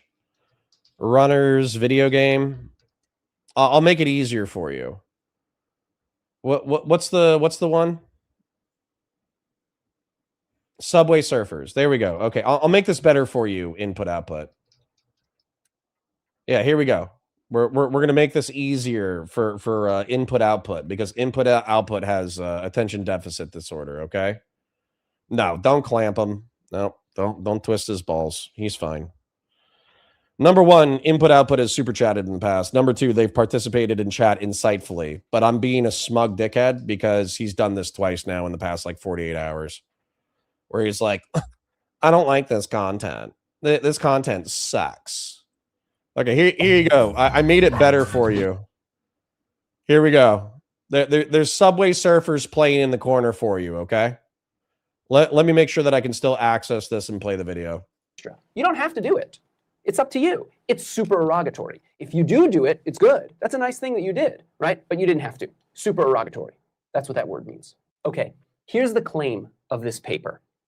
The claim is that there are these organizations that exist in the world now in 1972, says Singer, right? And these organizations like Oxfam, right, and UNICEF, these are organizations that take money from people who live in relatively wealthy places on the planet, and they take that money and they use it to do amazing things for people who are suffering under things like famines, right? If there's a famine in some place in the world, there's not enough food, and people are literally starving to death. They are dying because they don't have enough food. So someone donates a little bit of money, and these organizations take that money, and a very high percentage of that money with a great deal of efficiency gets transported to this other place on the planet where there's a famine, and literal people's lives are saved. Normally, we, you and I, and all of your relatives and all of your friends, everyone in our society, in our broader society, we think of these sorts of acts, giving charity in this way, giving money to Oxfam or UNICEF or whatever, we think of these things as supererogatory. Giving to charity is supererogatory. It's nice, it's good, but you don't have to do it. If on any given occasion you don't do it, you're not a bad person. It's not like you failed to live up to some obligation that you had. Singer says, no. Justin said, okay, Christian Blair says, can we try Crash Bandicoot next? Yeah, sure. And then what's your PayPal? Justin, I will link my PayPal, but I'm just telling you, we're about to hit 4 hours and it's a holiday and I want to go spend time with the family. So I can't promise you the content today. Okay, so I'll give you a PayPal link today if you want it. I promise I will watch whatever you want me to watch on stream. It'll probably be towards the end of the stream when we're kind of chilling. But I'll send you the PayPal button. But if you want to pay me on the same day that you want me to watch it, then you don't need to pay me today. Oh, it's a 2-minute clip? I could do a 2-minute clip. That's totally fine. I could do a 2-minute clip for sure. All right, hold on. Let me pull up Subway Surfer, or hold on. Let me play the clip and do some. I could do 2 minutes. That's easy. Let me play this and bring up Subway Surfers again. And I know you guys are saying like, oh, your Chrome, your Chrome is lagging. Yeah, no shit. I have to do screen cap things. I have to turn off the performance enhancement thing. YouTube fucks with me. Deal with it. Okay, I'm giving you Subway Surfers. All right, relax. Here's an argument that proves, Singer thinks, that giving to charity, giving extra money to famine relief, if you're affluent, if you have extra money, is something that you must do. You must do it in the same way that you must not murder, or you must catch someone if they're falling and you can just reach out your arms and catch them and save them. You must do it. That's the thesis. Okay, so Singer has an argument for this thesis, an argument for this conclusion, but we're going to get to the argument in 1 minute. First, let's just skip to the end of the paper and see his statement of that conclusion. Here's what he says. Here's what Singer says. Because giving money is regarded as an act of charity, it is not thought that there is anything wrong with not giving. The charitable man, or if we want, because this was written in 1972, we can say the charitable person. The charitable person may be praised, but the person who is not charitable is not condemned. People do not feel in any way ashamed or guilty about spending money on new clothes or a new car instead of giving it to... I mean, I do, but that's because I was raised Christian. Famine relief. Indeed, the alternative does not occur to them. What's the alternative? The alternative is not getting those new clothes and not getting that new car, and instead taking that money that you would have spent on new clothes and just, well, wearing your old clothes and taking that money and giving it to an organization that will help people, that will save people who are dying of famine, right? That possibility, the possibility of not spending money on luxuries, does not occur to most people or to virtually anyone. This way of looking at the matter cannot be justified. This way of looking at the matter is the way that we all look at the matter. That is, we think that giving money to famine relief is supererogatory. It's nice. Okay, Justin, I did link the PayPal. I'll be happy to take a look at your 2-minute clip. The reason why I think this is dumb, and sorry if this guy's total mind is being blown by this philosophical thing. I don't want to give my money to an NGO CEO that earns $500,000 a year. Give the man a fish he eats for a day. Exactly. So you guys are kind of already picking up on it. So we are tribes, okay? And what Peter Singer has done is he's extended well-being and the well-being of all humans. And I think somebody said that he argued for animal welfare as well. He has extended his tribe to include the entirety of the human species. And so therefore, if you buy a Bugatti or if you buy a, I don't know, a Rolex or something like that, you might as well be taking food and money and energy out of the, you know, you're basically killing people by spending your money in stupid and frivolous ways. Okay. But that's because he is extending his tribalist sentiment to the entire, yeah, it's the heat map meme. Exactly. Whereas human beings are typically tribal in that we as individuals care about ourselves oftentimes the most. We care about our family members. Weirdly enough, there's something biological where we typically care about our children more than ourselves if we think we're wired properly, because our children are our legacy. They're the next generation. And especially if you're like older, if you're injured, if you're broken, there can be like a self-sacrificial instinct that kicks in. I for sure have a self-sacrificial instinct where if you told me, hey, Connor, either your son needs to die or you need to die in order for the world to keep spinning, it's me. It's me every time. I don't want to die. I'm not interested in dying, but I would sacrifice myself in order to make sure that my kids continue to survive because they're more important than me, right? Peter Singer has 2 houses. I'm unsurprised. but the whole point is that like that tribal extension of care, you know, that is natural. It's very normal. And so that's where I think that this is kind of like, it's true. When Nicholas Diorio buys a $30,000 Rolex, he could, and by the way, this is why I feel guilty for not being a 100,000aire or not being a millionaire. If I was making 6 or 7 figures, I honestly would probably take a substantial part of my income and I would subsidize dog adoption. Okay. Because I think that there are tons of animals. I think it's actually millions, maybe tens of millions of good animals that are good pets that are destroyed every year. And the amount of animals, because I view dogs as like incredibly emotionally complex beings who inherently make the world a better place. I think that I would subsidize dogs getting adopted as much as possible. It's something that I've cared about my entire life. And so, yeah, so I almost feel guilty for not being rich enough in order to take on that responsibility, even though it's supererogatory, allegedly supererogatory. Dooby says, yeah, Connor has fallen into the exact hole I thought he would. Well, there you go. So, yeah, and Fast and Bulbous says dogs from the city get dumped on me all the time. I've taken in a few. Yeah. So you do what you can when you can, right? That's the main thing. But I'm also not going to condemn the entire system of like Western capitalism, because technically we could save the entire species of human beings. Or technically, if every single human was maximally productive and took all of their productive energy and put it into exclusively benign things, then it would be a better planet. I don't think we as humans are capable of that. But anyways, let's take a look. It's an extra thing. That cannot be justified. The only thing, according to Singer, that can be justified, and we're going to get to the argument for this conclusion, the only thing that can be justified is the way of thinking where you think that giving to famine relief instead of buying new clothes or a new car or whatever, giving to famine relief is obligatory. That's the only way of thinking that can be justified. The upshot or the punchline is this. If you don't give to famine relief, Singer thinks, you've done something wrong. You've done something evil, bad.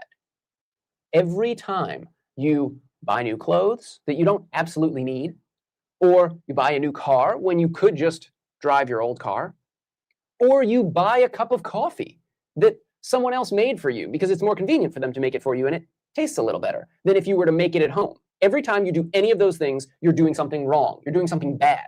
We don't think this way. No one in our society, not in 1972, and even though this is a super famous paper, you've maybe never heard of it, and so it didn't seep into the whole society. Even now, right? People don't think that buying new clothes or buying a cup of coffee from a coffee shop is a bad thing to do, an evil thing to do, a wrong thing to do. But Singer thinks that it is. And here's his argument for that conclusion. Okay, here's the argument. Singer doesn't lay out the argument like this with 4 premises and 1 conclusion or anything. I'm pulling these out of the paper, but this is indeed the argument. Here's how it goes. Let's take it one step at a time. 1, if it is in our power to prevent something very bad from happening without thereby sacrificing anything of moral significance, then we must morally do it. That is, prevent that very bad thing from happening. Okay, that's premise 1. I'll just give you a hint. This is going to be the most controversial claim, right? It's a very general claim. It's talking about, very bad things. It's got this big category of very bad things, and then it's got this other category of things with, things that you might sacrifice that are not of moral significance. That's another big category. It's a big grand claim about what you must do morally, and it's a very general claim. So 1 is going to be the most controversial claim in this argument. So we'll come back to this.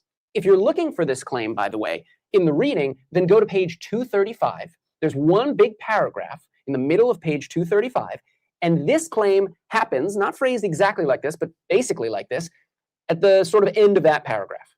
Anyway, let's keep going. Step 2.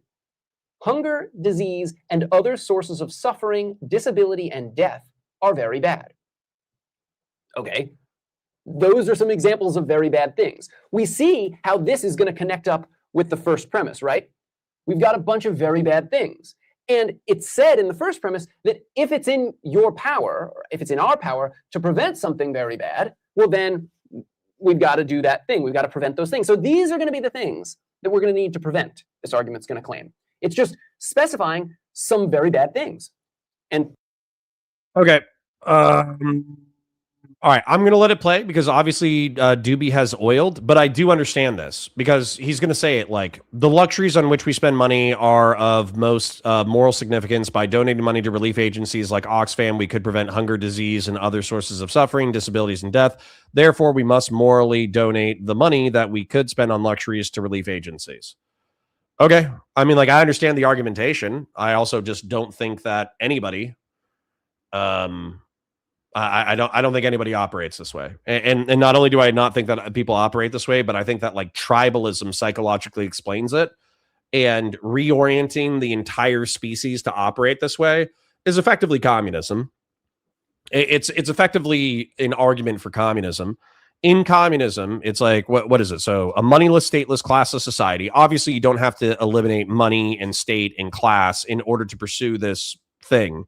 But the Marxist phrase, from each according to his ability to each according to their needs, is actually like morally rooted in this argument, which is that from each according to his ability. So if you have the ability to be productive, you should be productive and you should get rewarded for your work, right? And then to each according to his needs, well, society should prioritize the needs of people. It should alleviate suffering.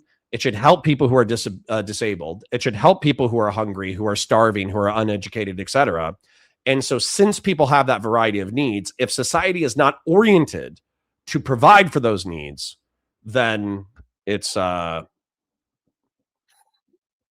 failing. Dooby says, if a child were starving to death in front of you, do you think anyone would accept they're not in my tribe as an excuse to let them die? No. But of course, like proximity oftentimes has like a moral weight on this, right? So if there's a dying dog or a dying child in my front yard, then of course it's moral for me to take action.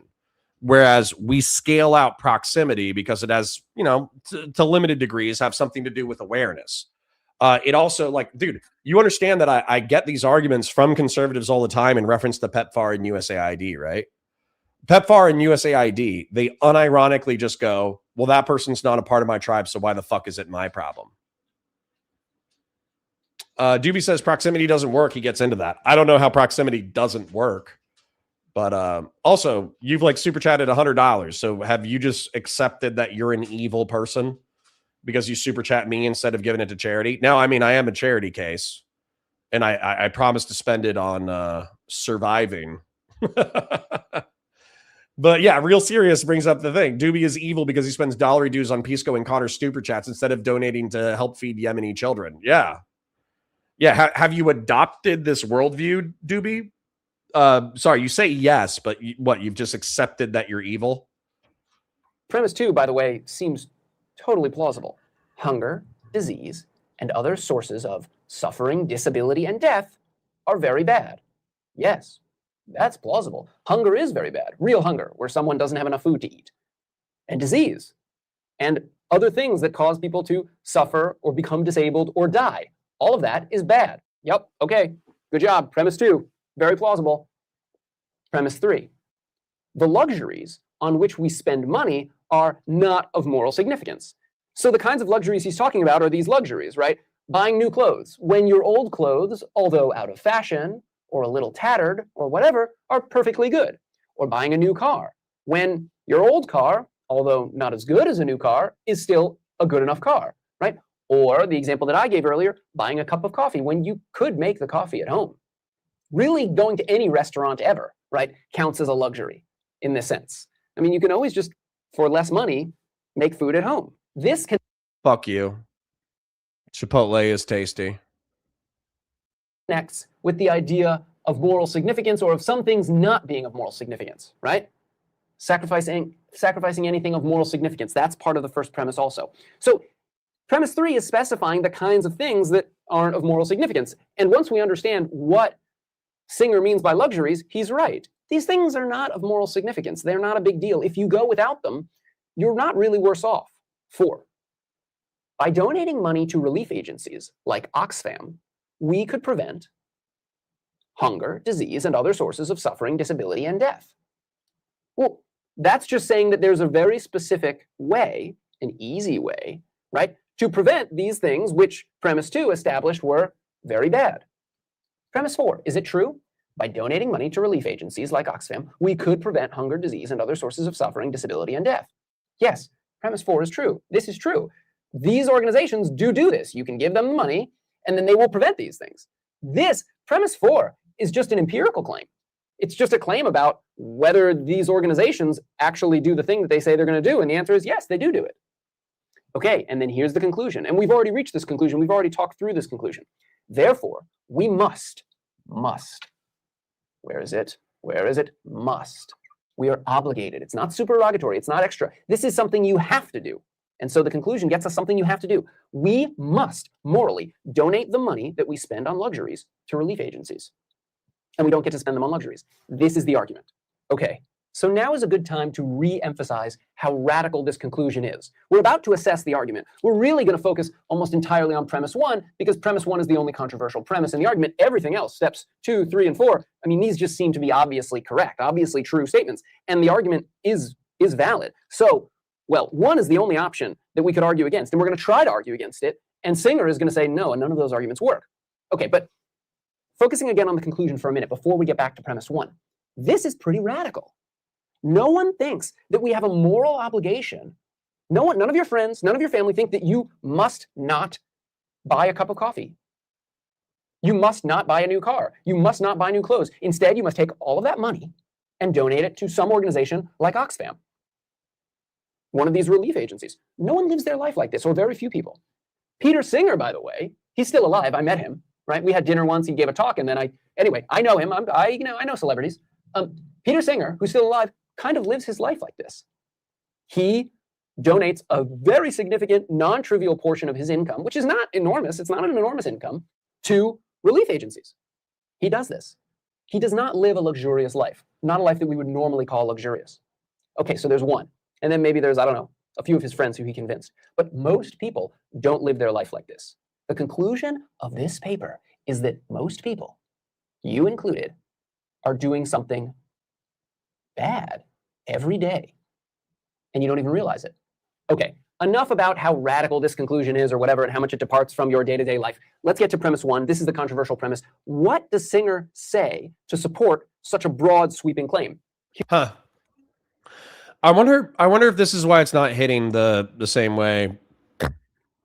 This actually isn't what I thought it was going to be. I thought it was going to be about how morality is typically convenient to the people who have the capacity they have the luxury of being moral, right? They have the material luxury of being moral because they can afford it, because they have stable food, they have stable income, they have stable this, they have stable that. That's actually a different argument, I think. I understand what this guy is saying. I guess the reason why I'm not feeling particularly guilty right now is because I was raised Catholic.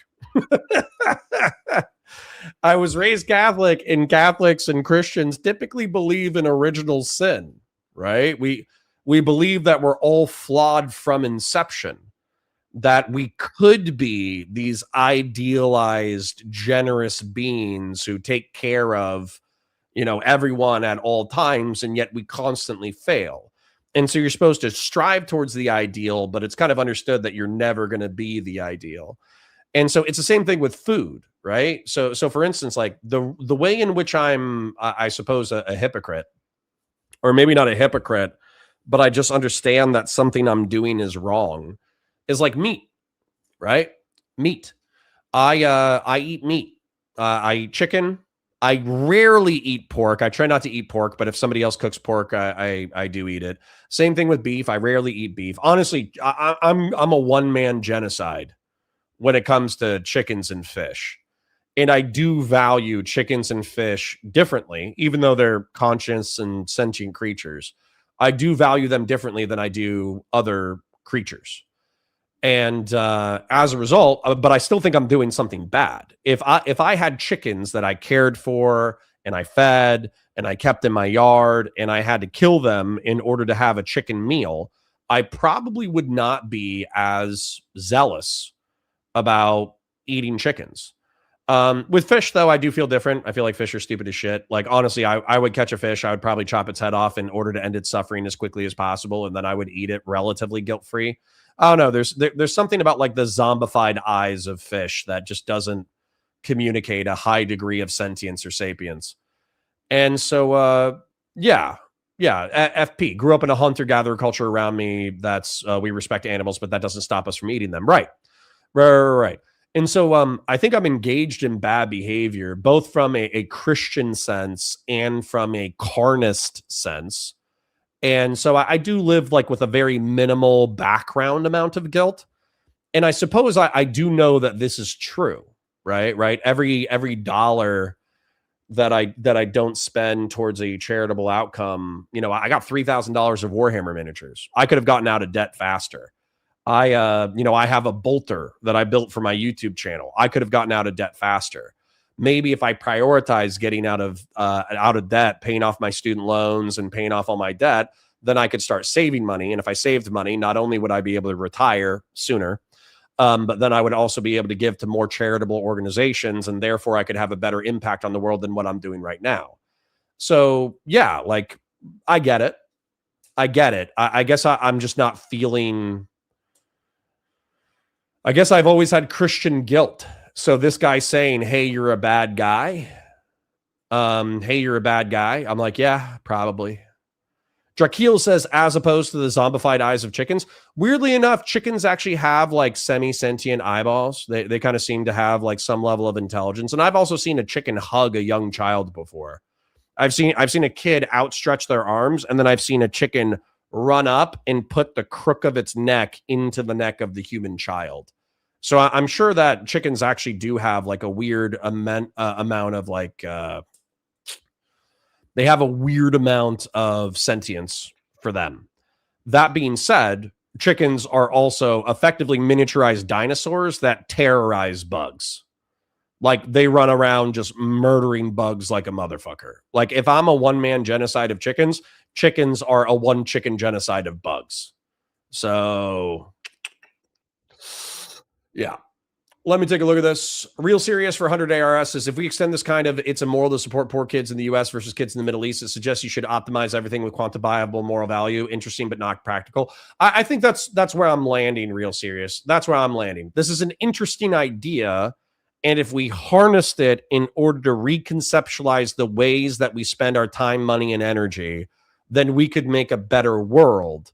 But I also think that like shame, when it comes to shaming rich people, all right, just being real and using a proximate example, I wish I could shame Destiny into no longer being a hedonistic sex degenerate, and therefore, as a result of his misbehavior and sex adventures, having to spend hundreds of thousands of dollars on a lawsuit defending himself from the outcomes of his sex adventures. I think there are 10,000 other ways that I could spend $250,000 to $500,000 that would have an infinitely more positive impact on the world. But Destiny is a grown-ass man. It's his money. He earned it. He needs to figure out how he spends his time on Earth, and he needs to figure out how he spends his money, right? So I can say like a smart-ass comment every now and then. I can throw an elbow his way every now and then. But I ultimately do respect his sovereignty as an individual in order to make his own decisions. Now, and I think that there's probably a selfish component of that. And the selfish component of that is if you ever get rich, like if I ever get rich, I don't want motherfuckers to be telling me what I'm doing with my money, right? Like I do want to do charitable things. I do want to do community events. I do want to do dog adoption stuff, but I don't want that to be my whole life, right? I would still want to buy a truck eventually, which is bad for the environment. I would still want to buy guns, which at the end of the day is effectively Funko Pops for men. I would want to do sci-fi firearms and build sci-fi firearms. That's not making the world a better place. It's making the world more interesting and more fun, but it's not making it morally better. And so, yeah, I don't shame the rich because I myself do not want to be shamed. Dooby says this isn't about shaming rich people. The average person in the US can give up luxury goods and save the lives of people all over the planet with minimal detriment to their own life. You say that, and yet we would have to retool social shame so that like not just rich people, but working class people and middle class people would all have to live this way. So no, I do think that you would need to reorient the culture, and there would need to be shame around spending money on luxury goods. Absolutely. Here's what he says. This is a rather famous example that Singer gives to support premise one. Here it is. If I am walking past a shallow pond and see a child drowning in it, I ought to wade in and pull the child out. This will mean getting my clothes muddy, but this is insignificant, while the death of the child would presumably be a very bad thing. Okay, got the example, right? There's a Correct, Lawson Harrison. You mean you want to buy a truck and haul 2 couches and a chair once a year? If that. I want to buy like an F-150 Ford Lightning that doesn't even have that great of towing capacity, but it does do 0 to 60 in 4 seconds. And then maybe I want to help somebody move once a year, but realistically, I want to load the back end with like guns and camping equipment, and I want to go camping twice a year. Shallow pond or a fountain. When I teach this class on campus, every college campus, including the one where I work in North Carolina, every college campus has like a fountain somewhere, right? There's a fountain there. A small child is drowning in the fountain and will die. You are walking by. You can easily step in and save the child. The cost to you will be just a few moments, and, well, your clothes are going to get wet or muddy, right? Muddy if it's a pond, or wet if it's a fountain, or whatever. This sacrifice, by the way, is not of moral significance, right? It is insignificant that your clothes are going to get a little wet. Oh, and you're on your way to something where you didn't want your clothes to be wet. Okay, that's not a very significant sacrifice. Targan says maybe instead of the F-150, maybe do the A-Team van. You know what I would do? I would do a 2000s used Nissan Titan. Yeah. Well, QC John says 0 to 60 in 4 seconds, but can't hook up and pull a horse trailer. Can't be me. I would also do a used 2000s Nissan Titan. Sacrifice. But the death of the child, the drowning death of the child, in almost all circumstances, would be a very bad thing. Well, the thought is, go from this example. If you agree with what Singer says about this example, and I suggest, of course, that you do. If someone just showed up at a meeting and said, hey, there's this kid drowning, but I didn't want to have wet clothes for this gathering, so I just let the kid drown and die, you would be horrified. You would think that this person was evil, that they had done an evil thing. You would not let your friends or family associate with this kind of person. Well, if you agree with Singer about this specific case, then Singer says we should be able to abstract from this case to a more general principle, and you should hold this more general principle, and the more general principle is premise one of the argument. The idea is that, well, a child drowning in a pond, that's a very bad thing, but it's not bad because it has to do with water or children. You know, an adult drowning and dying is also a bad thing, or even an adult. No, Drakeel, that's actually interesting. I was thinking about saying that. So why is no one asking, how did the child get into the fountain? Lol, is it just me? No, Drakeel, this is actually an interesting question because this applies to the African example. So for instance, when it comes to PEPFAR and USAID, the other question that I got when I was like, well, they're not part of my tribe, so I don't give a shit. That's one of the lines of argumentation that I got. One of the lines of argumentation I got was effectively if we took this as a moral lesson. And this is funny. I don't know if Dooby is ready for this one. You know, let's say that you have a child that jumps into a fountain, right? And then you go save the child. And then there's another child that jumps into a fountain and you go save that child. And then there's another child that jumps into a fountain and you go save that child. But then you find out that there is this entire population of children who have something wrong with them. And by the way, weirdly enough, this actually happens in the autistic population a lot.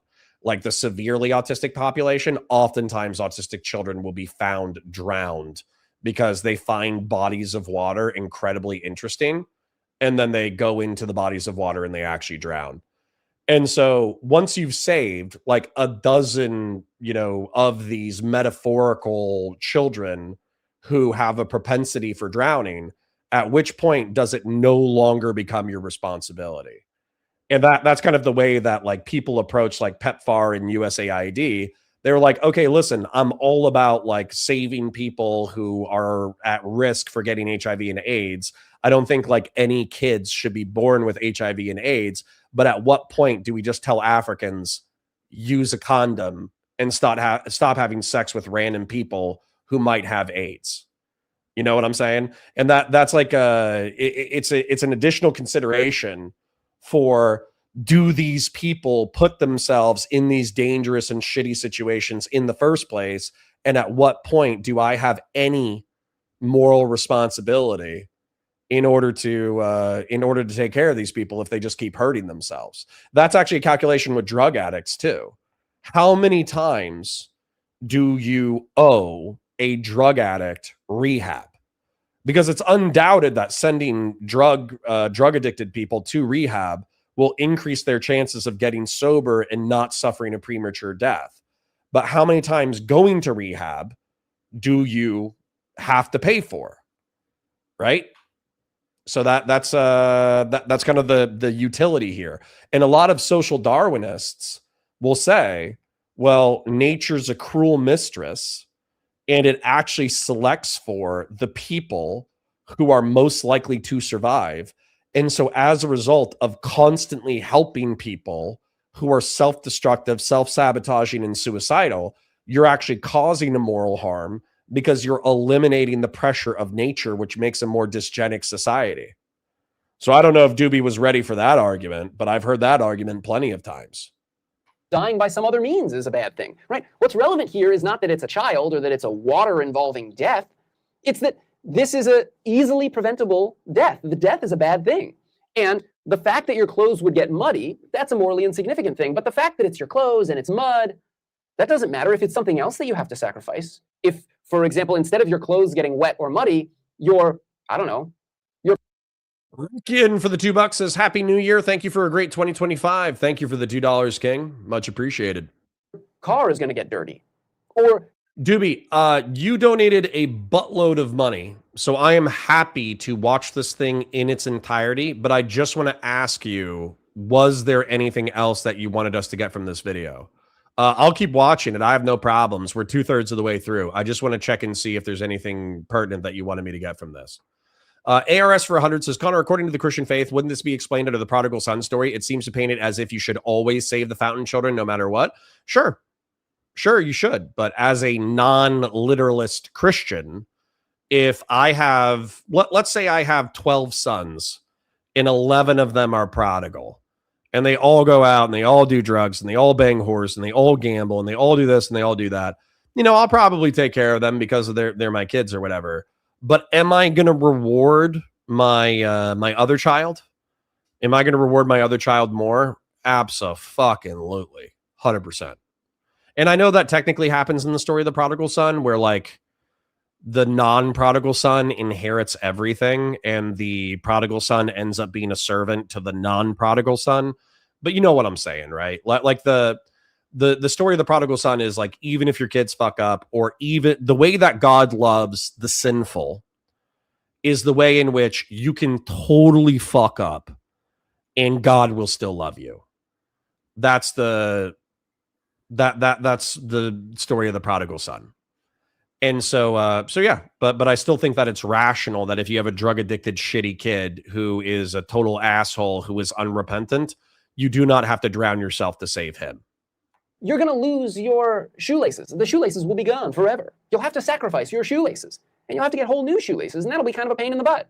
The point is this: the difference between one way of dying and another way of dying, or one morally insignificant sacrifice. Jesus. Call W says, one of my former bosses bragged that as a teen, his cousin was drowning in a pool and he watched it happen and waved to him because his cousin was an asshole.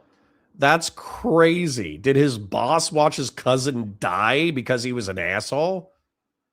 How big of an asshole? That is a crazy story.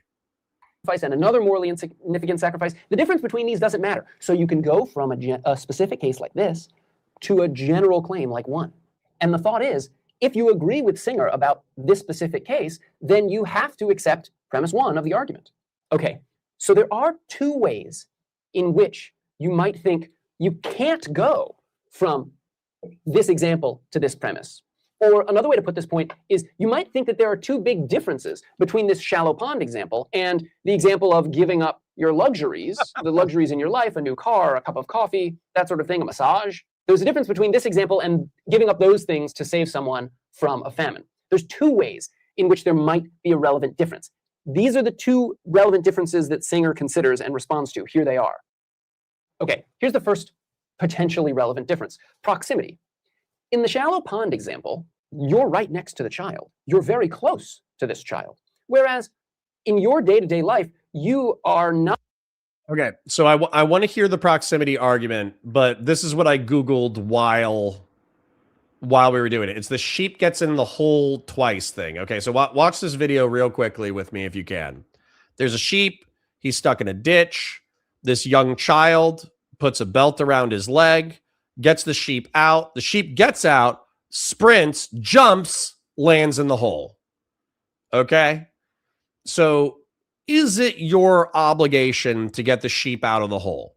It's an innocent animal. It's a part of your flock. You need to take care of it. You need to do this, that, the other. Okay. Now, should you get the sheep out of the hole a second time? Absolutely. And if you see the sheep getting in the hole a third time or a fourth time or a fifth time, should you save the sheep? Yeah, absolutely. But is it your job? Let's say you have 40 or 50 sheep, and this one sheep is just like suicidally arsled. Okay, just suicidally arsled. It's the dumbest sheep you've ever met in your entire life. And it keeps jumping into the hole. Is it your job to sit there 24/7 and babysit this sheep in order to make sure it doesn't jump into the hole? Like, do you need to lose sleep to protect this sheep from its own suicidal stupidity? Because as Peter Singer says, unnecessary and easily preventable death is a bad thing. And what I would say is, well, you said just fill in the hole. Well, what if this hole is necessary for agriculture? What if it's necessary for irrigation? What if you can save a million sheep by having this agriculture irrigation ditch, but there's some stupid suicidal sheep? At what point do you just say, some sheep are going to die? Yeah, the good shepherd knows when to fold them. So this is kind of my point, is that like there's an increase. Yeah. The real serious says, I can't stop laughing at this dumbass sheep, bro. That's what I'm saying is like, yeah, like we only have so much responsibility. No sheep left behind. All right, I'm gonna let it go one more time. But this is like unironically the African moral argument, where it's like, yes, we want to help out and make sure that people don't get AIDS, but at what point do you just like tell people, hey, wear a condom, good luck? You know what I'm saying? Not right next to, you're not near the people. Yeah. Zena says, I feel like that sheep is dumb enough to eat. He might be. Sacred Snow says, I was running a 2-inch pipe to feed a new construction ADU, and the homeowner's dog kept falling in my trench. I was starting to have Chinese thoughts. See? And if you save that dog like 5 times, 10 times, 20 times, whatever, I mean, that's great. But like after the 15th time of saving the dog from falling into the trench, do you eat the dog? Who are dying of famine or of whatever other very terrible things that organizations like Oxfam fight against. Well, is that a morally relevant difference? Is that a way in which we block this example from generalizing? Yeah, Good Grief Grop says, a hollow video. Dooby probably moved on to one of his other dozen channels he virtue signals in to make himself feel better. It's okay. It's okay. For $250, I can run out a solid 30-minute video. To something like premise 1. Singer thinks, no. It used to be that proximity made a significant moral difference because it used to be that a great distance prevented people from knowing about very bad things. It used to be that if there was some very bad thing happening on the other side of the world several hundred years ago, you could never know about that very bad thing, or you couldn't find out about it for months or years. But now proximity is irrelevant to your knowledge of very bad things because there's... Yeah, Magadenas, either put your dog inside or you're paying my overtime. Exactly. Very efficient forms of communication. You can know about a famine going on in another country while it's going on, with enough time to do something about it. Proximity also used to be relevant before these organizations existed. It used to be the case that you weren't able to sacrifice some luxury in order to save someone from a famine. Because, well, it was very hard to get things across the world, and there weren't organizations set up that had built very efficient systems for taking a few dollars from you and literally saving a person's life on the other side of the planet. So proximity used to matter. It used to be a morally relevant difference between the pond example and... Rob says, Connor put up, this is water, not moral, but quality insight. Not today, bud. I'm going to get done with this content. I'm going to watch Justin's content, and then I'm going to keep it moving and enjoy a new year. I got like 40 minutes until we hit the 5-hour mark, and I do have family stuff to do, but I want to make sure that I give Dooby his due, and I want to make sure that I watch Justin's video, because he also did a PayPal. The famine example. But it's not anymore, says Singer. Justin, by the way, can you either tag me in Discord with the video you want me to watch, and or tag me in Discord for the video you want me to watch, or DM it to me, please?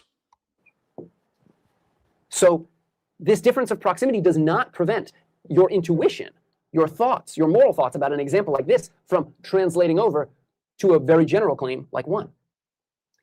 Here's the other potential difference. If you're trying to block this example, Rob says, this is water was donated in November. Then just remind me tomorrow morning, or not tomorrow morning.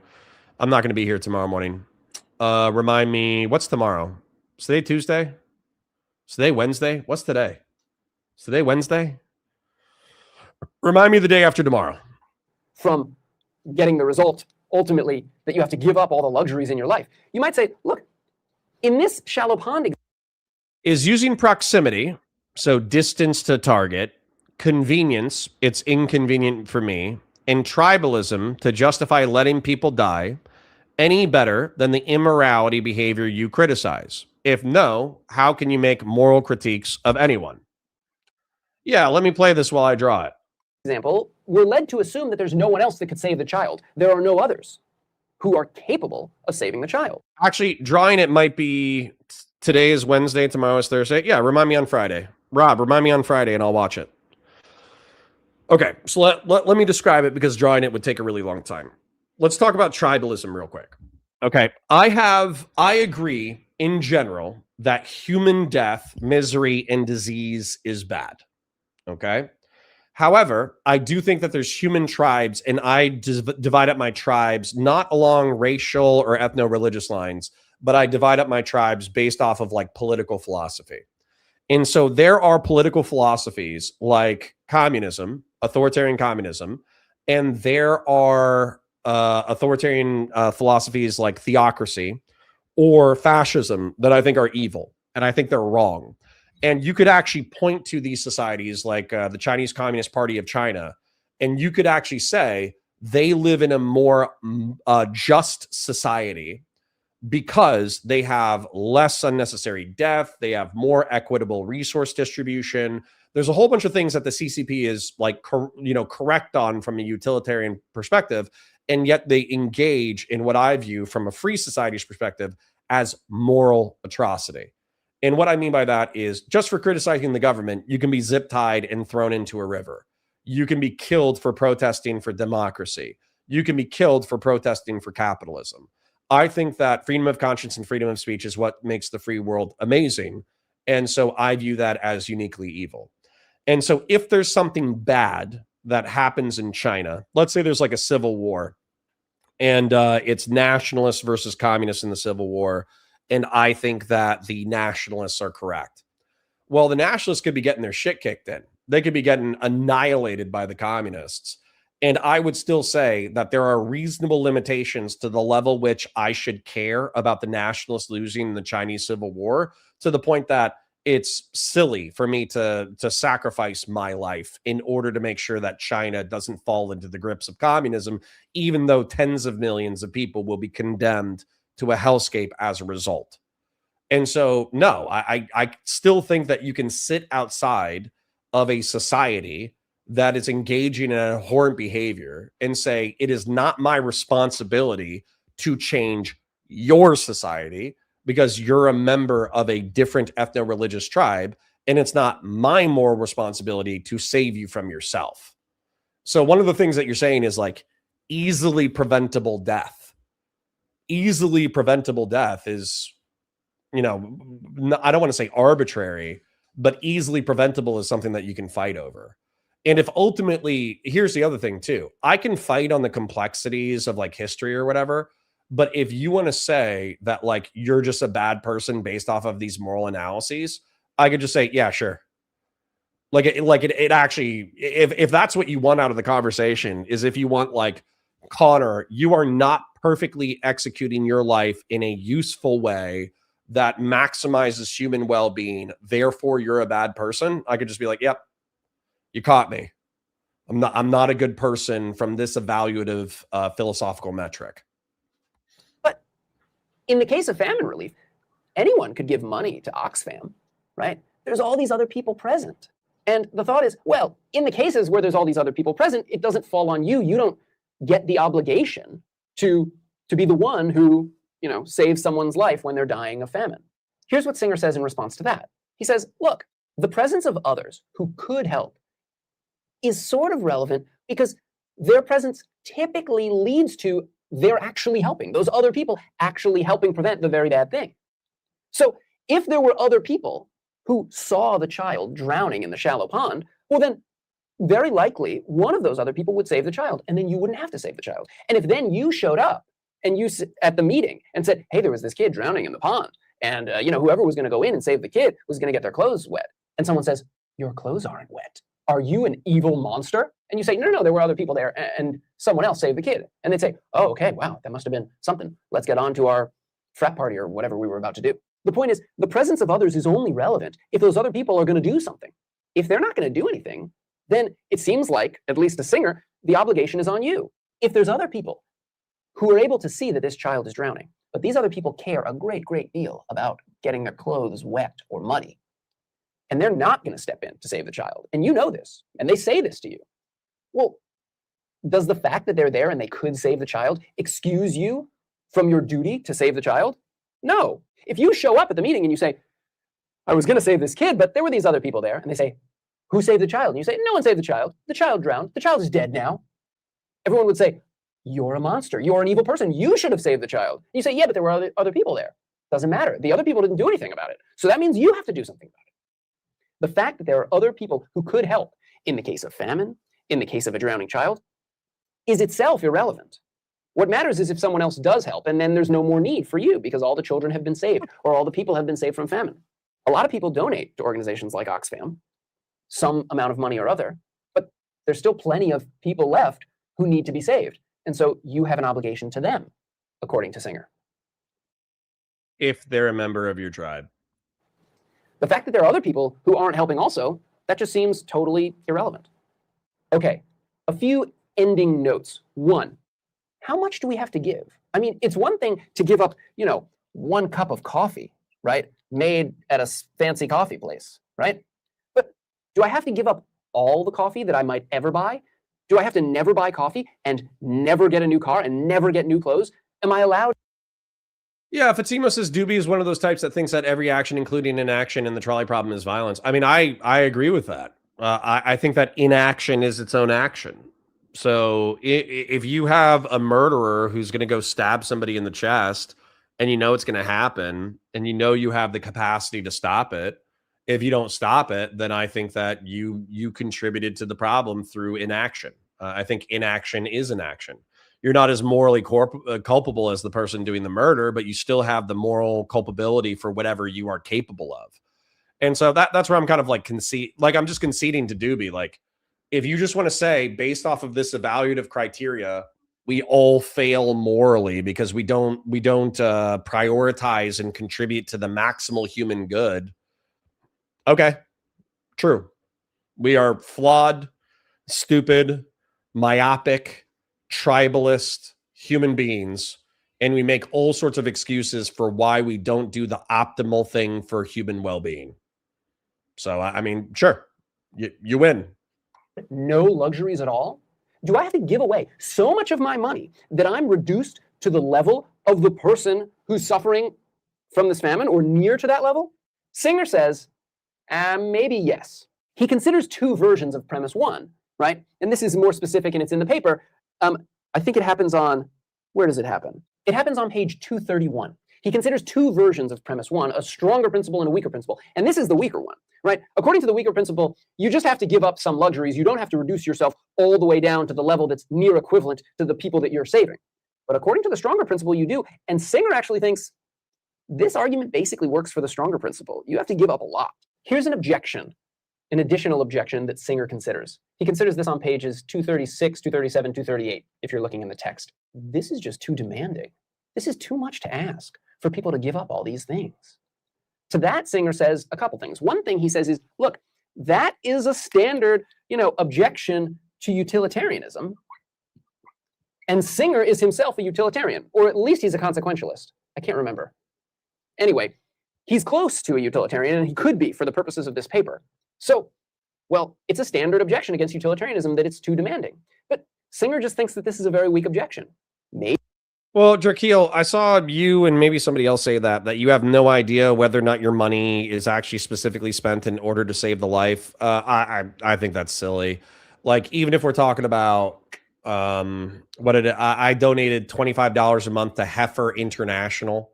Heifer International, I have no idea how they're rated as a charitable organization, but they give cows to like poor families and they teach them how to raise and maintain domesticated animals that they can use for like dairy. I don't think they do meat. They might do meat. I don't know.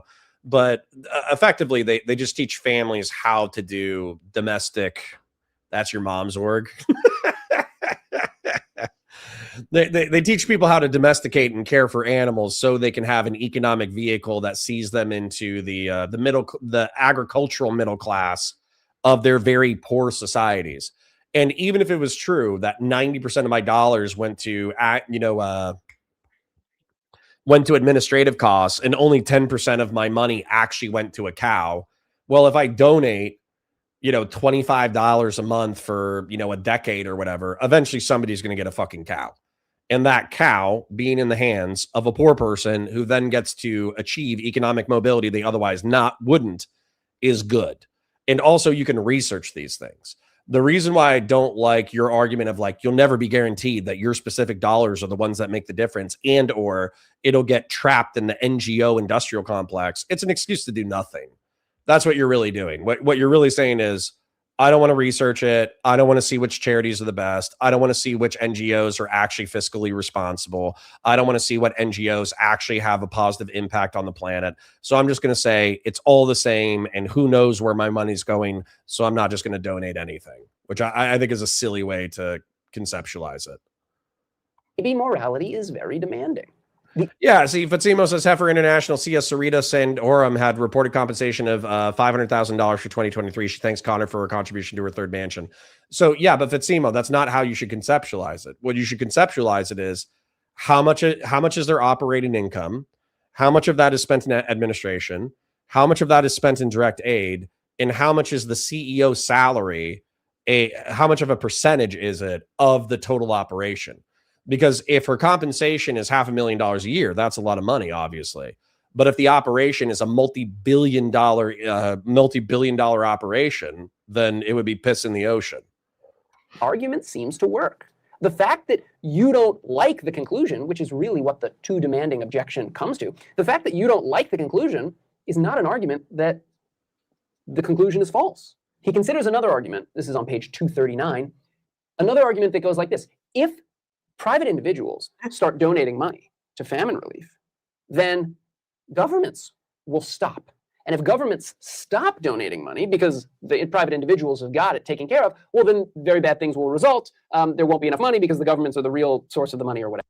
It's a moral question, not a question of proportionality. Why? Do you think the CEO of a multi-billion-dollar NGO has to not like they must make $50,000 a year? What's the moral principle that dictates that perspective? What's the moral perspective that everybody who works in nonprofit organizations has to be in poverty? Sounds like you're making Peter Singer's argument. It actually sounds like any dollar that goes to the CEO that is not specifically going towards the mission of the NGO is actually an immoral dollar. Singer responds to this. Part of his response is to just say, don't worry about it. Not that many people are going to start. Macadana says, hasn't Dooby donated thousands of dollars for streamers? Yeah, but he's not trying to say that he's a uniquely righteous person. He's trying to get y'all and me to reckon with the fact that based off of this moral analysis, we're not these like massively righteous saints, which I accept. Giving, it's not going to prevent governments from donating money. Governments don't give that much money to begin with. And if you give every dollar that you have, that's not enough to affect how much governments give. You're not going to solve this problem on your own. And if your only objection is, hey, if I give all my money, I'll totally solve the problem, that's just a weak objection. Yes, you'll totally solve the problem. Good, solve it. The last objection that Singer considers, this happens on page 240 in the reading, is the thought that, well, look, if you donate all this money to famine relief, it's just famine relief. It's going to help these people. It's going to save their lives, sure, but there'll be another famine in a few years from now. Maybe in that place, maybe in a different place. You're just postponing these famines. Singer says, no, you're not. Those famines are going to happen one way or another. And if you donate the money to help people who are dying of this famine today, and when he wrote this paper in 1972, there was a specific famine that he was talking about. If you donate the money, you will save these particular people's lives. And the fact that there's going to be more. Yeah, so the person getting paid $500,000 a year is managing $180 million budget, which I think is proportional. And by the way, you would have to compare that to the private market in order to say whether or not that was like fair compensation or not. I almost guarantee you it's low compensation compared to a private market. Dooby says, to be clear, I'm literally a saint, to be honest, uniquely moral and righteous and chosen by God. He's Jewish. All right. That's a funny way to look at it. And then what is it? Heifer International charity rating. Let's take a look at it real quick. Heifer International generally receives high ratings, holding a 4-star rating, 98% from Charity Navigator for financial health and accountability, plus a silver seal for GuideStar and BBB accreditation, indicating strong transparency in meeting charity standards. However, some past critiques mention concerns about high fundraising costs relative to program spending and questions about livestock donation effectiveness, though recent data shows strong program expense ratios. Heifer's program expenses are a significant portion of their total spending, around 75% in recent years, with non-program fundraising and administrative expenses around 25%. So, dude, that's where three quarters of the money I donated. So I've donated 20. Literally, I bumped into somebody outside of a PetSmart, and I think it was like my wife's birthday or something like that. And we were just looking at animals and spending some time with the kid. I think Ryder, my boy, I think he was around like 2 or 3 at the time. And we're just walking around looking at animals. Maybe this might have been before Ryder was born. I forget. But there was a Heifer International rep on the outside of Petco or PetSmart, and they said, hey, for $25 a month, you could give a cow to like some poor Indian family. Do you want to participate? And so I signed up for it. And every month I still see $25 get taken out. And I'm like, I should really cancel that. I should really cancel that. But then I think about it and I'm like, whatever. Like it's $25. Who cares? And then Fatsimo saying, you got panhandled, you got pawned, you got owned, you got destroyed. And yet when we Google the charity, 75 cents on the dollar actually goes to providing livestock to people. They're a like 98% rated charity. So you're saying that I got suckered. Meanwhile, 75 cents out of every dollar that I give them is actually going to the mission that they said it was going to. That's great. What's the problem? What's the problem with me giving $25 a month to some Indian dude getting a cow so he can get out of the agricultural do you own a cow? Cows are sacred there. They can't even eat them. What is this charity? Oh, okay. Maybe it's a pig. Maybe it's a chicken. I don't know. Okay. Well, QC John, you go do the research. I'm not going to do the research. Okay. Maybe they use them just for milk. I have no idea. But the point is, some poor dude is able to move from the peasantry to the agricultural middle class in rural wherever. Okay. So what's your problem? What's your problem with it? There's no problem here. Famines in the future, maybe that affect these people, maybe that affect other people, it just seems irrelevant. Think back to the shallow pond example. This child is drowning in the pond. You don't want to get your pants wet or muddy. So you say, well, look, if I save this child now, Jonah's like, that's $25 a month you could have spent on sports betting or DoorDash. Dooby for 10 says, there's no big thing I was trying to get out of the video. I just think it's helpful for people who consider themselves morally good and righteous to look under their own mask now and then. All right. I liked it. Let's give him, we only got 2 minutes left. Let's give him the last 2 minutes to see if he makes any more based arguments. well, then this child is probably just going to stumble into some other pond later and die anyway. You would That's what I said. Seem absurdly callous. You would seem evil. Singer says you would I don't know. We watched that sheep jump into that hole 3 or 4 times. Be evil. And if you don't donate all of this money that you spend on luxuries, then you are evil. That's what Singer says. Okay, so I think we can agree that the conclusion of this argument is radical. It's wild. It seems to show that everyone that you know is a terrible person, is roughly as terrible as someone who would let a child drown and die. This actually isn't true. A lot of Christians think this way. Like a lot of Christians, they at minimum tithe 10%. At maximum, like you have to understand who my extended family is, and I do valorize them. I do think they're phenomenal. My step adoptive grandparents on my wife's dad's side, they are they run like a nonprofit organization that effectively takes abandoned children with disabilities. It's a multi-million-dollar operation, but effectively the multi-million-dollar operation runs a house that houses like 50 people, and those 50 people are old children who have disabilities who were abandoned by their parents. And then my stepfather-in-law, something like that, father-in-law, but he's the stepfather to my wife. He runs a 2-year drug rehabilitation facility, and he takes like a reasonable salary, but he's not like rich. He's just like on the lower end of middle class as a result. And he's dedicated his entire life, hours, days, weeks of his life to help drug addicts get their lives together. So Fatsimo says Connor is suffering from donor illusion. You aren't actually donating a portion of a cow. Yeah, no shit. Anonymous Chatter for 5 says this money could have gone to Village Rice and Beans for next week. Hope this ammo you buy feels extra lethal. Thank you, King. Thank you. All right, let's get the last couple of minutes in. Because they didn't want to get their clothes muddy. That's what the argument seems to show. That's a new thing. Like, you probably don't think that you and your family are evil, but the argument seems to show that. It's a very radical conclusion, and the problem is it's very hard to see what's wrong with the argument. The argument seems like a good one, and it has seemed that way to everyone who read this paper since 1972. There are responses to it, and there are philosophers who try very hard and have very clever, careful things to say to try to show that this argument doesn't actually work. But at least until we get to read some of those arguments, you should try to see if there's anything wrong with this argument yourself.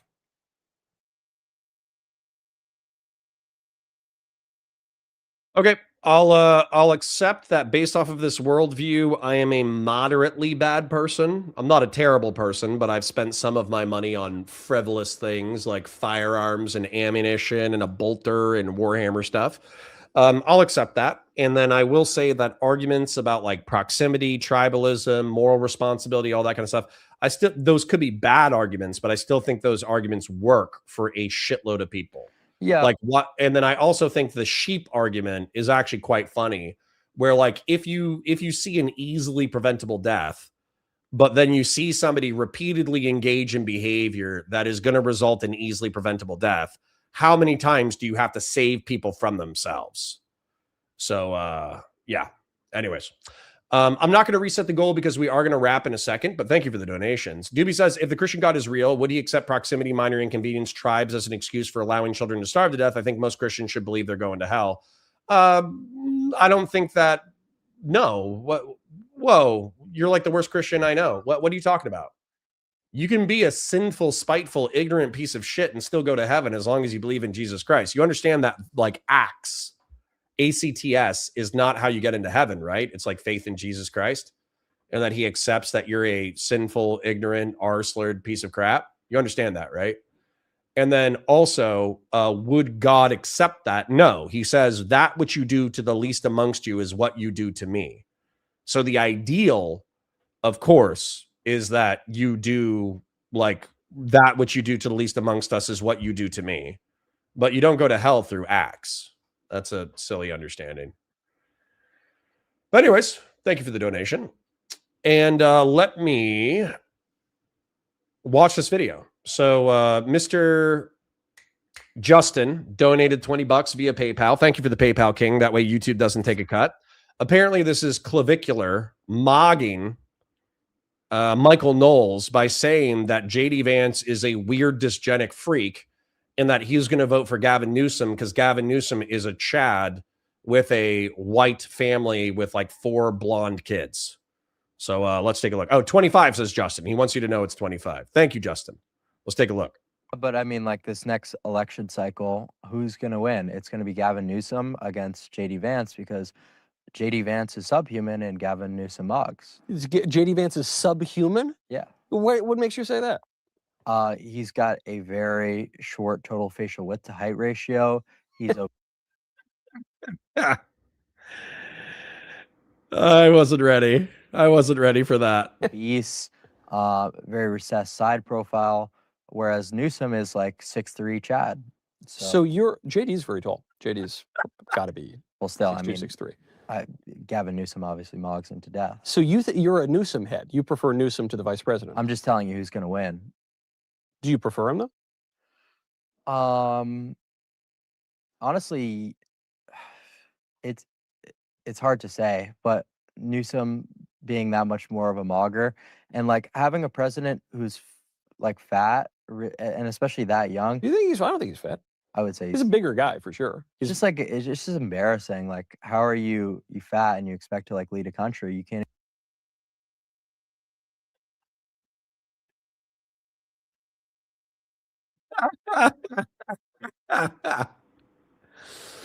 Dude, I'm not gonna lie. Like this being the dead end of the right wing, where effectively you just have a guy who's like, yeah, like I'm going purely off of aesthetics. I'm not gonna consider policy. I'm not gonna think about impact on the world. I'm not gonna think about immigration or international aid or militarism or anything like that. I'm going to vote with the dude who has the best aesthetics. I'm not going to lie. I'm kind of happy that the right wing has gone r-slurred and this is the outcome.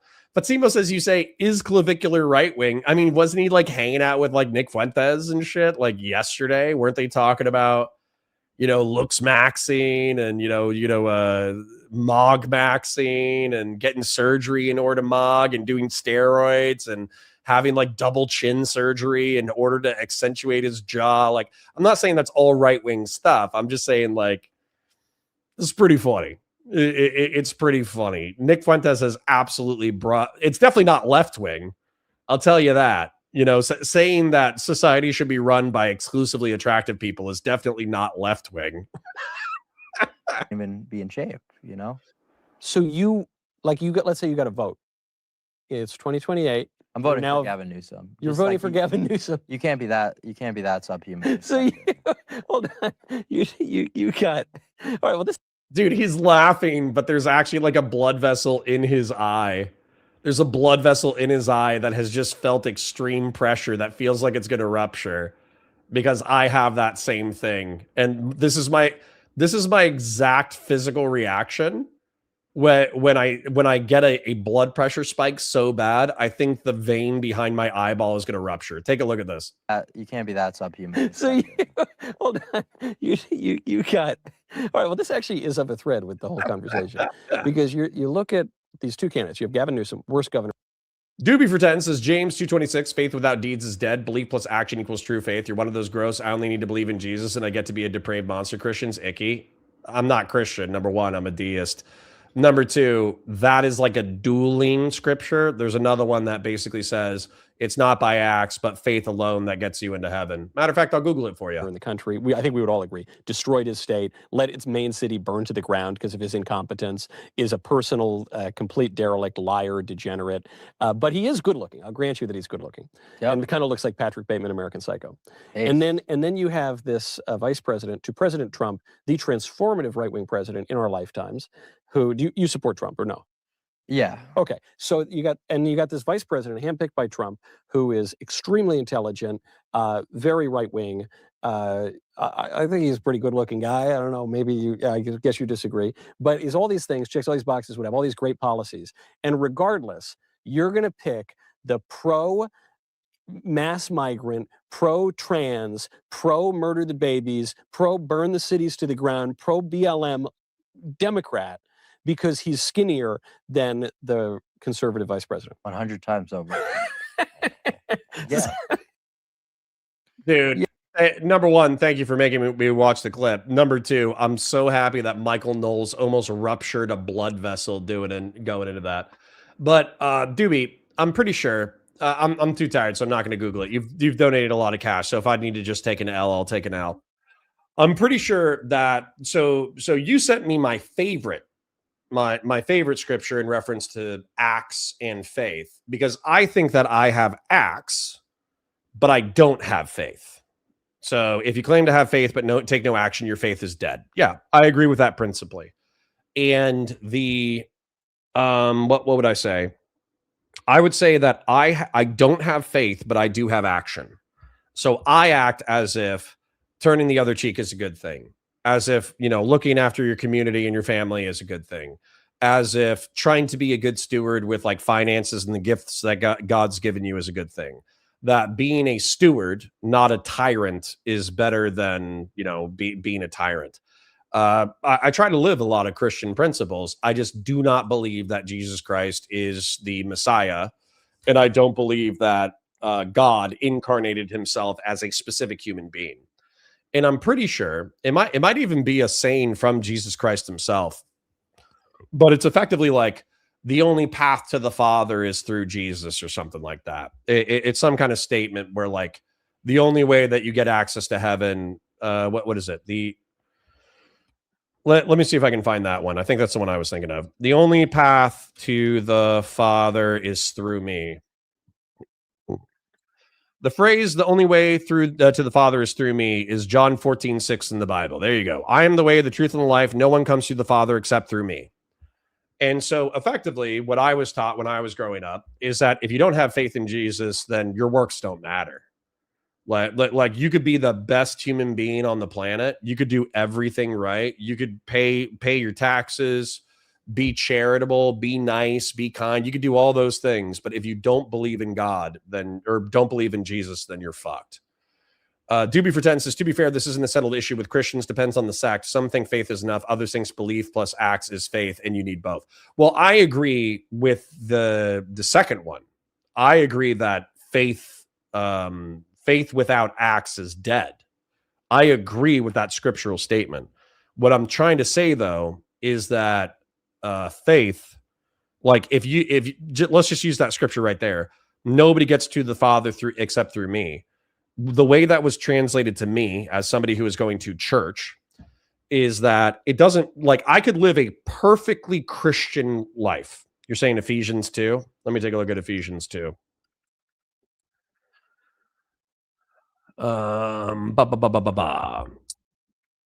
As for you, you were dead in your transgressions and sins, in which you used to live, and you were followed the way in the world, and the ruler of the kingdom of the air, the spirit who is now, and those who are disobedient. All of us also lived among them at one time, gratifying the cravings of our flesh and following in desires and thoughts. Like the rest, we were by nature deserving of wrath. But because of his great love for us, God, who is rich in mercy, made us alive in Christ, even when we were dead in transgressions. It is by grace you have been saved, and God raised us up with Christ and seated himself in the heavenly realms as Christ Jesus, in order that in coming of ages he might show the incomparable riches of his grace, expressed in the kindness of Christ Jesus. For it is by grace you have been saved through faith, and it's not from yourselves. It is the gift of God, not by works, so that you can boast. Thank you. Thank you. Thank you. Thank you. Thank you. I mean that unironically, Dooby, because if you were just being like bad faith and just wanted to stomp on me, you could say that this doesn't exist. But yeah, that passage as well. I was brought up on that passage, and I was brought up on the Jesus Christ passage, and effectively I was told, like, you can't save yourself, right? You cannot save yourself. You have to have faith in Christ if you think you're going to go to heaven, or not go to heaven, but if you think you're going to be saved, you have to believe in Jesus Christ. So anyways, I'm going to thank everybody for donating. Dooby, thank you for chipping today a lot, to the point that it became oil. Anonymous Chatter, Old School, Fast and Bulbous, Dooby with a shitload of chips, Politics JK, Old School again, Real Serious, Harmonic Fox, aka Batu Sai with the oil today, with 10 gifted Valor Media Network memberships and a $5 chip. Doobie. Lots of doobies. Harmonic Fox again, Ranger Nation, Ali, my Muslim friend Ali, Ranger Nation again and again, Real Serious, Ruckian, I think that's your name, Ruckian, Anonymous Chatter again, and Dooby again. Thank you for hanging out with me. I need to go hang out with the wife. I need to go do family stuff. I appreciate you hanging out with me. We got 48 super chats today. Insane amount of super chats. Thank you so much for your viewership. Thank you so much for your financial support. It means the world to me. I am going to be gone tomorrow. Okay. I did not take today off because I wanted to hang out with you guys. And, I wanted to enjoy the holiday, so to speak, and kind of have more. Hi, the dog is saying hi. I think the dog knows when I'm wrapping up, because she always like jumps up at the very end of stream. I think she knows when I'm wrapping up. But anyways, it was fun. I'm happy that, what did we fight about in the morning? We fought about something crazy in the morning. Was it Israel? Was it the Jews? Was it the gays? We fought about something bananas in the morning for a while. I got triggered like a motherfucker. Or am I thinking about yesterday? I don't know. But yesterday I got triggered as shit. I think today I got triggered as shit. But it was funny. Race. Yes, it was race. That's what it was. Got triggered, had fun, yelled at people in chat, got super chats, fought people, talked about, different kinds of racism, watched it. It wasn't you today, Beef Supreme. Thank you for taking it easy on me today. And then watched some Nick Fuentes, watched some Dooby. What that dog doing? Just hanging out, won some scritches. But yeah, Happy New Year. Dooby says, I could save a starving child with this money. Instead, I'll use it to remind you that you're wrong about most things. Thank you, Dooby. Thank you for shit talking me through super chats. Some people choose to shit talk me without giving money. I appreciate the fact that you at least shit talk me while giving money. That's very that's very helpful, actually. All right, but I had a beautiful day. Thank you for hanging out. I hope you guys have a very happy New Year. I hope we all succeed in the year to come. And I hope you guys have a beautiful day. And I'll see you not tomorrow. I'll see you Friday. Bye, guys.